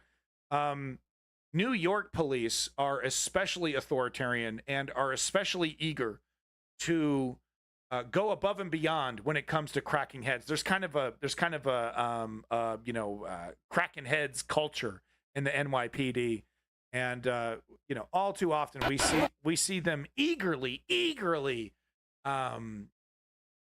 contribute to violence against people. Saw it in Occupy. It was an incredible display of violence by the police in Occupy. During Rudy Giuliani's reign with the stop and frisk, they were all too happy to target, black and minority people constantly. Not a single bust on Wall Street for coke or amphetamines of any kind, but lots of black people getting locked up for weed and other offenses, from just existing, just walking by. NYPD all too happy to do that. Eric Adams is supposedly a Democrat. Supposedly Eric Adams, the mayor of New York, is supposedly some kind of left-winger. I've never seen that. Eric Adams seems like a bog standard Nixonian conservative, right in line with Obama. It's a legal observer. You have to back up this. So back up, I said. Back up. You back up. You understand that? Do you understand that? I have a job. Jesus Christ, man. Jesus Christ. Make a 5-minute video. Almost certain it was posted by Vice Grad. I tried to search for translation. It was real, though. Davey, I believe you. What I don't believe is that you're stupid enough to think that it somehow helps your argument, that it somehow backs up your argument. Remember, your first comment was, oh, I saw Palestinian violence and I saw Palestinian goons committing violence. You have not provided a single bit of evidence. And your description of this evidence backs my argument up. I just have to shake my head, man. You're smarter than this. You're better than this right-wing shit. And you just gobble it up, man. I don't get it. We have a job too. All right, that's it. Yeah, okay. I mean, I agree. I hate to do this, but I kind of agree with the cop a little bit here. Look, if they tell you to back up at a certain, as long as it's not, hey, back up to the fucking New Jersey, get the hell back 6 miles. Observers have a right to observe, right? But the police do have a right to set up a perimeter. You have to back up this. So back up, I said. Back up. You back up. You understand that? Tased.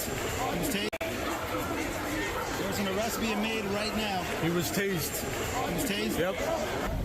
Hey, man. Did they tase you? Yeah, I've got my hair to the ground. Tase me. Shit, dude. There's so many people here. And I'm pressed. There's so many. Okay. If I back up? Oh, you gotta go over there. Or go down there. You got legal observers here. There's people, I understand, but this is a frozen area. You either have to be over there or around the corner over there. I can stand with the people here? Stand on the sidewalk. I'm not a stoop. But you don't live there, so you have to go either that. No, there's a whole press thing down there. All the press is down there. I know, but yeah, you see, that's what I disagree with, right? Oh, go to the press corral. Way away from anything that's any interesting thing that's happening. Way away.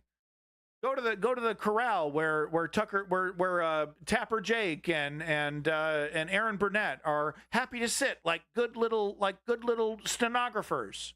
Go over there where nothing interesting is happening. I don't know. So you gotta be down there. You've been here long enough. You're not even supposed to be here long. I mean, there's nothing, man. If they come through the crop, over here. Whatever, Slick.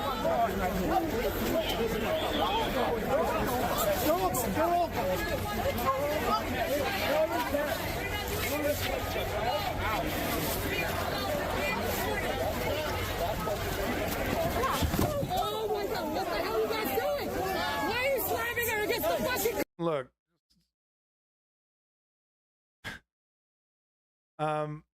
At a certain point, you do have to just acquiesce and accept that you're arrested. I don't really understand how I mean, there's really no other way to handle it. I guess they have to be physically separated. I don't know. Couldn't you just walk them into the paddy van? You don't really need to do this. But it does frustrate me when you're obviously under arrest. They obviously have you in custody. And you're still resisting. But I guess I kind of get both sides here. I guess I kind of get both sides. There's, you don't want to give in. You want to resist until the end. Charging cops with trash bin shields. No, I've not seen that video. Davin, you're kind of 0 for 2 so far. Both videos that you've posted has only been more evidence against Israelis. Against the I think you're trying to like show like there's some evidence there. There's some antagonizing there. So this is shocking to me that this is on mainstream media. We got Chris Hayes here pointing out that this is not about the protest. This is about the war crimes that are happening in Gaza, and this crackdown is a perfect distraction from that. Now, is that the pro-Palestinians' fault for protesting and creating a scene? No. The distraction, the police state and the government are reacting to this with the kind of energy that they're reacting to because they can. It's dangerous. I'm dangerous. I'm a fence-sitting white moderate. But this feeds into the narrative. That's the narrative that they want. And Chris Hayes is surprisingly mainstream media. Hope you have a job, Chris. They're gonna put you in the Kornacki corner if you keep telling the truth like this, Chris. But he's pointing out that perfect distraction from the real issue. I don't understand how this is supposed to benefit Biden though. Doesn't really seem to benefit Biden at all. In the spring of 1969, a group of students at Morehouse College, historically black college in Atlanta, were frustrated by what they said was the school's slow progress on civil rights. And they'd protested, they'd been rebuffed. Yeah, woke patriot. So they locked the college trustees in their office for 2 days and essentially held them hostage. Now, one of the trustees was... Anybody comparing what's happening to January 6th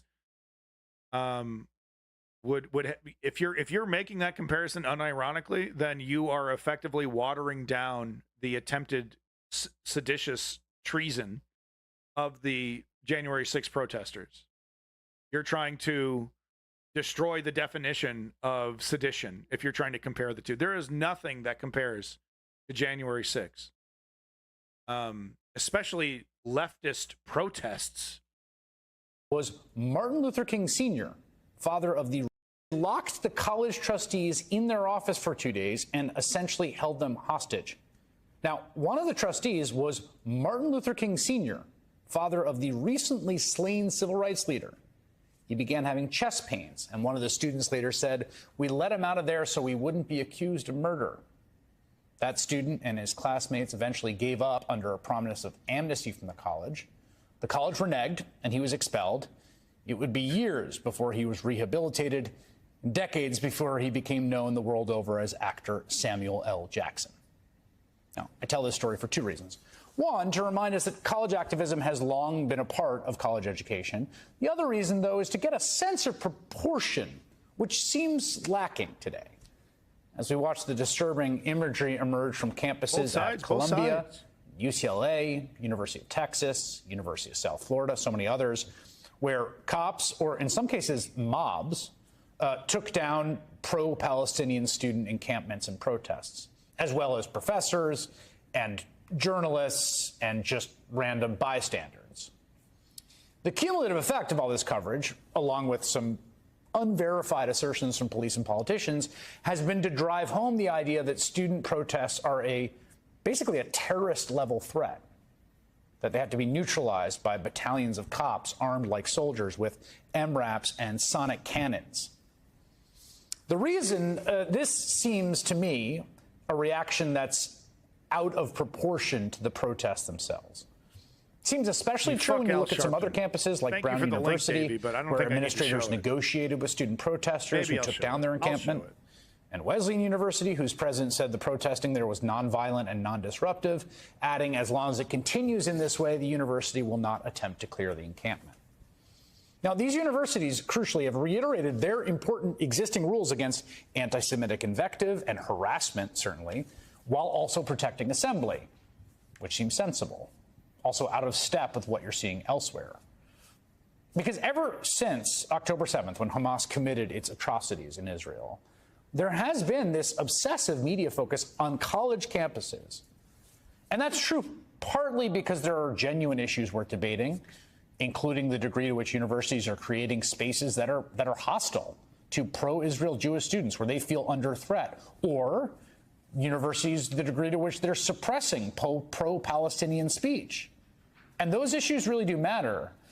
But the way that so many prominent voices have focused so exclusively on colleges feels honestly a bit decadent to me. Like we're doing a paper doll version of the conflict, because the actual reality of what's happening in Gaza is so horrific, unceasing, and high stakes. It's more enjoyable to argue about what college kids are doing than to confront the human misery and destruction that's happening in the actual conflict. That is, of course, the source of these protests. What seems most worth debating isn't campus speech, but whether the U.S. government should continue to fund and support an Israeli war in Gaza that has pushed more than 1 million people to the brink of famine, a war that has damaged half of the buildings in Gaza, a war that has failed to bring home most of the hostages held by Hamas, that has, in fact, led to the death of some of those hostages, as well as the deaths of an estimated 34,000 Palestinians. Maybe half of all total buildings. The 90% number, I think, is residential buildings. Including roughly 10,000 women and 13,000 children. Is that ongoing effort morally defensible? Is it strategically wise? Are we as a nation doing the right or wrong thing in continuing to support it? Now, whenever that becomes a question, it almost becomes reflexive to challenge the questioner. That's right. And I can't help but think of the protests that marked the lead up to the Iraq War, which were both widely attended and widely attacked. And sorry to beat up on you, Davey. Where were you standing on this one, Mr. Pro Romney? I mean, you're somewhat principled, Davey. You stood up against this war, right? It was unnecessary. We didn't need to go there, right? And many, many prominent war supporters, including one-time student protester Christopher Hitchens, blasted those demonstrations. And he pointed to the fact that some of the people organizing the protests held genuinely odious and fringe views. All right. Fine. I'll let you off the hook this time, Davey. Just this time. Oh, I'm Davey. I'm a toddler. I don't even know what politics is. No excuse. For instance, the view that North Korea is a workers' paradise and a great place. That's a horrible view. There were protest organizers with bad views, lots of them. There were people at the protest with terrible views. There were people who thought 9/11 was an inside job. I would argue with them myself at protests. Did that have anything to do at all with whether the war in Iraq was moral and prudent? No. The war in Iraq demonstrably was neither. On that, the protesters were right. Which brings us back to Columbia University, where 56 years ago, almost to the day, student protesters took over the same building, Hamilton Hall, that was occupied earlier this week. They, too, were forcibly removed and arrested. Many were bloodied and beaten for protesting, among other things, the university's involvement in the Vietnam War. They believed the war was a moral catastrophe and the U.S. should stop waging it. They were right. And the fact that there were absolutely genuine extremists among those protesters in '68, again, had no bearing on whether they were right or not about that. What I find particularly maddening about our focus on the protesters of the conflict is that it's an invasion. It avoids the difficult task of being universally empathetic to our fellow human beings and truly reckoning with the scale of devastation that is wrought by our country in our names with our support. In the aftermath of 9/11, we waged a global war on terror for 2 decades that killed an estimated 430,000 people, many of them children, women, elderly, innocents. In Vietnam, we are estimated to have killed more than 1 million people, huge swaths of them civilians, women, children, male non-combatants, old people, and the like. Can you even make sense of those numbers? I can't. No one can. It's hard to think of them, to contend with them as actual real human beings who lived lives before he took them, who are people like you or I, who were loved by the people in their lives. It is much easier to get angry at the spoiled brats on college campuses. Why are they being so disruptive? What are they so upset about? If you feel that way, which I can understand, honestly, I felt irritation and anger at protesters many times in my life, even ones I was ostensibly on the same side as, broadly speaking. If you feel that way, just try recasting the question. Why are all these people so upset that we're helping a government wage a brutal war that's killed 13,000 children? The question kind of answers itself. To take seriously the scale of human suffering that's happening in Gaza doesn't mean you must come down on the side of the protesters, certainly. There are many people who think the war is a brutal but necessary campaign for Israel's defense. What it does necessitate is that you weigh all the human suffering against the actual end game of the conflict that is currently being waged and is unarticulated as of now. Yeah. A conflict the U.S. continues to support. Yeah, in a way, it's a kind of gaslighting. The timing is not mystery. Chris Hayes has been going along with the gaslighting until recently. So, I mean, we need to point that out. But yeah, so it's kind of like a mass gaslighting technique, this overt focus on spooky protesters. Our humanity demands we focus on those questions first and last. Sure, Chris.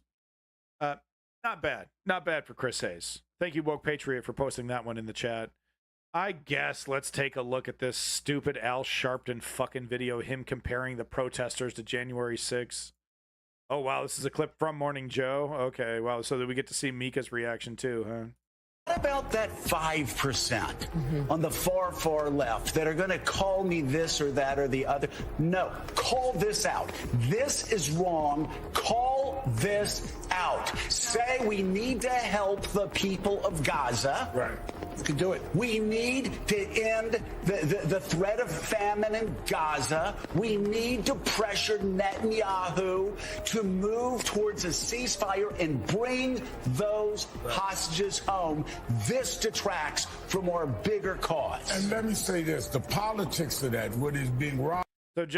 So fucking Joe Scarborough saying that that the best way to force the government to do a ceasefire, to negotiate with, force Israel to come to the table and do all that is to shut up and behave, is to shut up and be good little boys and girls and let Daddy Biden handle this. Is that basically what he's saying? So then Al Sharpton comes in here. Hostages home. So that's Joe Scarborough's part, and he's been doing this 24/7 with Gaza,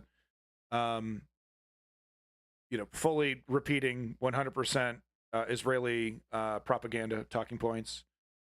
So here's Al Sharpton. I'm curious to hear what Mika actually has to say. This detracts from our bigger cause. And let me say this, the politics of that, what is being robbed by them not doing that, Joe, where you and I agree, how do the Democrats, how do all of us on that side say January 6th was wrong if you can have the same pictures going on college campuses? Good Lord, don't make a parallel with January 6th. You lose the moral high ground. That has happened, though. Yeah, Joe Scarborough agreed. Good Lord, don't make a comparison. Joe Scarborough. Well, he makes a good point. Never forget who Joe Scarborough is. It's every time I show a clip from him in the fucking morning douchebag show, I like to point out that he is ex-Republican, pro-establishment all the way. Thank you, Davey, for that clip. Okay, so now we're actually past our protest news. Finally done with the protest stuff, and now we're moving on to just Gaza in general. Here, just a few little tidbits. Al Sharpton's a lizard. Just a few little tidbits coming out of Gaza. That's nothing has gotten better. It's in fact gotten worse. The Rafah offensive is still very much on the table. Bad actors, including one person in the chat saying, repeating the lie, the talking point that Israel's offer was very generous. Israel's offer boils down to release the hostages and we will destroy you 40 days later. That's supposed to be the new deal going down. Extremely generous to Hamas. It's the same fucking deal as before. That hasn't changed, really. Now, I don't have it queued up, but right before I started the stream, I was listening to an interview on Al Jazeera with a Hamas spokesperson. Calm down. And the spokesperson was talking about the current negotiations that are happening in Egypt. Long story short, they're talking, but nothing has been, no progress has really been made, basically. This extremely generous offer, I guess, still being mulled over. Starting off with our Gaza news here. Here is, I can't remember her name, but she's a really well-known, she's basically considered the leader of the settler movement. Like to point out that this person is not a...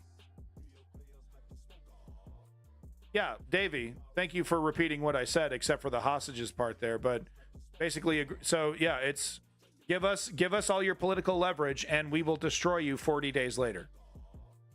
If would you take that deal? If you say yes, you're a fucking liar.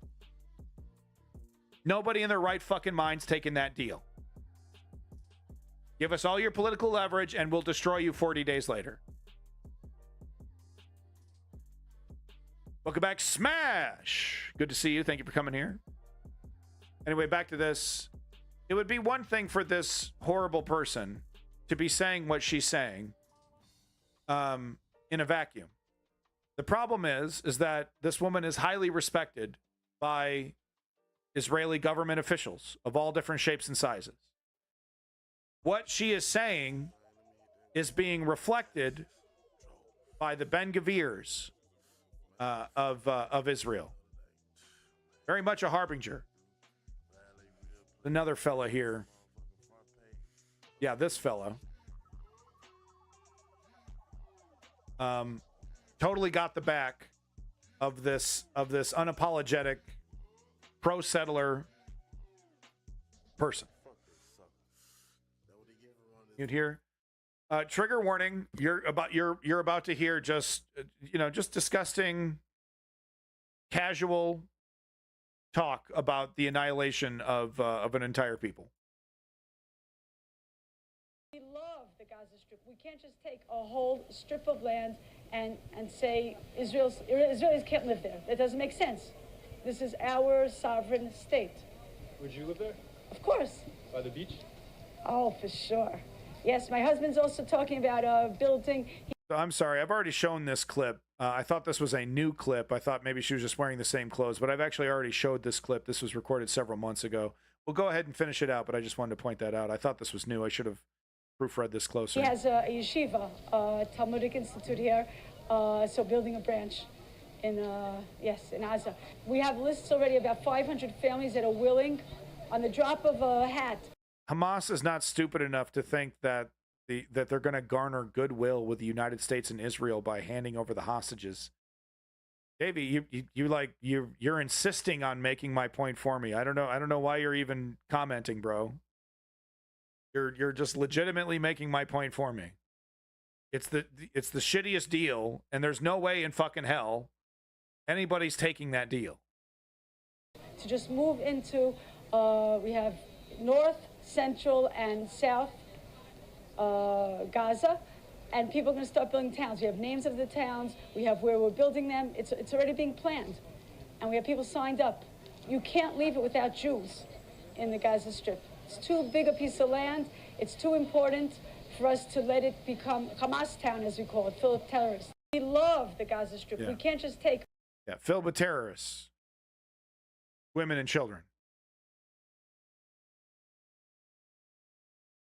I don't have time to show this, but well, I guess I'll show the real clip, the Bibi Netanyahu here getting ahead of the story. So it's looking like the ICC is about to issue arrest warrants for members of the Israeli government, including Bibi Netanyahu.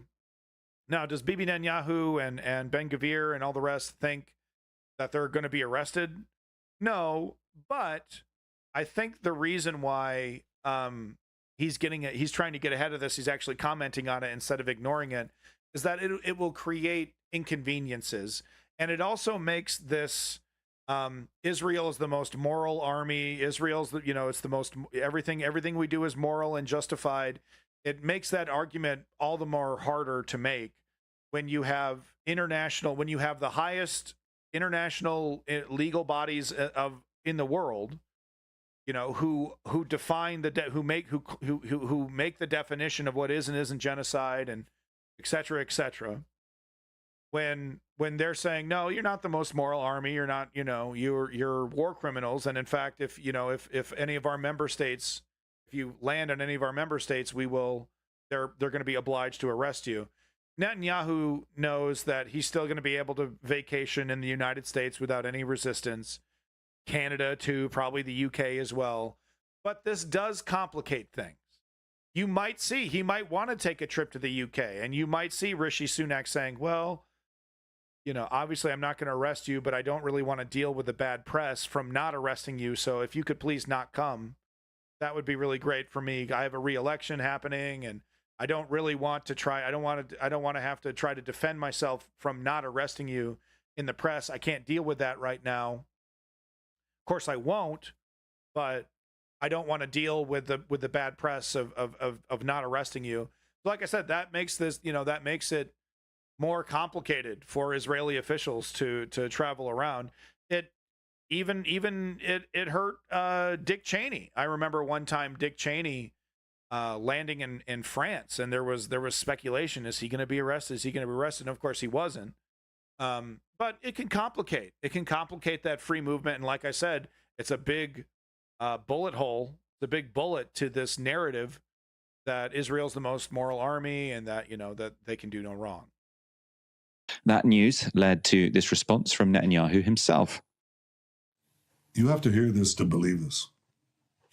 The International Criminal Court in The Hague is contemplating issuing arrest warrants against senior Israeli government and military officials as war criminals. This would be an outrage of historic proportions. International bodies like the ICC arose in the wake of the Holocaust committed against the Jewish people. They were set up to prevent such horrors, to prevent future genocides. Yet now, the International Court is trying to put Israel in the dock. Yeah. 80 years after the horrors of the Holocaust. Yeah, dog. The Jewish state calls on decent people everywhere to reject this outrage by the ICC, to stand with Israel. Not that it needs to be said, but having the Holocaust committed against you actually doesn't give you the right to commit holocausts against other people. The phrase isn't never again except Palestinians. It's never again.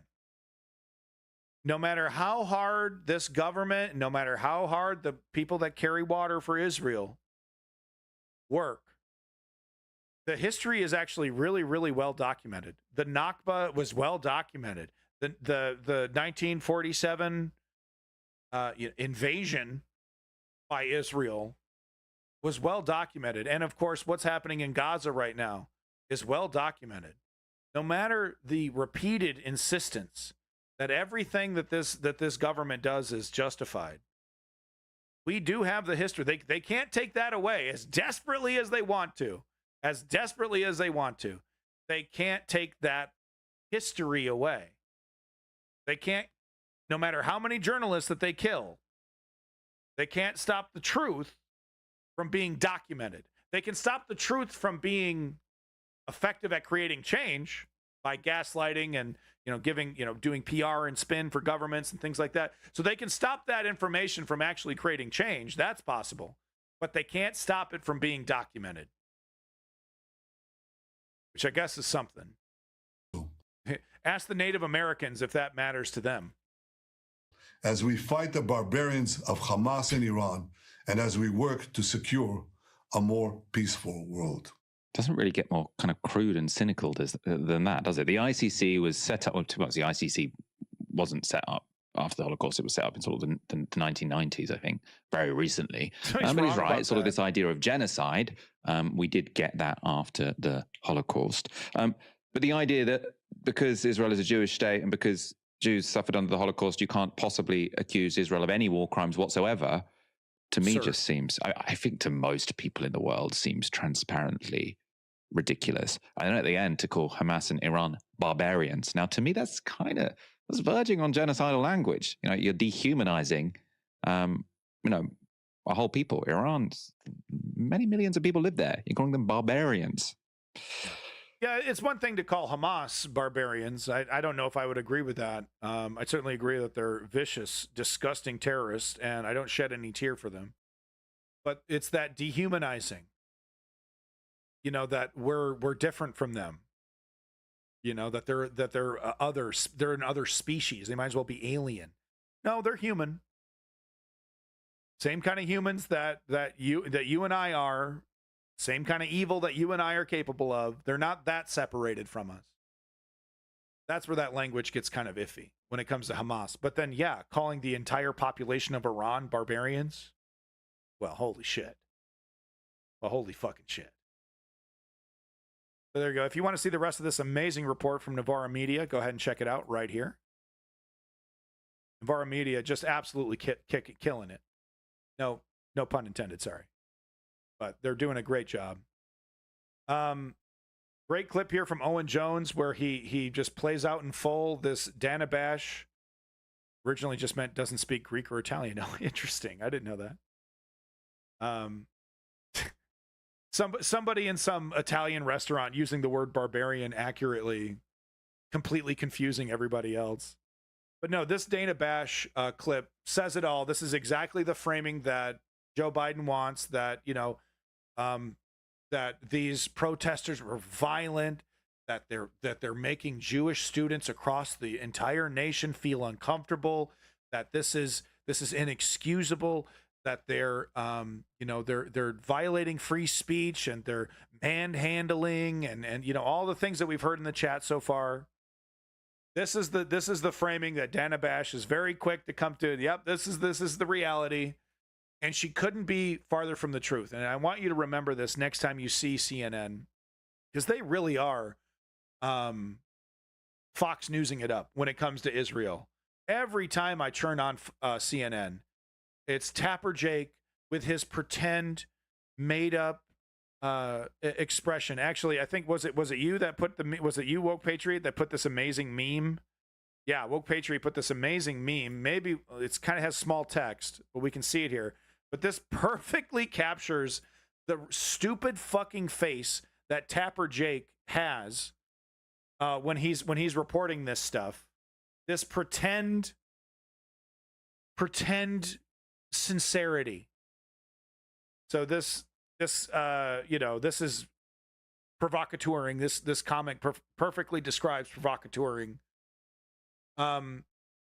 Davey, in this scenario, I mean, certainly you don't, I know this is very straw picky, but you don't agree with this person, this person wrapped in the Israeli flag, right? You would agree that this is provocateuring, that this is not free speech. He doesn't have a right. Maybe he has a right to to sling these slurs, calling Jews self-hating Jews, and then yelling at them to say Heil Hitler. I know you want to do it. But then he goes and throws a coffee cup at him. Certainly you would agree that this is not free speech. I'm on mobile. Okay. All right. Well, he basically says, Palestine never existed, you fucking terrorist pieces of shit. The pro-Palestinians are just chanting, disclose, divest, we will not stop, we will not rest. Who's paying you animals? Soros? Iran? Go get raped in Gaza, Hamas dogs. Absolutely the kind of shit that you absolutely see thrown at pro-Palestinians. Absolutely the kind of shit you see thrown at them. Is that a fake Jew with you? Is that a Jew with you? Fake Jew traitor. Enjoy the gas chamber, token rat. Say Heil Hitler, you fucking... Okay, can't say that stuff. But say it. absolutely see that kind of stuff hurled at pro-Palestinians. Take off your mask. Give me your names. You'll never get a job again.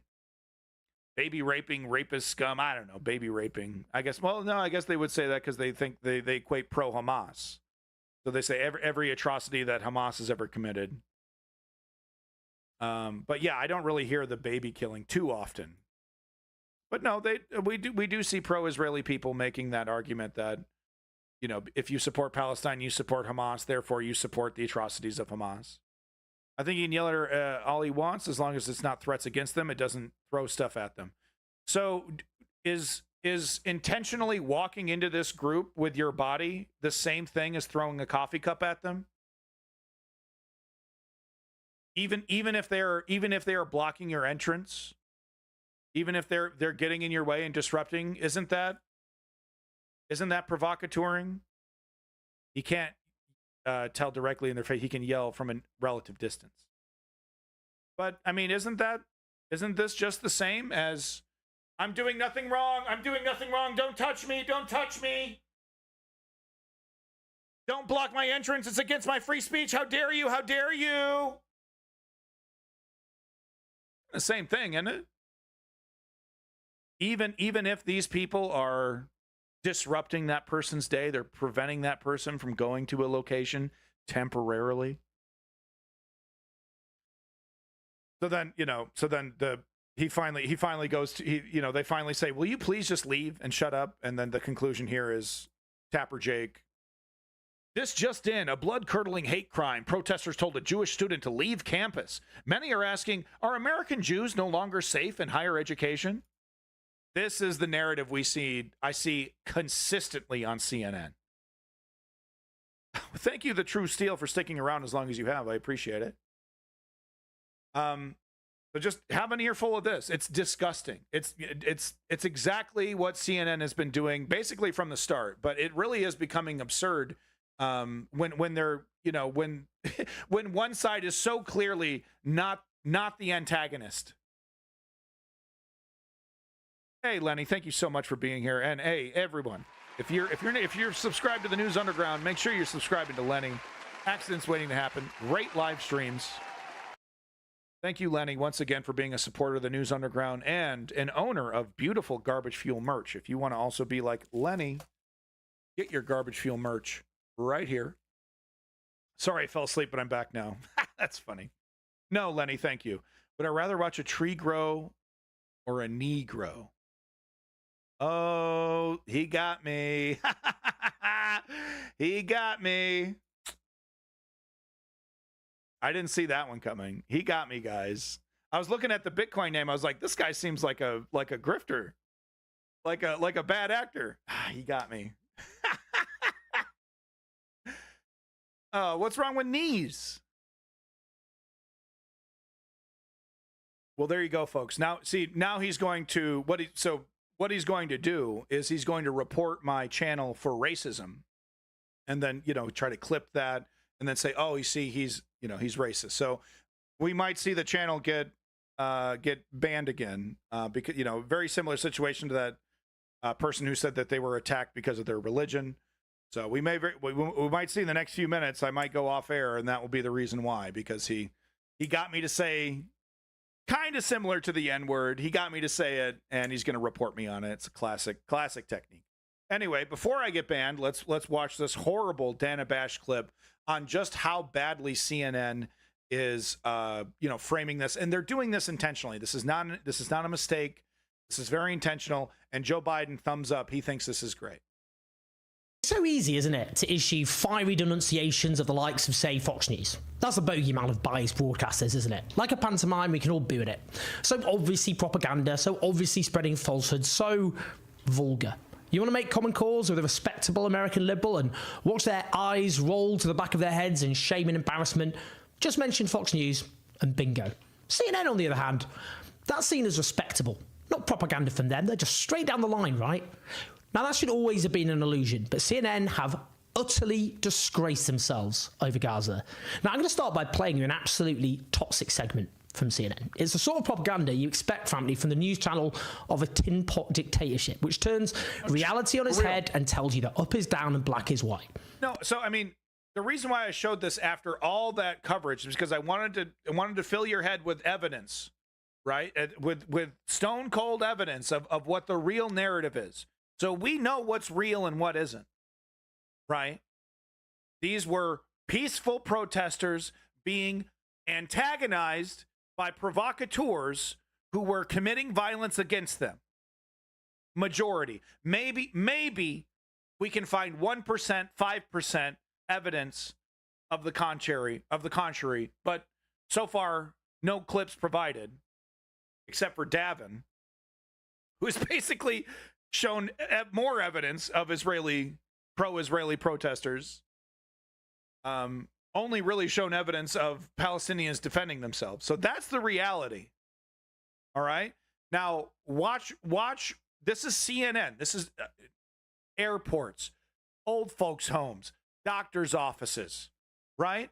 Across the world. This is, CNN considered real journalism, real information. You would never assume that they're just stone cold lying to you. You would never assume that CNN is just like straight up fabricating things. That's the context. Let's play. The presenter behind it, the network's chief political correspondent, Dana Bash. Brace yourself. Make sure you're not in a too bad mood first. Let's have a listen, shall we? Welcome to Inside Politics. I'm Dana Bash. We start with destruction, violence, and hate on college campuses across the country. No, and she's not talking about the pro-Israeli counter protesters, by the way. This was the scene just a short while ago at the University of Wisconsin-Madison. Police clashing with protesters. 12 people were arrested. Hours earlier, protests rocked the University of Arizona, where campus police used chemical irritant munitions to remove protesters. Around the same time at UCLA, pro-Israel and pro-Palestinian groups were attacking each other, hurling all kinds of objects. Attacking each other, huh? Wood pallet, fireworks, parking cones, even a scooter. So that makes it sound like both sides were using those things when in fact there was legitimately one. The pro-Palestinians were not firing fireworks. I haven't seen a lot of. I don't think I've seen a single image of pro-Palestinians using bear spray or mace. I'm sure there had to have been a few though. And before that, the NYPD was able to clear Columbia University after protesters barricaded themselves inside a campus building. 300 people were arrested at Columbia and City College of New York. Wow. But it is unclear how many were actually students. New York City Mayor Eric Adams. Look at this. Look at this pro-Palestinian guy. He's tipping over. He's tipping things over. Warning that professional outside agitators are getting involved. There is a movement to radicalize young people, and I'm not going to wait until it's done and all of a sudden acknowledge the existence of it. This is a global problem. That young people are being influenced by those who are professionals at radicalizing our children, and I'm not going to allow that to happen as the mayor of the city of New York. Many of these protests started peacefully with legitimate questions about the war. But in many cases, they lost the plot. They delegitimize themselves by being attacked. Isn't that great? Oh, well, they occupied a building. Not every one of these locations occupied a building, but every one of these protests were met with violent counter protesters. Not everyone, but a good chunk of them. So isn't that great? You know, I would normally respect your call to humanity and your call for peace and a ceasefire, but you were attacked by pro-Israeli provocateurs, and you defended yourself. That is unbelievably disgusting. They're calling for a ceasefire. Well, there was a ceasefire on October 6th, the day before Hamas. No, there wasn't. Just because there wasn't. So there wasn't on October 6th. There wasn't a brutal blockade. The Gazans weren't allowed to fish. You know, all these things. You know, it's like, you know, we were just minding the narrative, right? We were just minding our own business. The only business we were doing is helping Hamas, Bibi Netanyahu helping Hamas, but we were just minding our own business on October 6th. Full-blown apartheid in the West Bank, but no, we had a military-style blockade in the Gaza Strip. They weren't allowed to, you know, to trade. There was no corridor between the West Bank and the Gaza Strip. Complete separation. So the crimes have been documented. Oh, it's a laundry list of crimes. But on October, there was a ceasefire. We were doing nothing wrong. We were minding our own business. It's a full-blown lie, dude. A full-blown lie. Did the Israelis deserve October 7th? No. No one deserves that. I don't care how evil you are. That it's just atrocious what happened. But the idea that Israel was minding its own business with the Gaza Strip, a well-documented open-air prison, okay, and it wasn't being called a prison because they were being held hostage or the Hamas was their prison guard. It was considered a prison because of the fucking blockade. Because they couldn't come and go. They couldn't do normal business. Dana. But that's not what Dana wants you to think. For a ceasefire. Well, there was a ceasefire on October 6th, the day before Hamas terrorists brutally murdered more than 1,000 people inside Israel and took hundreds more as hostages. This hour, I'll speak to an American-Israeli family whose son is still held captive by Hamas since that horrifying day that brought us to this. At radicalizing our children, and I'm not going to allow that to happen. Jewish students feel unsafe at brought us to this moment. You don't hear the pro-Palestinian protesters talking about that. We will. That's, I mean, another lie. The pro-Palestinian protesters absolutely want the hostages to be released.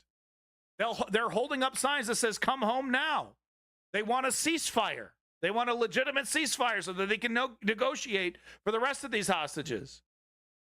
Not a give up your political leverage and we'll destroy you promise, but a ceasefire promise. Oh, well, that will mean Hamas will exist after the fact. I got bad news for you, jackasses. Hamas is going to exist after Rafah. Yeah, I know. Oh, no, they won't. No, they won't. The fuck? Hamas currently exists in northern Gaza. The goddamn dock that the United States is trying to build to bring in aid was recently attacked by Hamas in an area that's supposed to be cleared. You can't get rid of an ideology created from decades of pain and oppression. You're not going to get rid of that by, I don't know what, shaming them?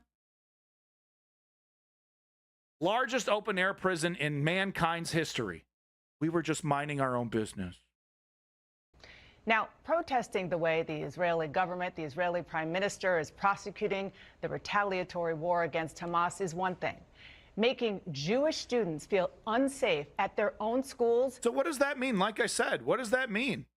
If I call a pro-Israeli person out for their support of ethnic cleansing, and that makes them uncomfortable, am I anti-Semitic for doing that? What does that even mean? It's completely nebulous. You made Jewish people feel uncomfortable. Really? So what? Any fucking comedian is also guilty of anti-Semitism? The government, the Israeli prime minister, is prosecuting the retaliatory war against Hamas is one thing. Making Jewish students feel unsafe at their own schools is unacceptable, and it is happening way too much. Feel unsafe. Wow. You know, the over 30,000 dead Gazans, I bet they feel a little unsafe. You know, the 1.5 million refugees huddled in Rafah feel a little unsafe. What does that even mean? I feel unsafe. That makes you anti-Semitic. What?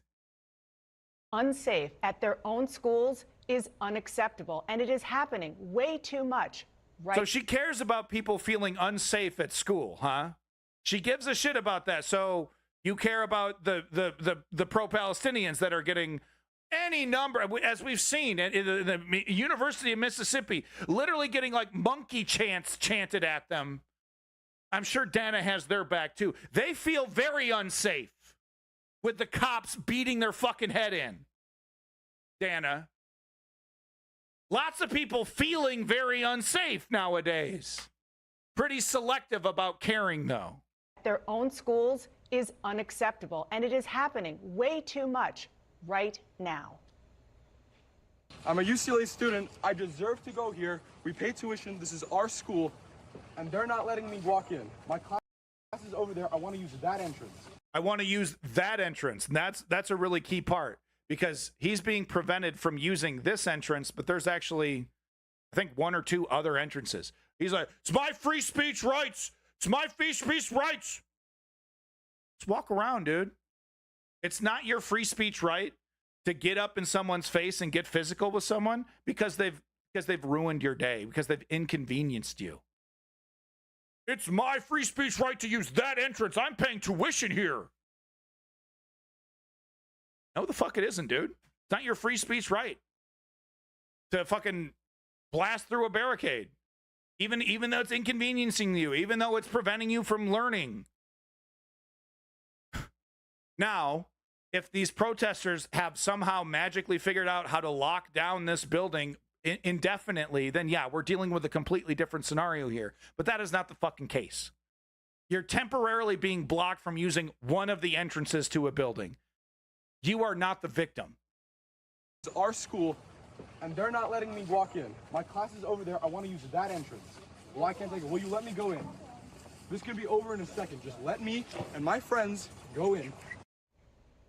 Again, what you just saw is 2024 in Los Angeles. Harkening back to the... He felt so unsafe. Oh, my God. Oh, my God, this poor little baby, this poor little cupcake. He felt so unsafe. Oh, my gosh, bro. Me and my friends just want to go through. We want to use that entrance. Completely performative.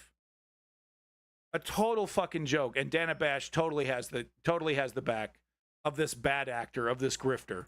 We pay tuition. This is our school, and they're not letting me walk in. My class is over there. I want to use that entrance.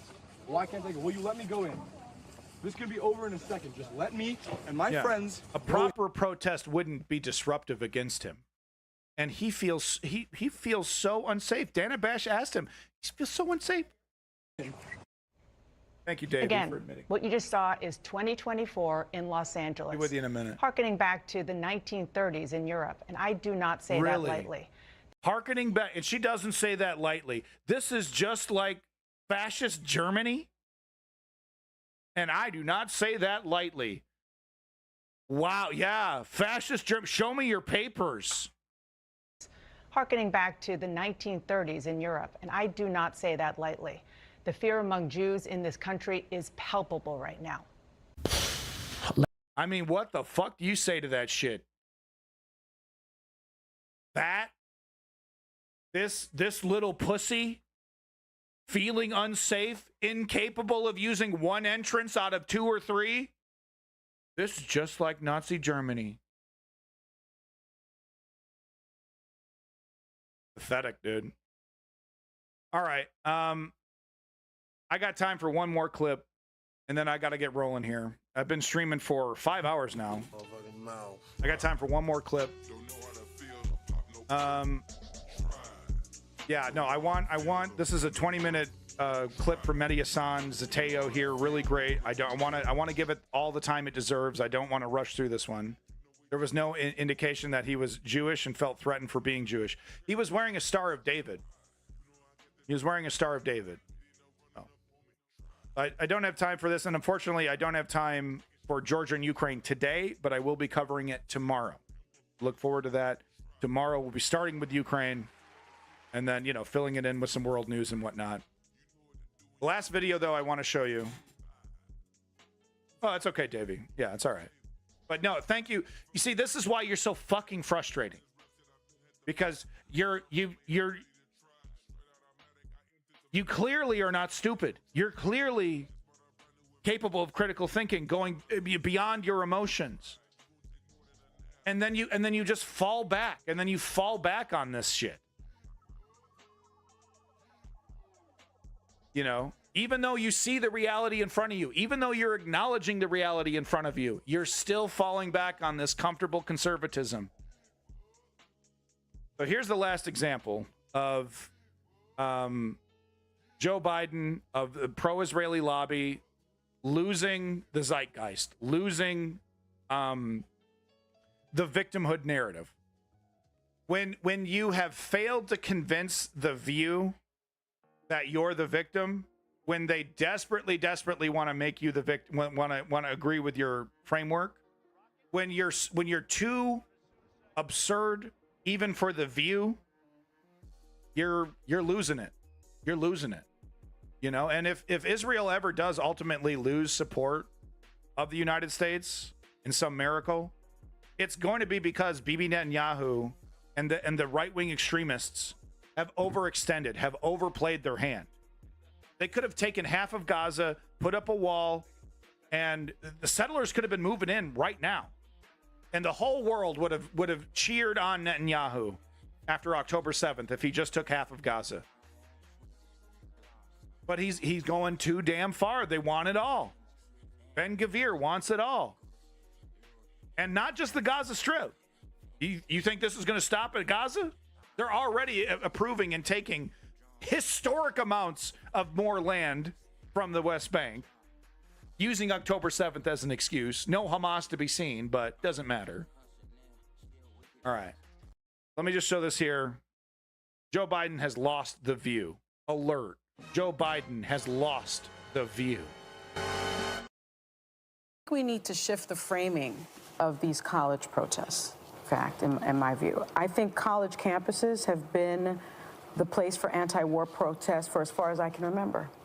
I think recent protests haven't even reached the scale of the major student. I think you're going to be very disappointed when the push comes to shove, when the checks need to be cashed, when Israel actually has to go out there and actually defend U.S. interests. I think you're going to be incredibly disappointed in your investment, Davey. The idea that you're okay with the incredible amount of suffering that the Palestinians have experienced throughout their entire existence to maintain some nebulous peace in Israel and the Middle East disgusts me. It's disgusting that you would justify that crime against the Palestinians because, well, it might benefit maybe one day the U.S. interests. Says it all, man. Says it all. Let's start over here. Been the place for anti-war protests for as far as I can remember. I think recent protests haven't even reached the scale of the major student protests that we saw in the late 1960s against the Vietnam War, in the Discord, or even the 1980s against South Africa's practice of apartheid. We saw calls during apartheid to divest from South African companies, and that was very successful. Nelson Mandela said he believed that's what led, in many respects, to South Africa being freed from that system. And so I think these are anti-war protests, and I think it's very distressing that we are framing these as pro-Palestinian protests or pro-Israeli protests. These are anti-war protests, and what they are, the students that I have spoken to at many of the Ivy League schools, and a student that I did speak to also at Emory, where a professor was thrown to the ground simply for asking the police, what are you doing to these peacefully protesting students? The students are telling me this is a humanitarian crisis. What we also don't talk enough about is the fact that 35,000, mainly women and children, that are Palestinians have been murdered. What we also don't talk about, I think, enough is that for some reason the discussion of against Israel's policies, which the UN has called war crimes, which the International Criminal Court is investigating as war crimes, what we don't say is these are people, these are civilians, and we must protect them. Even President Biden at this point has said, you have gone too far. So it has never been in my life, in my career, the criticizing policies of government is equated with anti-Semitism. And that, I think, is a far right, comes from the far right. It comes from the authoritarian leanings where they don't want students on these campuses to voice their opinions because they want to change the narrative going forward. And I think we have to be very, very Since I haven't said anything, that. I'm sorry. I do have to do this.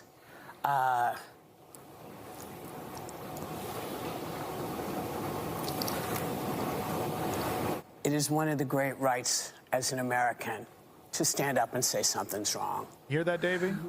Regardless of what you're... Davey, Whoopi disagrees with you, bro. Not Whoopi. Come on, Davey. You've lost Whoopi.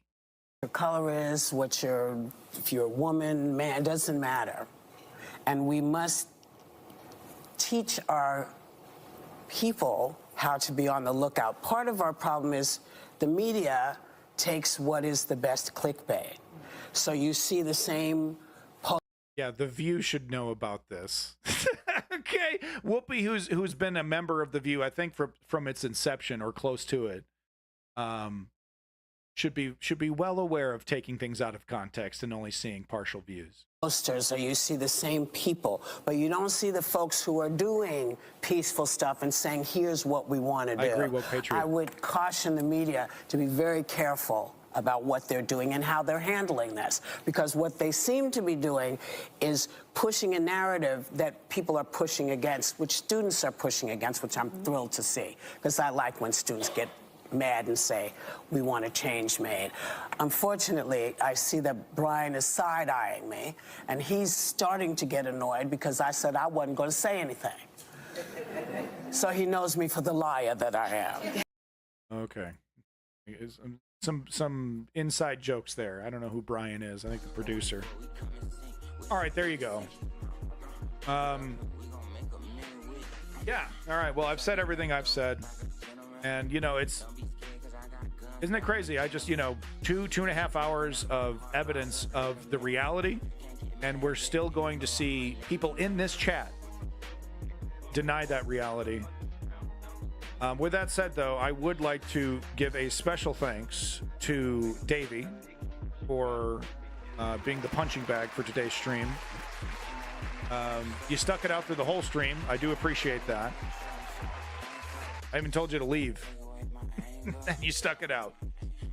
So big props to you, Davey. I vociferously and vehemently and aggressively disagree with at least 50% of what you said. But big props to you all the same. Thank you for sticking around, Davey. Big props to Strategy Member for all your work in the chat and the Discord. Thank you for your contributions there. Same to you, Woke Patriot. Thank you, Woke Patriot, for all your contributions to the Discord. Big props to Ice King of Space. I know it was low input, but I've been here. No, Zio Duke, thank you so much for being here the entire time. Big props. Hey, you've been here from the start. You're lurking. Thank you, Davey. Appreciate it. Big props to Ice King of Space. Thank you for coming back. OGs, all you OGs coming back, making the chat what it is. An amazing place to have an intelligent debate. No joke, no irony, no homo. Your tubing, big props to you. Your tubing, the True Steel. Big props to the True Steel. Clutch Cargo. Make sure you're liking and subscribing to Clutch Cargo, folks. Great streams. The True Steel over here, falling asleep but coming back. Coming back.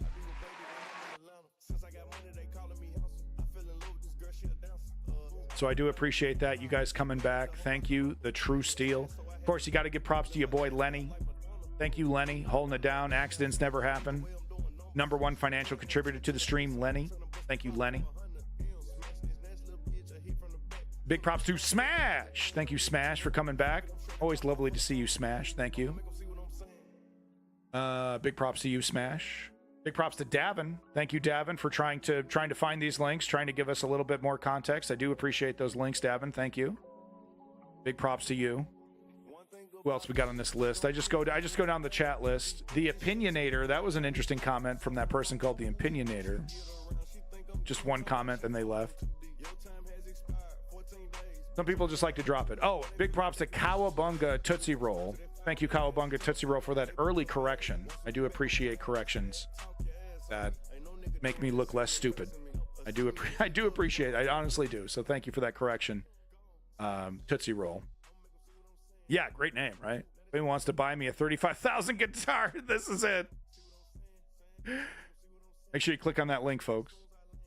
Saving the good people of South Boston from accidents. You got it. You got it.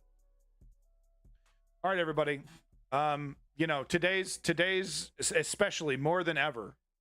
I make the defense of my 3-step program to create political change, because all this seems so overwhelming. How do we actually fix this? Where do we even start? I don't even know where to go. I just came in here because you're handsome, and now I don't know what's going on. I'm so confused. Said nobody. Said nobody. But you know what I mean. We just spent 5 hours talking about the problems. How do we actually fix it? Well, believe it or not, even though the problems that we're facing are incredibly complicated, the solution is actually incredibly easy. The solution is political activism, and it can be done in 3 easy steps. The first step is informing yourself. And hey, you started off in the right place. Welcome to the News Underground. You're informing yourself. Step 2, you got to join a progressive political organization, whatever, even if it's not progressive. But put your name down to a union. Maybe it's a politician that you're supporting, you want to volunteer for, right? He's saying the things you like to say, you like to hear. You know, he's going to buck the establishment. He's going to push back. Well, put your weight behind him. Help him out. Help him or her out. Because step 3, we got to put in the work. We have to show up. Put in the work like Charlie Kirk. It's the only thing that's ever fucking worked.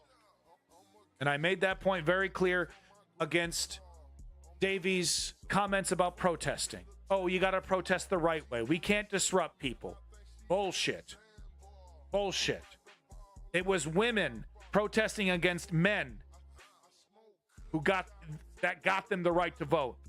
Those men were very inconvenienced. Threatening sex, threatening, household. We're not going to clean your house. We're not going to have sex with you anymore. That got them to vote. And you bet they were blocking traffic. You bet they were blocking official buildings as well. But you bet they were inconveniencing regular people.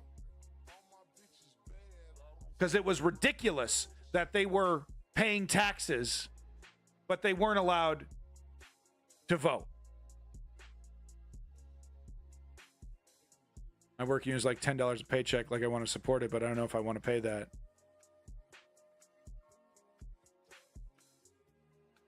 Davey, you piss me off more than any human being on planet Earth right now. That's what I got to say to Davey. You can't afford 10 fucking bucks to your fucking union. Peace in that motherfucking Middle East. Glory to the Ukrainian democracy. And motherfuck the motherfucking bad actor, right-wing conservatives just asking questions and not standing to a fucking principle in their entire fucking life. There's always a fucking excuse. You either stand for something or you fall for anything. And I've never seen conservatives more spineless than I have in my entire life. Take care of yourself, folks.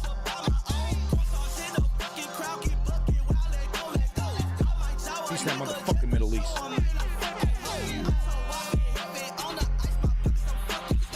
My brand from the fucking ground up, you ain't never gonna see me.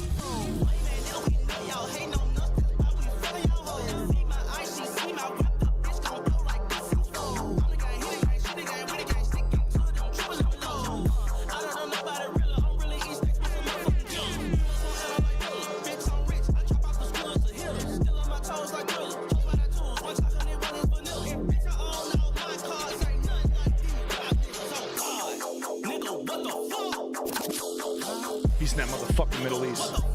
See you later.